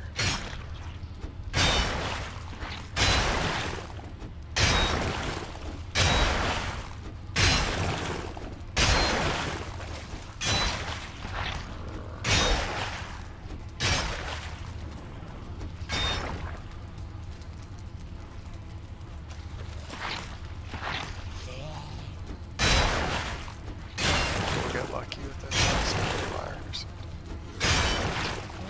I seem to average pretty well for the iron.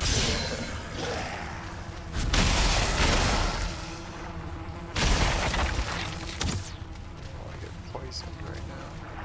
Oh, there's a chest in here, nice. Maybe you'll have...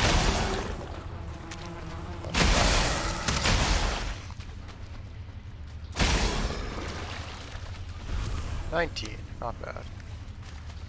In the chest there was iron? Yep. Nice. Lucky you. Probably. I don't know how much I should bring back. Bring back a bit more so I don't have to do this again. I've already got 60, I think, at home.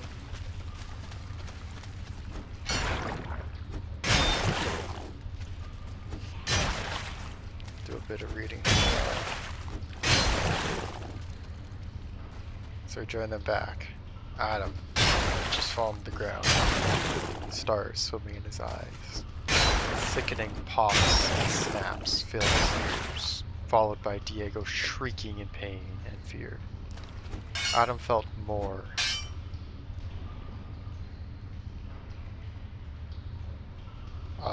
This sentence is wrong.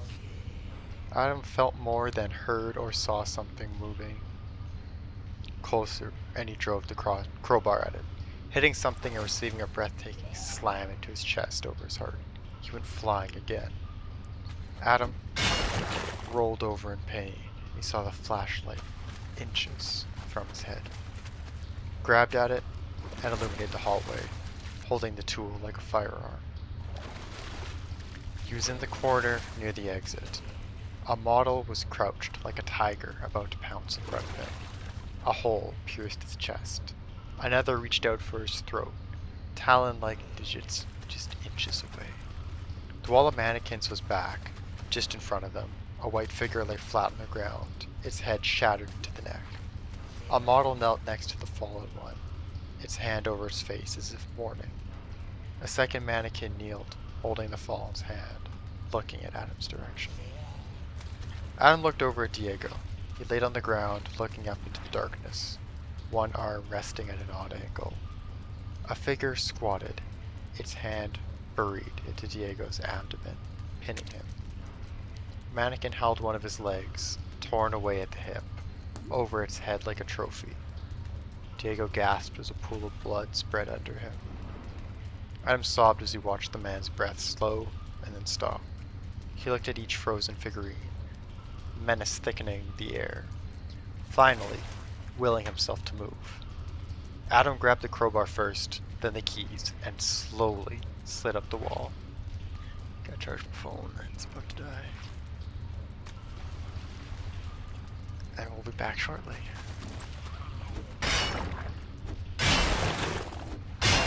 Grab a bit more iron.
Alright, that's good enough. Let's get this iron out.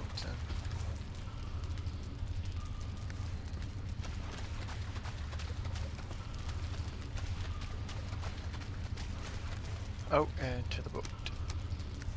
You are carrying too much. You don't say.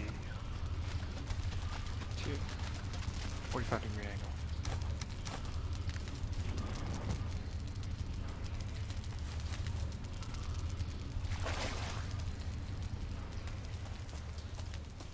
To the longboat. Hopefully there's no leeches here.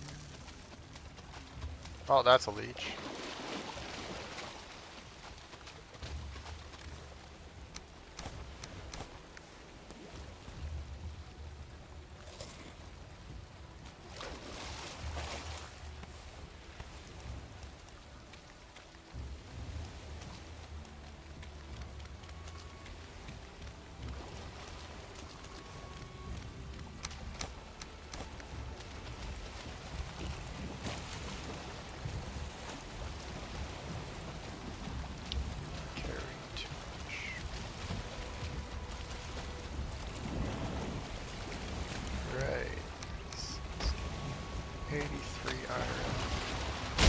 should be enough, honestly.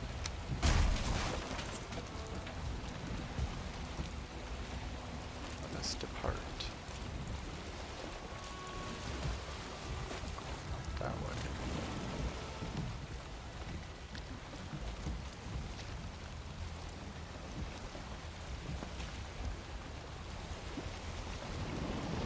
Alright.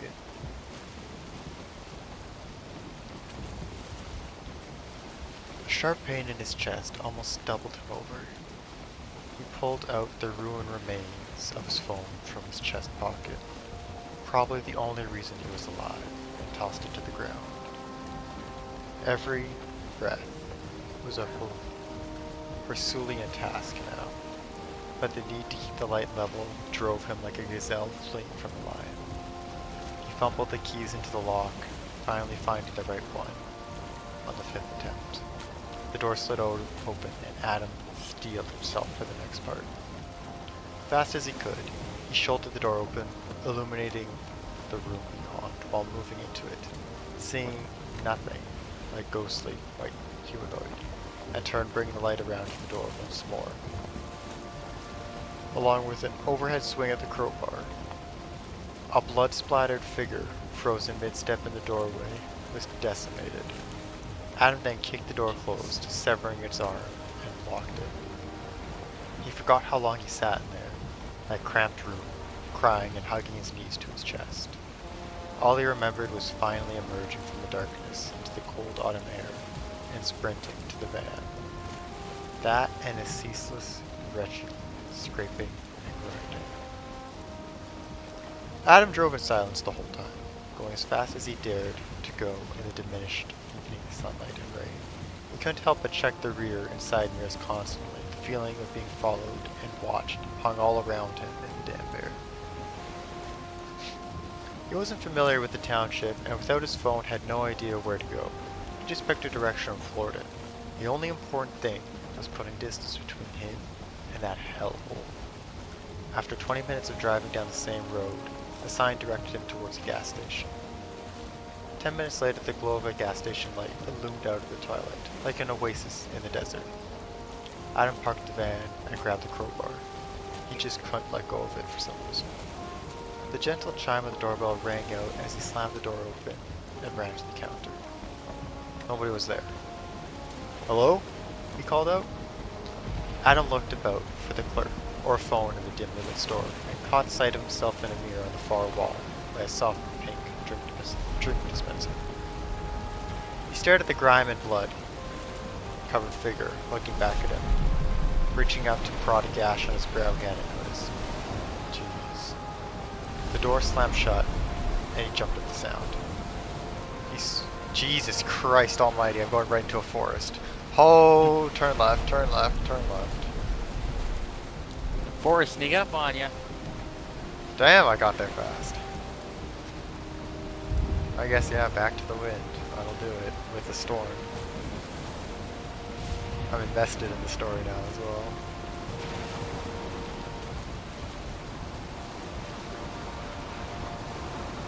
He slowly opened the manager's office door, the crowbar held low, but ready. "Hey, is anybody home?" He hefted the crowbar. The room was lit, but empty. A laptop sat on the desk, open to a spreadsheet. On the opposite wall was a corded phone, worn with age. He lunged for the phone and grasped it like a lifeline in a hurricane, punching 911 and holding it to his uninjured ear. The phone was dead. Good Lord. Can't stay straight with this storm. He let the receiver go and fall smack against the wall. Right where the cord to the wall jack was cut. He slowly turned back to the counter, his breathing quickened and his pulse surged. A small sob welled up from his throat before he swallowed it back. Standing behind the counter was a mannequin, its pearlescent, featureless face looking back at him. It wore a denim vest and a brown toupee. He squinted at its hairline. Red lines streaked from the hairpiece down where ears should have been. and along his shoulders in sharp contrast to his white exterior. No, not a hairpiece, but a scalp. An all too familiar cracking and snapping sound emanated from the storage room to his right. The sound grew closer with every breath. He pushed his spear down and away, tightening the grip on his crowbar. The only thing that seemed real anymore. His face was etched with desperate determination. They were terrifying, sure, but he knew they weren't invisible, he thought as he backed into a corner. The lights flickered and dimmed. The end. Jesus Christ. God, I hate mannequins so much. Even like stores, the worst. That's terrifying. It's more terrifying, like, first off, what happened to Lawrence? He just disappeared. Yeah. Then, secondly, you're in the hellhole. You get out, only to find out they're everywhere. Is it a plague? What's happened? Oh, my stream is lagging. Why is my stream lagging? So intense. The mannequins are coming to get you. That's... I don't like that. I don't like that at all. Maybe just come up with an awesome prank, though. Just how many mannequins do you buy? They're probably more expensive than you think, to be honest. Imagine we could find like an abandoned department store somewhere. Probably.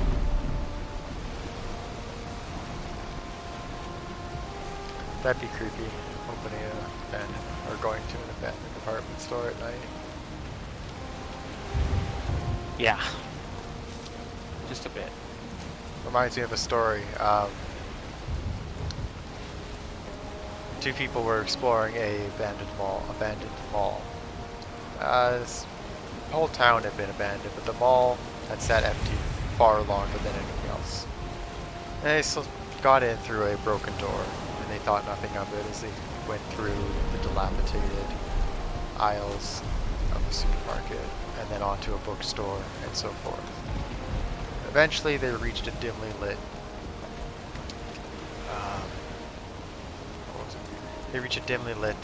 Retail store. They pried back the security gate that had seemingly been shut for years, and went along the untouched, dusty merchandise that had left behind. No, I'm just talking.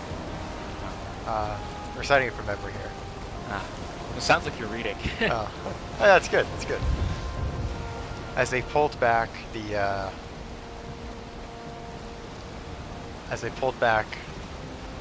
rows upon rows of clothes, they found nothing of interest. Eventually one called over and said, "Hey, come look at this." They had found a set of thrifted t-shirts, all of their favorite band. As they pulled back the counter, they found a person staring back from the other side of the shirts. It was a squatter and all that. And they fucking hightailed it out of there at that mall. I think, can you imagine that? You're exploring abandoned shit, and then you find a squatter staring back at you, a couple feet. Surprise! Surprise, shorty. God, they're having major spikes. I don't understand why. It's 48 frames. It's not that difficult.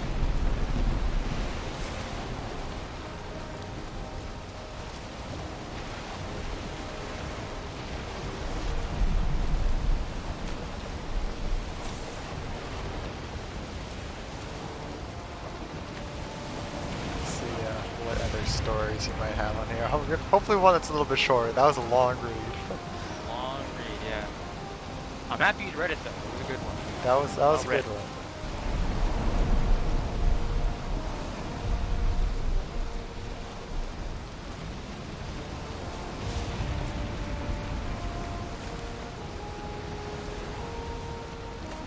We're gonna go to a different website though, because I think these ones are all really, really long ones. Save it for later. Stories to tell in the dark. Spooky stories. We gotta do like a... We're still streaming by then. Halloween stream. Oh, baby. I'd do that. I'd be down. Play some horror games. I do have a lot of them. I don't know if any of them are co-op, but... Actually, no, I do. I really want to play this with somebody.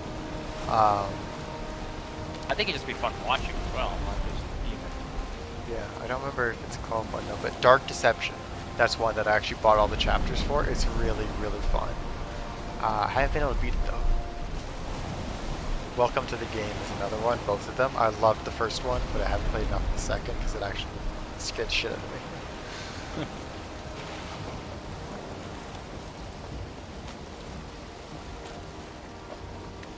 Okay, short story, my right fucking butt cheek. That thing's long as hell. Go fuck yourself. Go away. I'm too busy to deal with your dumb ass right now. you fucking twat.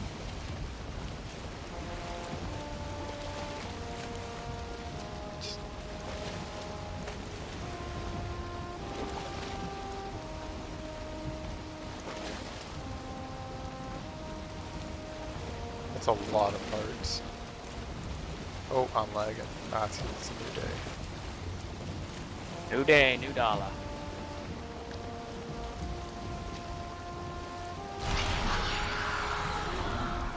Even in death, motor still cries.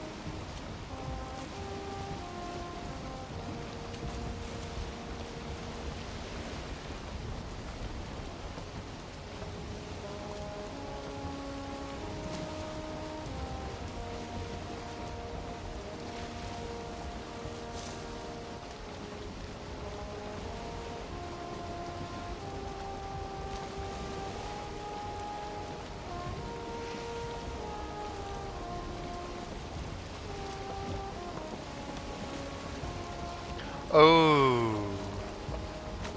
Oh, this one might be a good one.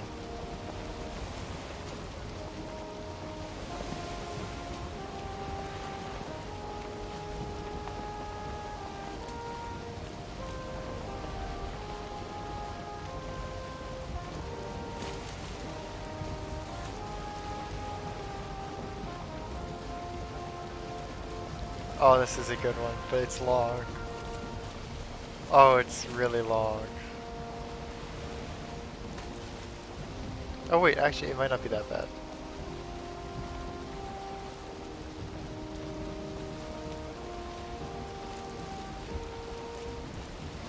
I take it back, it's pretty long.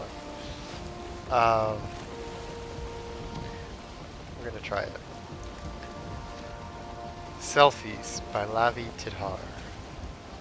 Selfies. Fucking hate selfies. I'm just kidding. I'm different with selfies.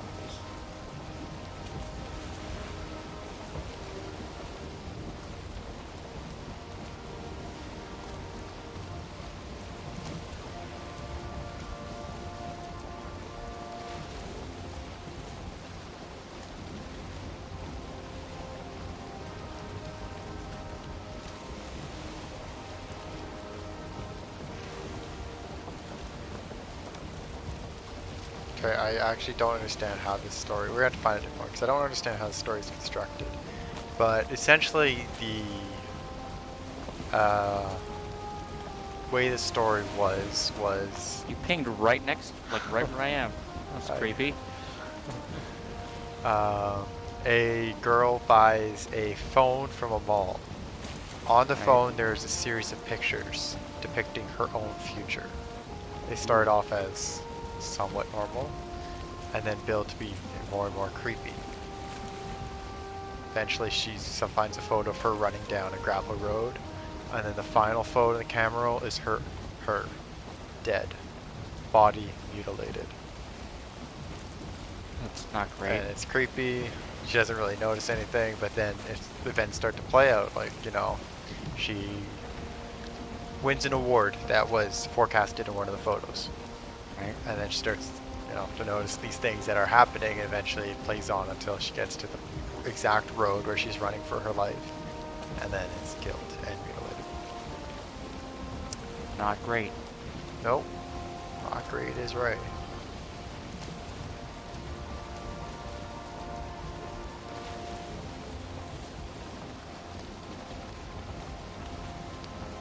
So that'd be a good one to read, but the way it's structured is difficult to follow along. I don't know what is just like the prelude, what's... Nice. It would appear I have hit them. I mean, you're going full speed into the bay. What did you think was gonna happen? I didn't know if you had cut down the center yet, so I wanted to get some speed to get over the rocks. I did cut down the center. It looks good.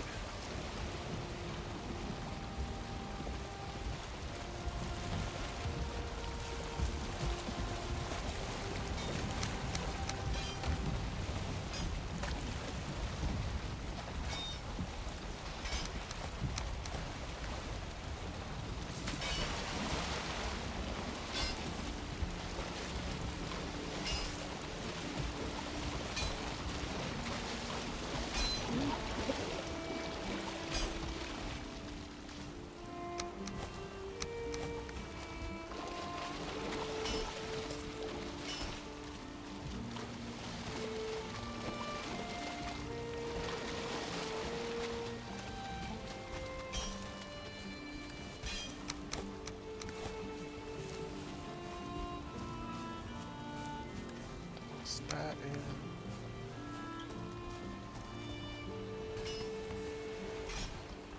You are carrying too much.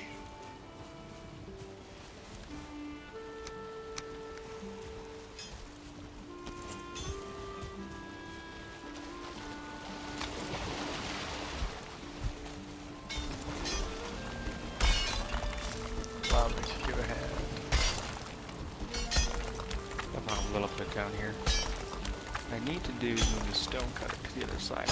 Do your side now. This wall.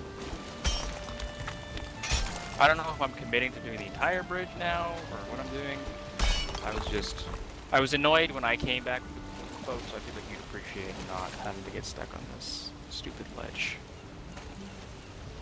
Yes, I do appreciate it.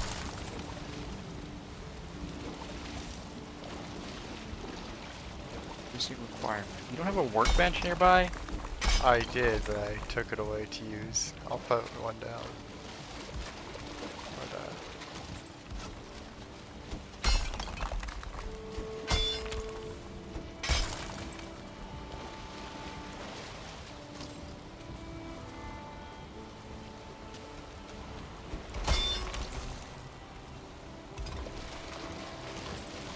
Gotta say, building in the water, one of the ass things I've ever done. Fucking hate building in the water so much. Yeah, the tide going up and down is just so fucking annoying. Then your tools get put away and Yeah. everything just Let me blows. fucking destroy this brick for the love of God.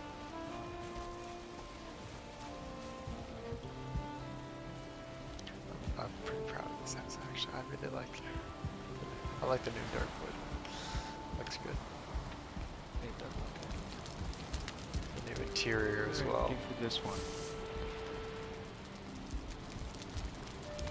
The problem is then I need to go look what I did on the other side, but there's no bridge to go look. I did 1, 2, 3. Is this 3? Or 1? No, it's 3. Or maybe it's... Fuck. Did I not do this right?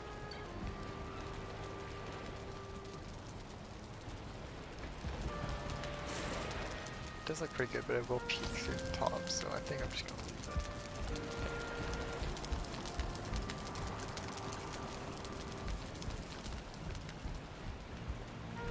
I do want to do a shade somewhere, though. I was thinking about doing a shade right here. That went up. But it doesn't really make much sense to do one there.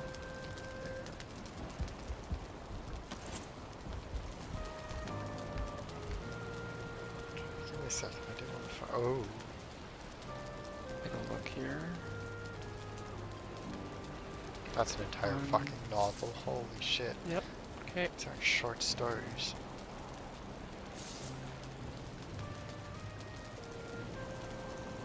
Favorite short How much stories. barley do you have?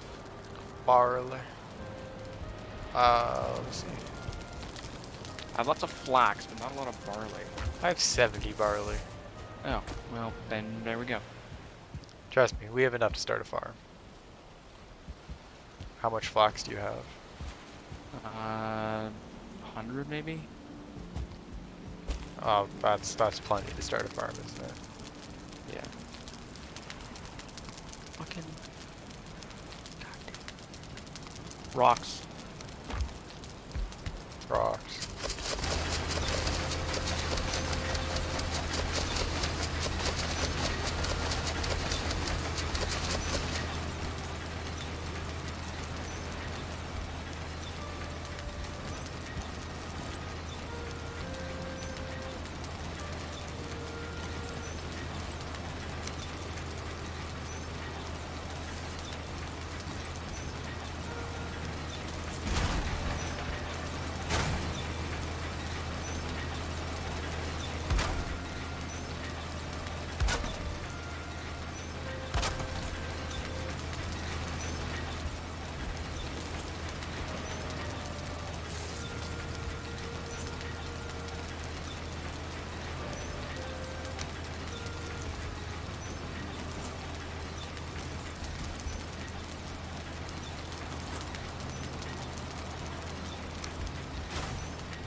I like that actually.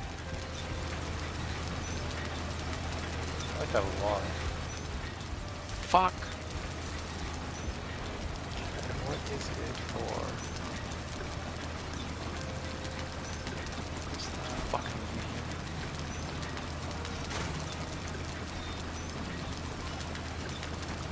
Interesting.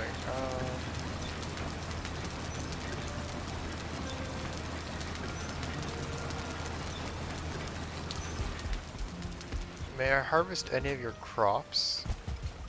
I'm missing the fire resistance recipe, and I'd like to start making some of those for us. not ready for production yet. I think it's just seeds right now. Actually, reminds me we should go take a look.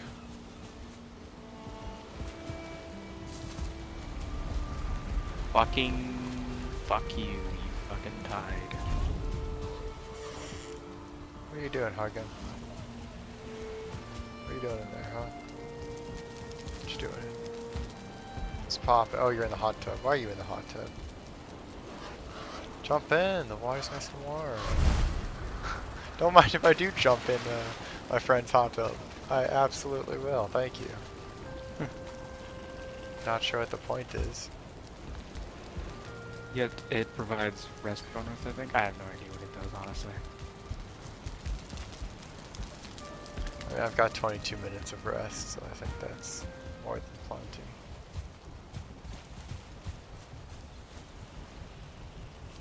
Onion seeds. Not a stone. Carrot. Carrot.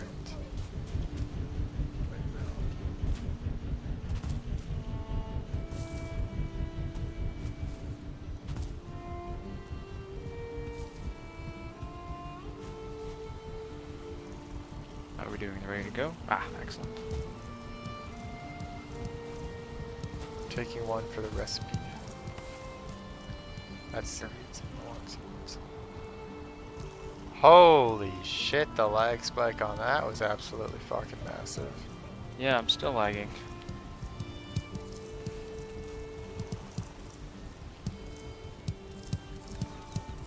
There's your seed. Oops. Tossed them away there. Here, hold on. The seeds I picked up on the next one. Okay, so I have 45 spots. Could probably break this down into like easier ones. So I have 15 spots. It's 3, so it's 1 for every row.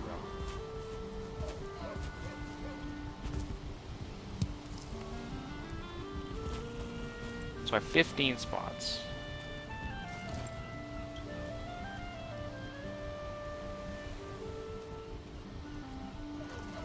Did you see it? 15. If I did 3 seed plants, that gives me 9 is 12.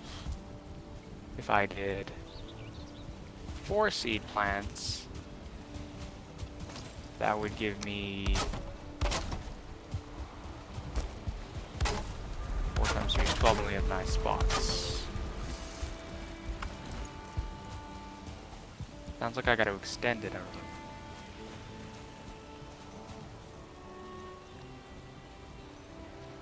Or do 3 seed plants and do 9 things and then have. I guess I could bring it back.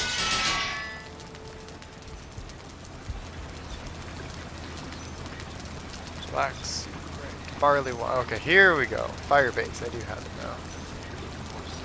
Barley wine base, which is fire resistance. 1.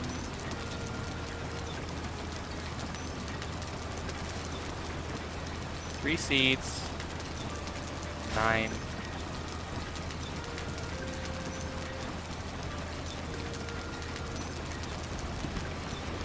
Well, 9 minus 3, so it's only 6. That's not.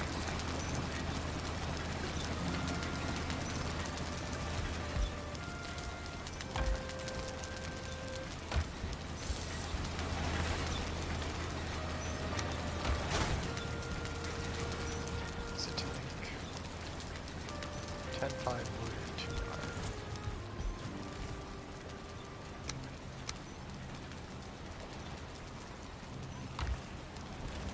And 2 of this. Let's draw. Let's draw, let's draw.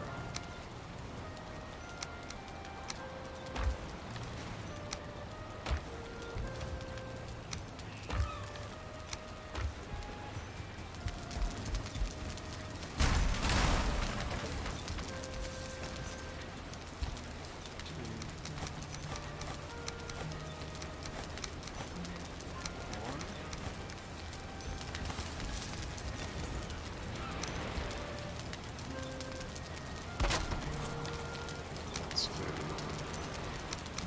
So 3 times 4 is 12 minus 4, so it would be 8 times 3, so 24 per. So that's not bad.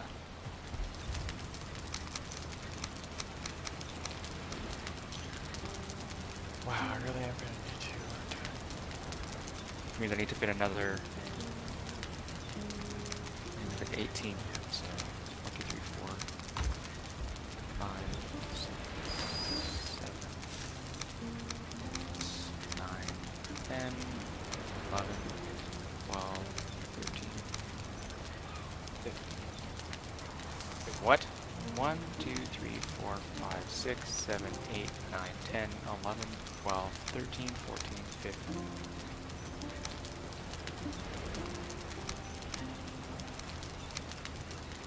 Shit. The fucking pig in the farm. Get her out of here.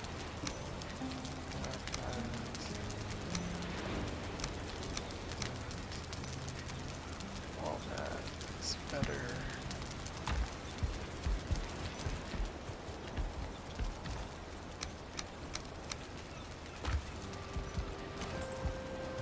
Right.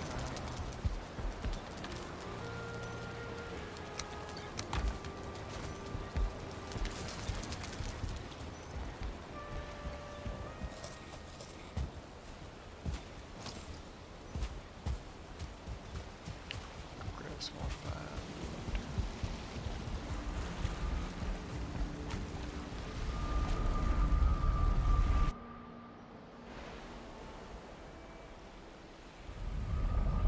The cabin.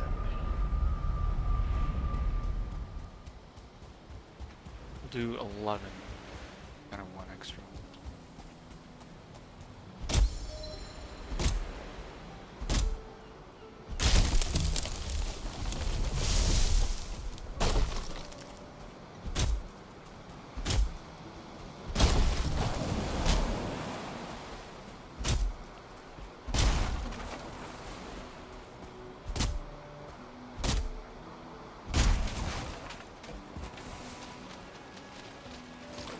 I thought I had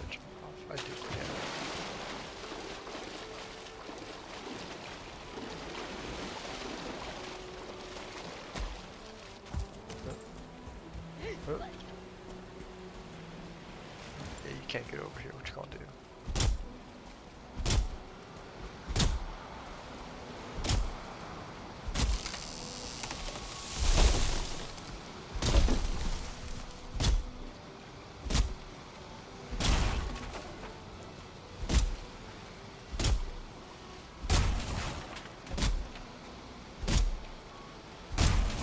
Slowly but surely.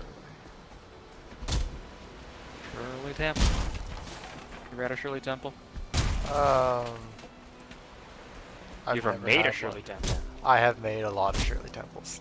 I was gonna say, I feel like you've probably made more than you The greatest thing I ever remember is I was on break and one of my coworkers was manning the bar, and she comes running back in like saying, "Oh, I fucked up, and you know what happened? This lady asked for a Shirley Temple, and she didn't. Oh fuck. She didn't know what it was, so she Googled it, and it essentially said, "Oh, you know, it's orange juice. It's got the cranberry or orange juice. What can I think of? Not cranberry, grenadine, and all that." And she's like, "Oh, so it's really like nothing overly special." Proceeds to put the vodka in it, and then realizes that the lady asked if I can't get a Shirley Temple, but she doesn't want any vodka because she's pregnant. Oh no! And she's very much like, "Oh, I fucked up. She's like, what happened?" "I put the vodka in it." "Okay." "She's pregnant." "Oh no." It's like, well, go out there, you know, runs over. The lady hadn't taken a sip yet. It's like, I'm so sorry, I fucked up, I put vodka in it. And, you know, lady was very nice about it. She just laughed, thought it was hilarious. The whole table thought it was funny. What's preventing me from, and yeah, so she caught herself there. It was a funny story. Thankfully nobody, no alcohol. I don't think like one thing of alcohol does not, you know, No. damage the baby irreparably. It's just a No, but you it's, shouldn't do it. yeah.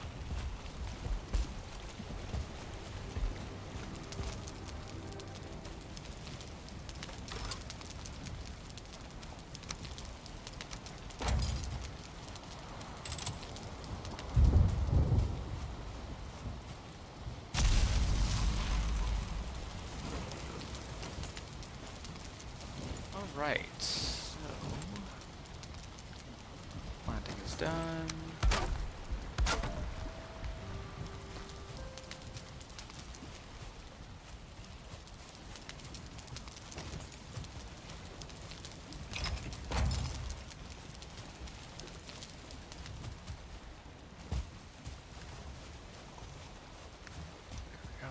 Trying to think about the most popular drink I used to make.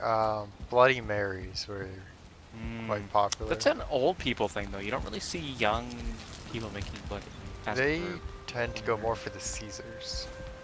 Yeah, Caesars were very popular. Spicy Caesars. They loved the Can't way say I've even had a Caesar before. Can't say I have either.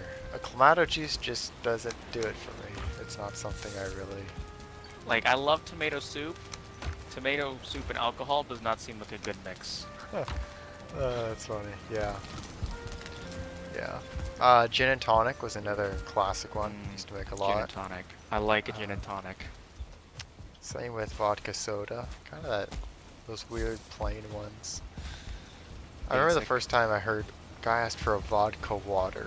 Like, What? why? The fuck is the point of a vodka water? It's watered down vodka. It's probably what your kids were giving you back in the day when they used to steal your booze. Maybe that's how that gained popularity. Watered down vodka is because kids used to drink booze, replace it with water, water them down, and people are like, "Oh, yo, this vodka's really good," even though it was just watered down vodka. Yeah. I like the channel so far. Looks good. Yeah, I'm gonna raise up the banks to meet up with the side. I like it. What am I looking for? Could you, if you have spare stone, you could go put it outside your house or something. That would be lovely. I do. Can I get some turnips and carrots? I'm going to make a spice rack so I can... I don't have carrots yet. Don't have carrots. I do have turnips though. Oh, maybe I might have carrots actually. Let me look. Let me look. Just need 2. Or 1 rather, actually. Ah, you're in luck. Ah, Why did I then. turn Irish? Yeah. I don't have space in my place for an oven, but I really don't want one in my place because they're so fucking annoying. Yeah, I don't go over here, so... Oh lord, 3 turnips and a carrot. And 1 carrot? A carrot. Here's 1 carrot, and I thought you only needed 2 turnips, so I grabbed 2. But I actually have 6. 3.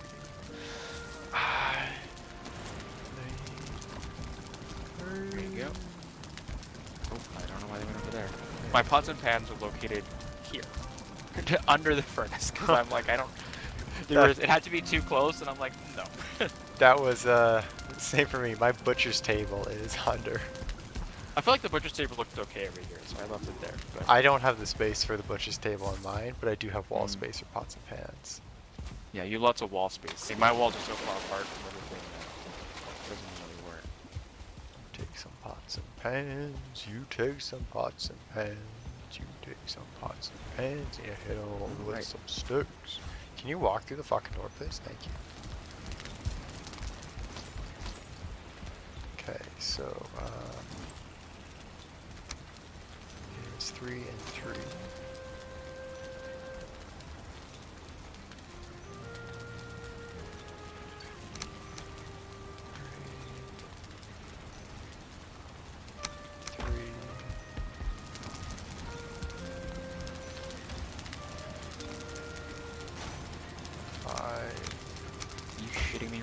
You get the fuck away while I'm building. I missed every single hit there. Are you serious? It's too far away? It's right there. I feel your pain, brother. My fellow brother in pots and pans, I feel your pain. Right there. It's the spice rack that I'm building. It's literally right there. Oh my god, this is... I'm gonna have to make this ugly wanker of a thing now. Building.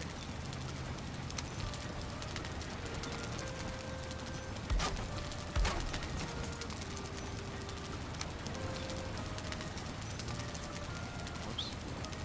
And now you need more space.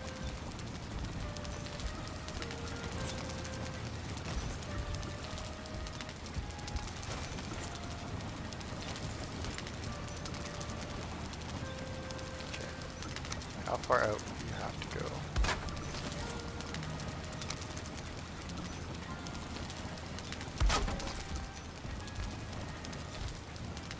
Okay, so if I'm doing that, I need to go. Oh, fuck me! I don't have any more fucking tar. Oh! That's a piss off. Okay, what can I do? What can I do?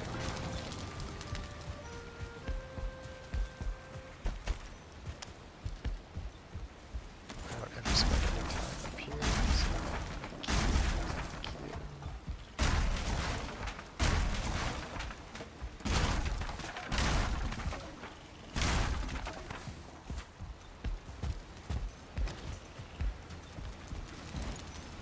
Building.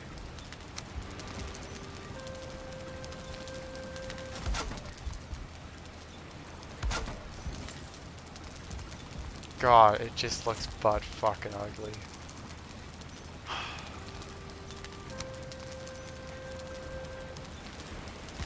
Do I actually have to? I might have to. Do I have enough room to hang that? Hey, there's a fish down here. In my basement, and I found a fish. There's a basement, there's a fish. There's a fish in my basement. There's a basement fish.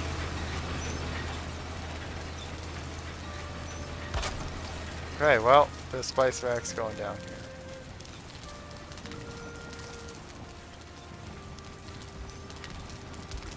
So that should give me what? level 4. Cauldron level 4, and then you get cauldron level 2 stuff. Okay, level 4 cauldron.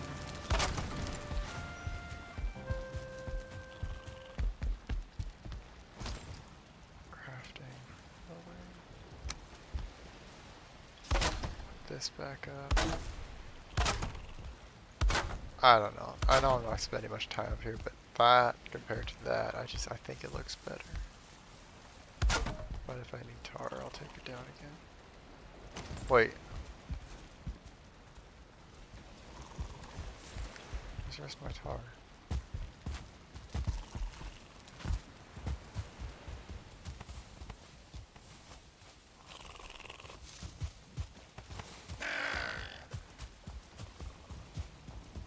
Oh, I didn't destroy it. That's why.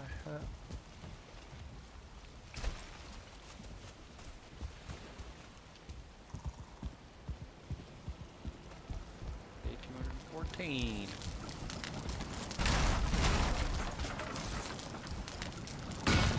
This looks good. Looking good. Nice cleared out space for the channel. Or not for the channel, I think. Bridge area.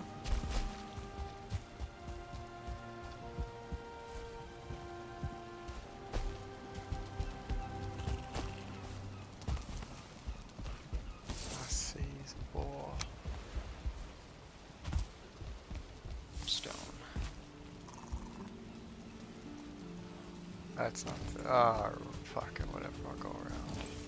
You're also welcome to use the thing that I can't think of the word of right. Where's the thing? Windmills. That's what I was. That was.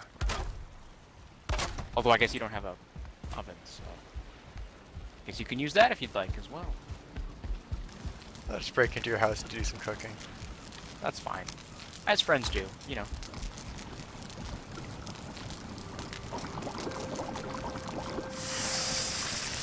Did I not fucking pick up the stuff from Stonecutter? Break into dancing song. Stonecutter. What? So level 4 station. Okay, well let's grab 10 barley.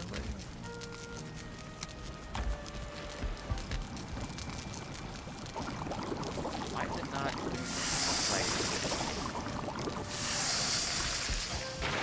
Toss that in the fermenter and get fermenting.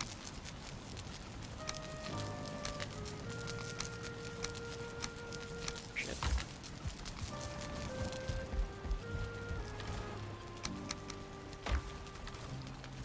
Okay, that away, that away. What do you think, chat? You want to hear more stories? Yeah, chat. I'm very curious to see about the analytics after this episode. Cause I can't see when people come in or when they don't, but maybe there'll be people that actually stayed for the stories. That went Maybe. over well. I enjoy the stories if anyone likes them. Because my opinion doesn't really matter, but... What do we got here? The cabin. I like cabin stuff. Alone in the woods. Nobody hear you scream type shit. A hiker decided to go on a hike by himself. Something he was not very used to. The whole day was normal. Trees, bushes, engulfed his surroundings. He enjoyed being outdoors in the mountains. Nothing seemed strange to him. It was until he was making his way back to his car. He figured an 8-hour hike was good enough. Fucking wanker. The sky was already getting dark and he needed to get back fast. What was odd was how much he didn't recognize the trail back. He began to panic.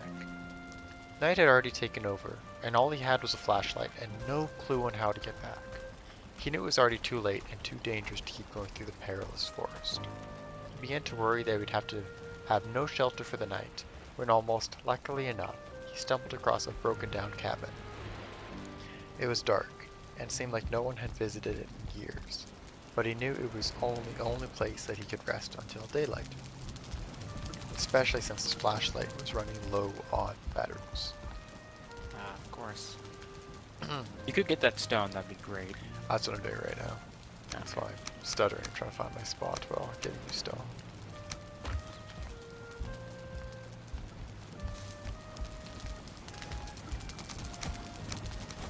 That's a lot of extra stuff.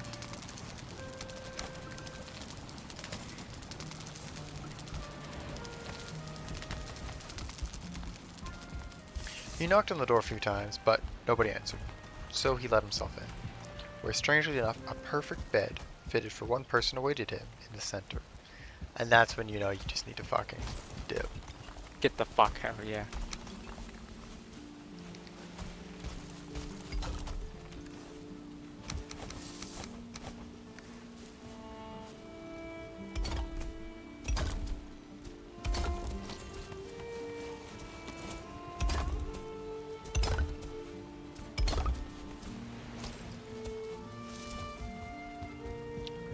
Grab some more.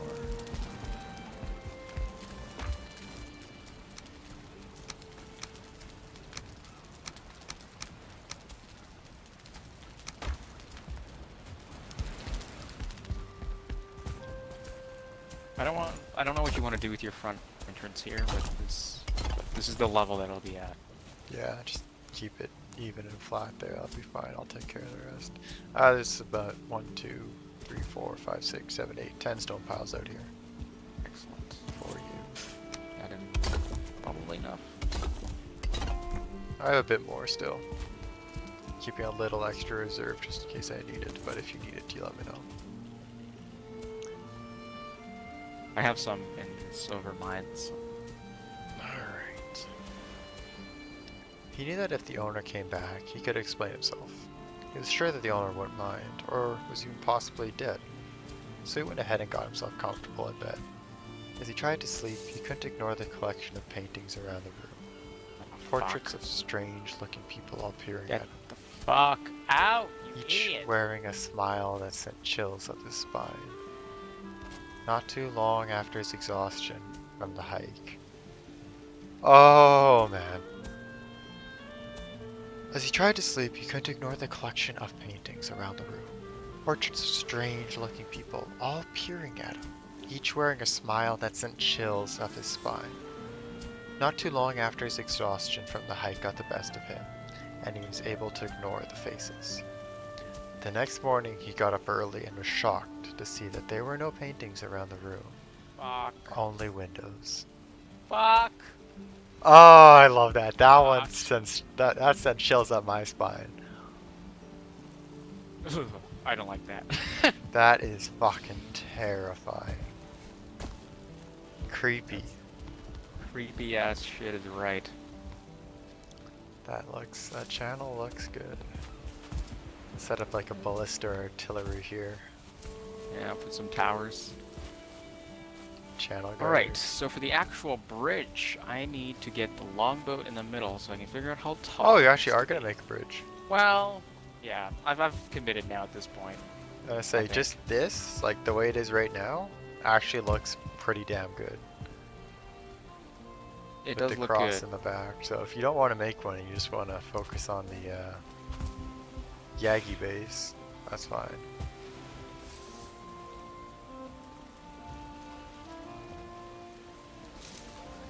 So the sooner we can face Yagluth, the better.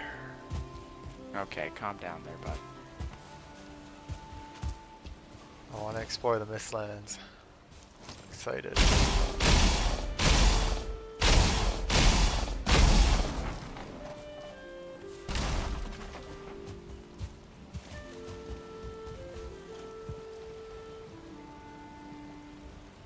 Going a little farther, aren't you? Yeah, it's not working like I wanted it to.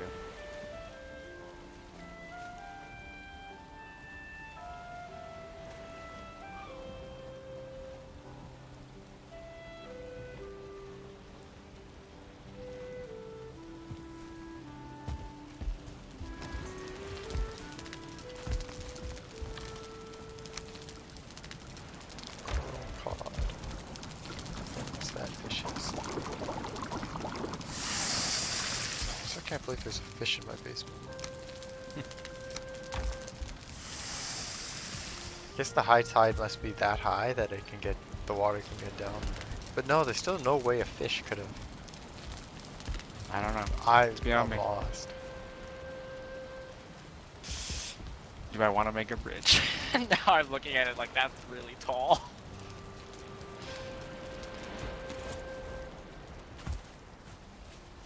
Honestly, that might look ugly, depending. Yeah. Because can you get a nice arch, or is it just going to be straight up, straight down? Well, I was thinking that maybe not an arch, but 2 towers, possibly. You can climb up the tower and then go down the other side. I will leave that up to you. I will probably end up just running around or jumping instead of taking stairs up, going across. Yeah. Oh, oops. Some coal.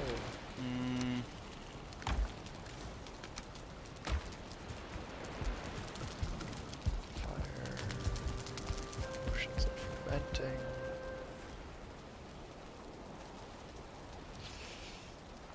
Off to the base. Actually, I'm gonna make some dough first.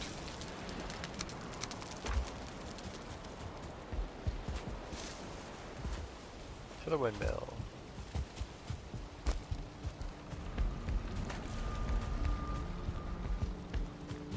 Get all the crafting recipes unlocked.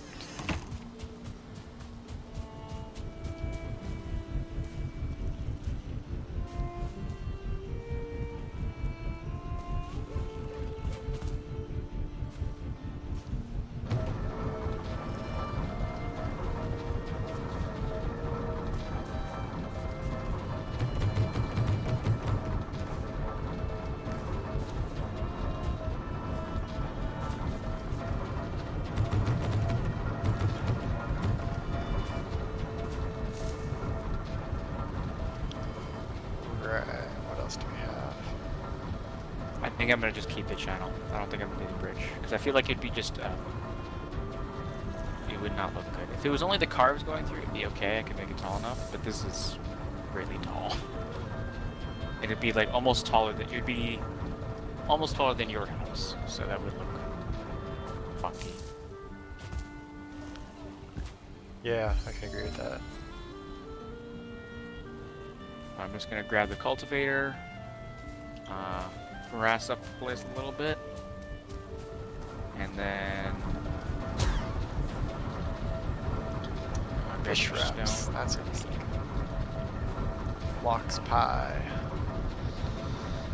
The red wristband. A doctor was working at a hospital. A hospital where the patients were tagged with colored bands. Green, alive, red, deceased. Fuck, that's morbid. One night, the doctor was There's instructed nothing else, just alive and deceased. to get a few supplies from the basement of the hospital. And so he headed to the lift. The lift door was open, and there was a patient inside, minding her own business. Patients were allowed to roam around the hospital to stretch, especially those who have stayed long. The rule was to be back in the rooms before 10. The doctor smiled at the patient before pressing the number for the basement.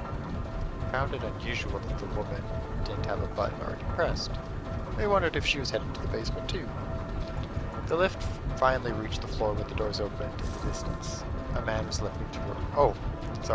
The lift finally reached the floor where the doors opened. In the distance, a man was limping towards the elevator. And in a panic, the doctor slammed the elevator button closed. It finally... Oh my god.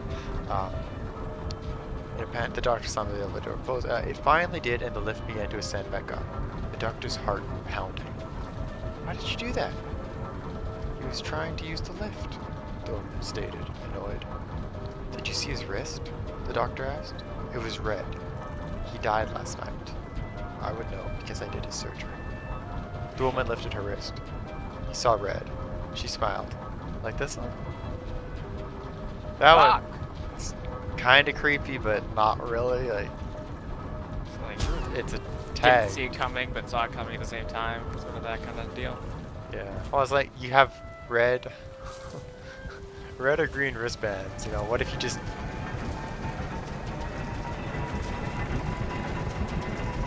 Huh, the windmills process things faster in a storm with the added wind. Yeah, They totally depend on the wind and speed. That's cool. White with red. A man just moved into an apartment and heads to the receptionist to get his keys. The receptionist gave him the key with a smile, but warns him not to disturb the door with no numbers on his floor. He wondered why, but didn't bother to ask. He was too busy with his new apartment to care. After he finished unpacking, he began to get curious. He questioned why the receptionist would warn him of such things, and so he stepped out of his apartment to check the door with no number. He tried the doorknob first, but it was locked. So instead, he got onto his knees and peeked through the keyhole. The apartment he was looking into was empty. His eyes scanned the whole place before stopping at a woman, standing face against the wall in the corner. He noticed her pale skin and long black hair before stepping back, suddenly feeling perverted in a way for invading someone else's privacy. He brushed it off, assuming she was someone that did not want to be disturbed. The next day, he got more curious about the woman, and eventually went back, straight away getting onto his knees. He peeked through the keyhole and saw all red. Red. He assumed that the pale woman must have caught him peeking the last time and covered the hole with something red. He had left the door alone and instead went down to the receptionist to ask her questions. The receptionist sighed and asked, "You looked through the keyhole, didn't you?" He admitted to it, and so she felt obliged to tell him the story. She told him that a couple used to live in that apartment a long time ago, but the husband went crazy and killed his wife. However, this couple wasn't normal. They had pale skin, black hair, and red eyes. Oh shit! Oh shit! Took me a minute. That took me a minute. She was staring right back. Yeah. That's terrifying. I like that. A mother's call. A daughter was in her room upstairs doing her homework. Suddenly she heard her mother call to come down for dinner. She jumped onto her feet and began making her way towards the stairs. But before she even took a step, hands grabbed her and pulled her into the laundry room beside the staircase. She panicked before realizing it was her mother. Her real mother. Eyes watery and bloodshot. "Don't go down there, honey. I heard it too." That's not really scary. No, I like the idea behind it, but There's a lot of stories with monsters in here, you know. yeah. It was similar to like the call yesterday with Dave and whatnot.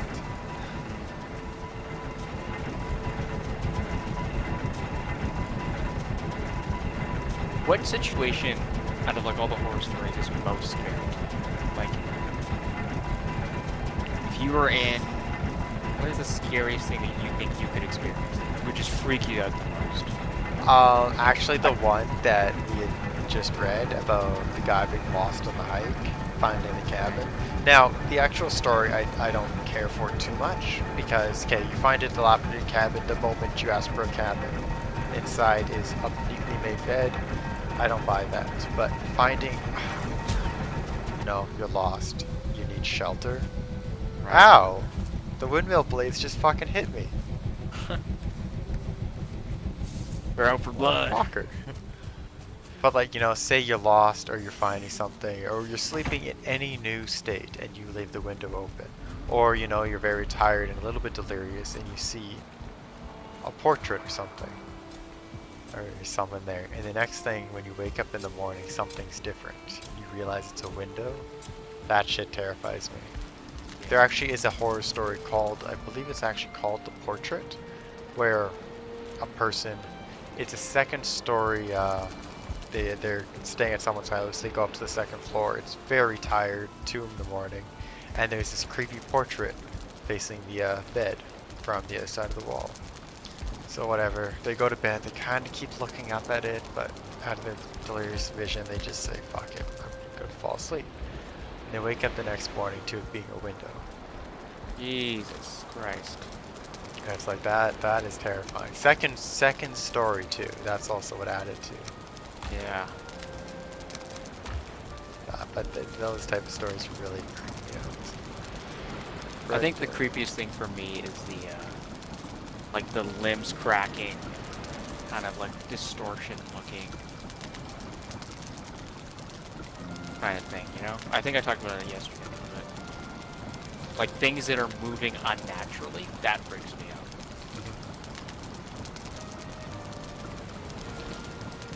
Because like a scary thing in like an image or a mirror or like a portrait, it's scary, sure, but it's more so I'm more like, oh, you know, that was frightening, but it's done now. I'll just not be here. But something coming towards you with like limbs cracking, it's like that is clearly unnatural. That is some fucked up shit, and I don't want to be any part of I feel that.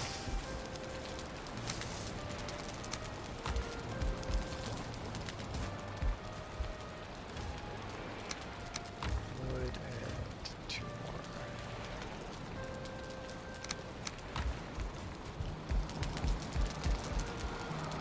Oh, I have an idea. Why don't the channel, instead of doing... I could do kind of like two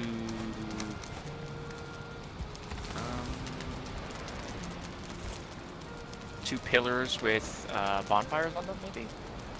Kind of like Lord of the Rings, the Gondor things. Personally, I'm not a fan of the way the bonfires look. I think they seem a bit tacky. That's just my opinion, though. They That look like... I don't remember what they look like. I don't know. I like just the channel, but if you want to build something, I'll let you build something. You think they look tacky? I think they look a bit tacky. I don't know. My vote is to leave it as is and work on the... You just want that done so that you can cook my Yagluth. I do. Yeah. But I still think it does look better, like, just as is.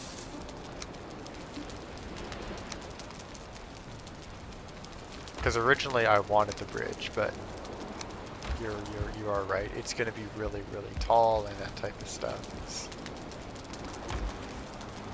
I don't know. I could fill up the plain space on my side fairly easily with something.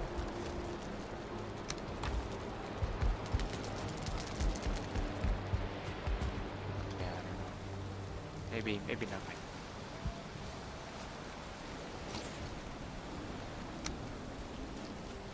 Birds serving coals, fine. Could we sleep maybe though? Yep.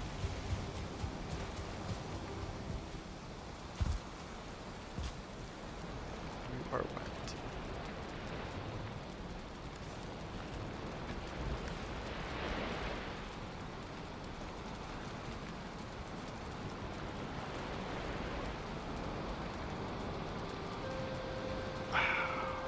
"30 very short tales of horror that are better than most scary movie you watched." Alright, well that's a big That statement. bold You claim. better back it up.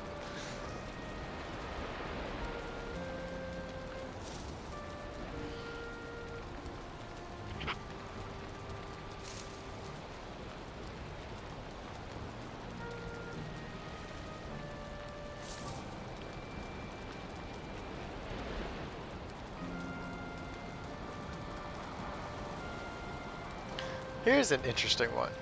The New House by Bat Outta Hell 821. We bought an old house, my boyfriend and I. He's in charge of the new construction, converting the kitchen into the master bedroom, for instance, while I am on wallpaper removal duty. The previous owner papered every wall and ceiling. Removing it is brutal, but oddly satisfying. The best feeling is getting a long peel, similar to your skin when you're peeling from a sunburn. I don't know about you, but I can't make a game of peeling. On the hunt for the longest piece before it rips. Under a corner section of paper in every room is a person's name and date. Curiosity got the best of me one night when I googled one of the names and discovered the person was actually a missing person. The missing date matched the date under the wallpaper. The next day I made a list of all the names and dates. Sure enough, each name was for a missing person, with dates to match. We notified the police, who naturally sent out the crime scene team. I overheard one text say, "Yep, it's human." Human? What's human? Ma'am, where's the material you removed from the walls already? This isn't wallpaper you were removing. It's Skin. Shit. That's... absolutely terrifying. Moving into an old serial killer's place, papered skin on the walls. Oh my god. That's nasty.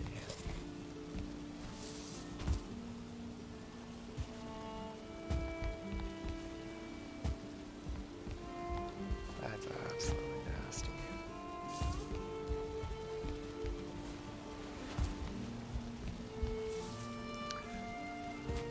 See, yeah, to me it just looks tacky.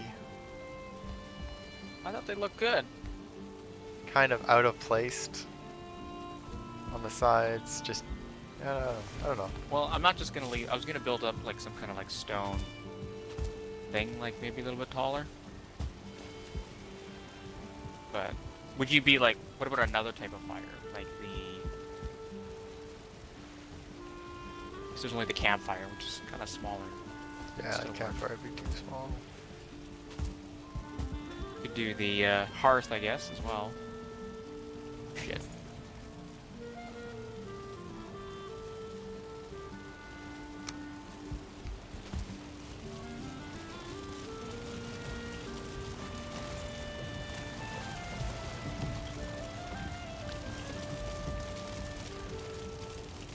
Could be like a raised up hearth, maybe. What do you think about that?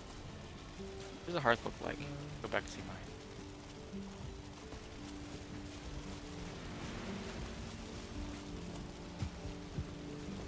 See, the hearth doesn't have enough fire for me. It's just kind of like a bed of flames, not really fire per se.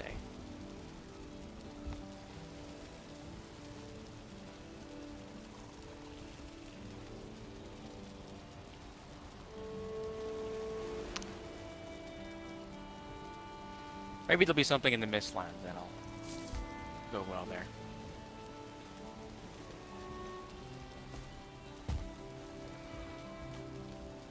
Yeah, none of the fires I'm looking at through my head. None of the fires really do anything justice that I think look good. I wish they could have custom fires or like a really long, thin row of fire. Yeah. Would look good running along the stone. But I mean, maybe I could do like the iron standing torch.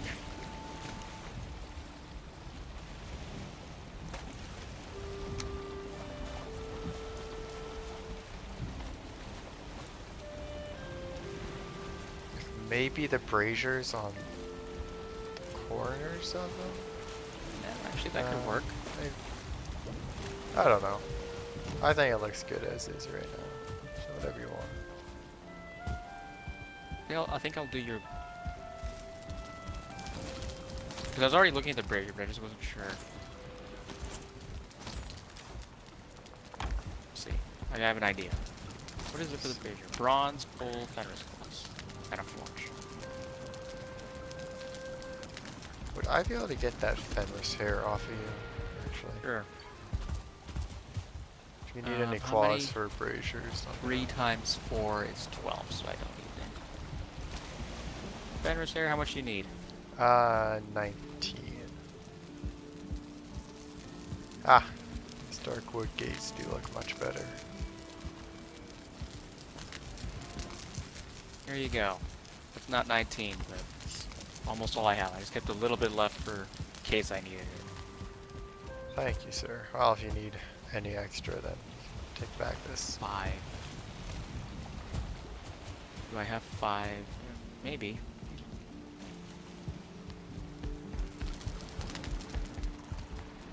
Fenris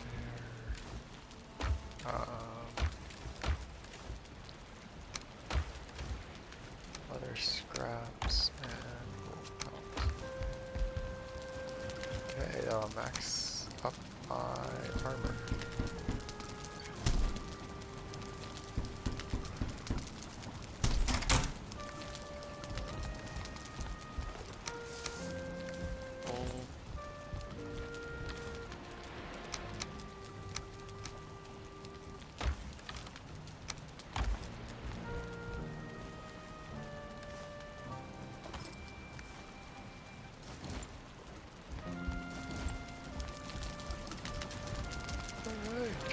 max buffs possible? Where's my persons? The buffs change? Based off. Oh, sorry, no, like defensive level armor, Oh. that stuff.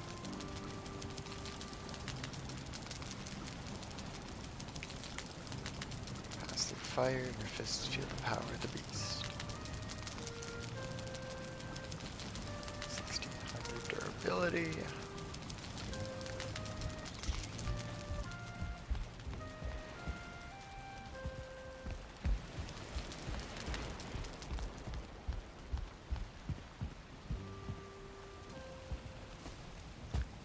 Time for one more story here.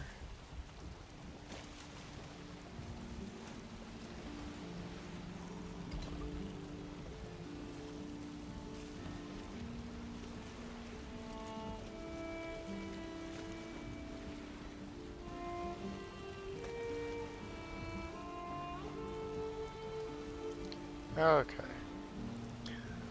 Oh no, I know this one. I don't like it. I really don't like it. He awoke to the huge insect-like creatures looming over his bed and Ugh. screamed his lungs out. They hastily left the room and he stayed up all night, shaking and wondering if it had been a dream. The next morning there was a tap on the door.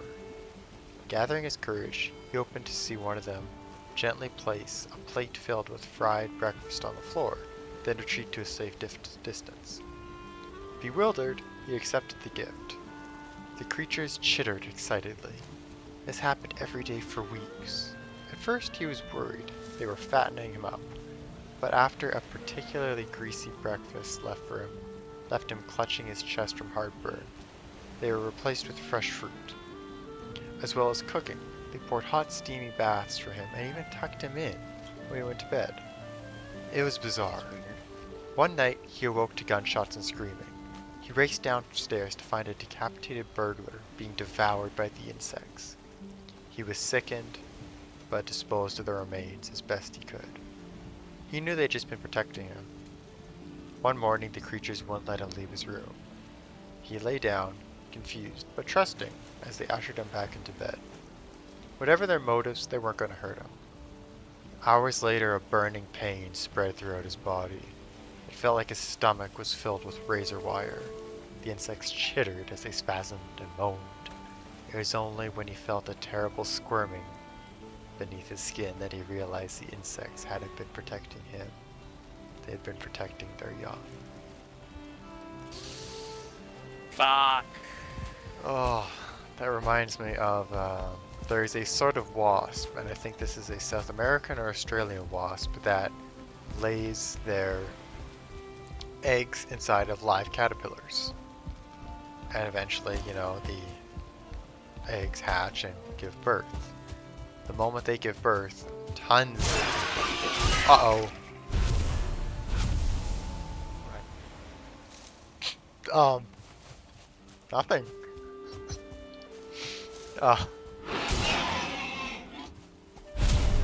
We're not gonna tell them about that stream. Yeah, No, I just heard a pig die. What did you just do? I might have just sliced up a 1-star boar. Oh, okay, it's a 1-star. It wasn't a 2-star. Still a 1-star would have been decent. Since it's right there. Yeah. It's not the worst thing in the world. So anyway, the young hatch out of the caterpillar, and the caterpillar's alive through all of this. Jesus Christ. And the young start spinning silk around a cocoon, and the caterpillar even helps spin silk into this large cocoon to protect the young, and eventually the young will devour this caterpillar. Oh, great. But the reason they spin silk is to protect from another species of wasp that lays their young inside of the already infected caterpillar to eat the young of the previous wasp. Jesus Christ. So really like, God was smoking when he made that. honestly, it's fucked. Those parasitic things, that creeps me out. There's another one, it's a sort of fungus that will infect an ant, and the fungus grows throughout the ant and turns their body into a mushroom and all that. While the ant's still alive, eventually the ant dies, you know that one. Cordyceps. That's the premise of The Last of Us. Yeah, and that one's creepy.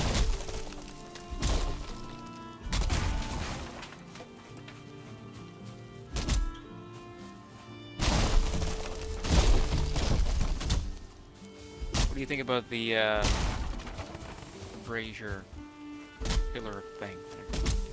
I'll look in a second.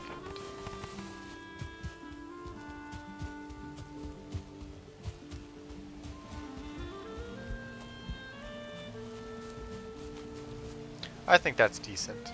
Minimalistic, but still stylish.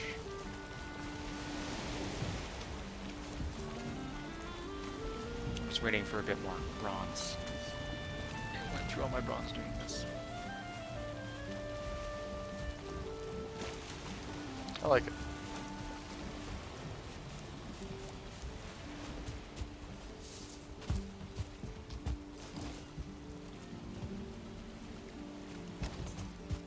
Interesting. Alright. Once I get this farm collected, possibly, depending on how.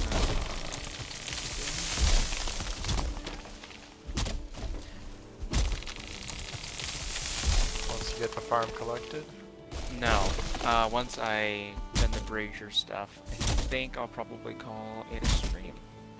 Sounds good.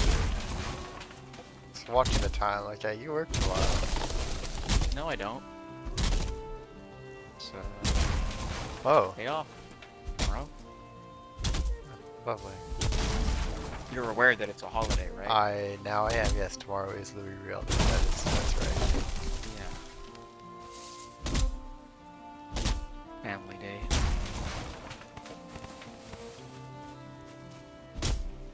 Fucking son of a shit.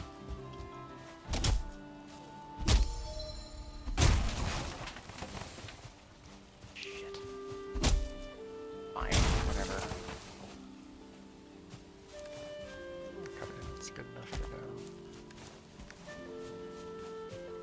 Leave that little cluster.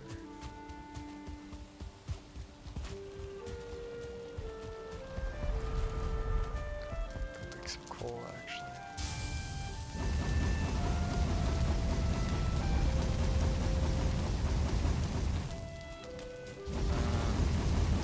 The bronze.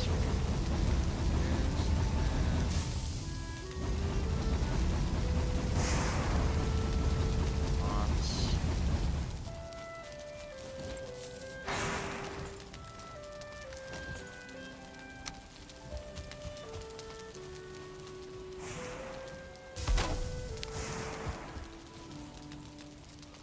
Back. Here. That. Try that. Build it.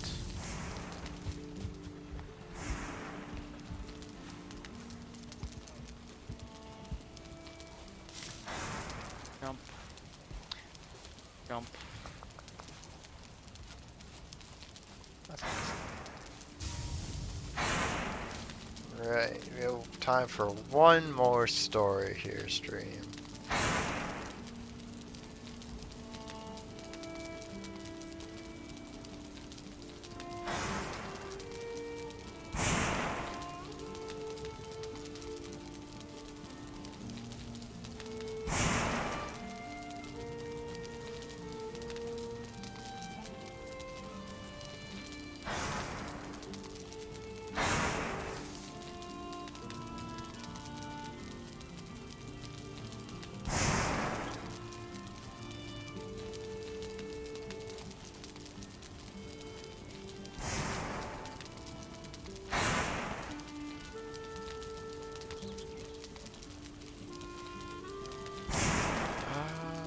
That's interesting. Okay.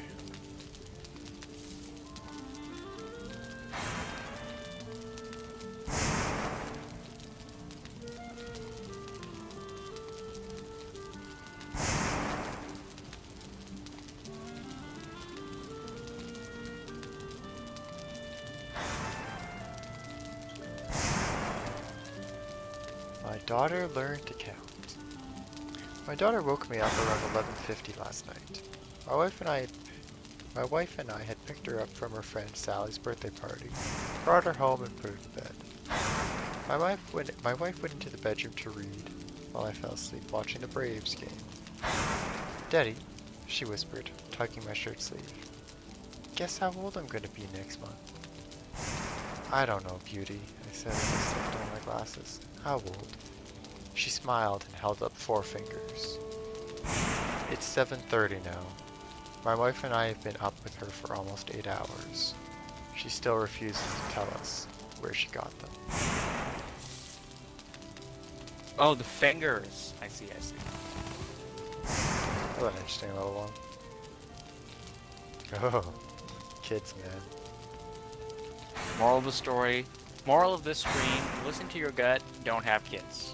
Listen to your gut, don't have kids. Didn't we do listen to the gut? Wasn't that last stream? No, that was this stream. Listen Am to I your... the asshole? Listen to your gut. No, listen to your gut was last stream. Yes. Oh, You're okay. making you stop that, you're making me trip balls, man.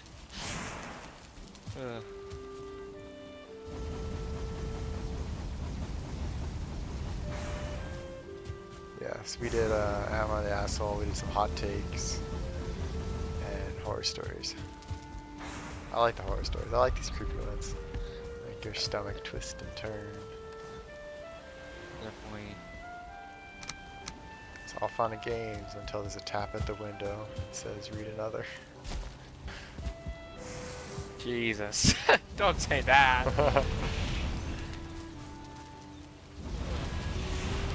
For a black metal sword. There is. I said, what is it for a black metal sword? Oh, fuck. I know there is one.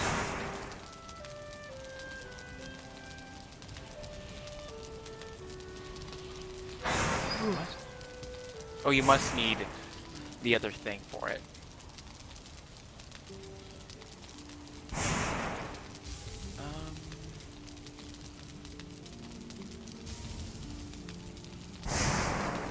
This one.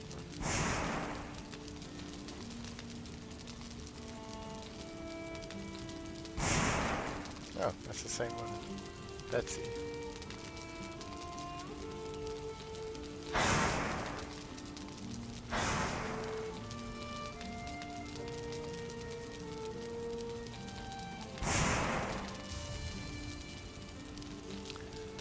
Here's one. On Monday, I came up with the perfect plan. No one even knew we were friends. On Tuesday, he stole the gun from his dad. On Wednesday, we decided to make our move during the following day's pep rally. On Thursday, while the entire school was in the gym, we waited, just outside the doors. I was to use the gun on whoever walked out first. Then he would take the gun and go into the gym, blasting. I walked up to Mr. Quinn, the guidance counselor, and shot him in the face 3 times. Ooh. He fell back into the gym, dead. The shots were deafening. We heard screams in the auditorium.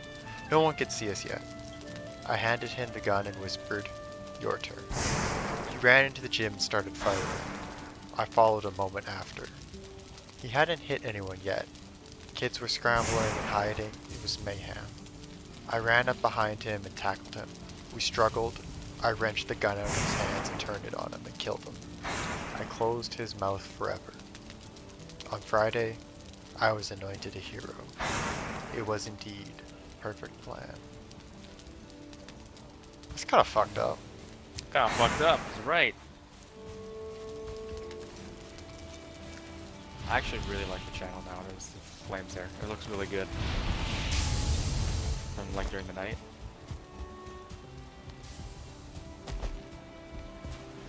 It does look good. We have a nice settlement here. We do. I feel, it feels like we've settled in, finally, maybe. Now we're gonna go settle somewhere else. Just like our peoples did. Yep. Okay. Don't need motor's power anymore. Are you good to end the stream I here? am good to end the stream right here. Alright. I think it's mine. It is yours, yep. Alright, Later. everyone. Thank you to my one viewer who logged in for 3 minutes and 15 seconds at 4:35. You are my favorite viewer. And yeah, next time we'll be doing a lot more plains work, and then hopefully the time after that, or maybe even that time, we don't know. We'll be facing down the old Skelly Bone Daddy. Skelly Bone Daddy? Bone Daddy. But yeah, thanks for tuning in. Adios.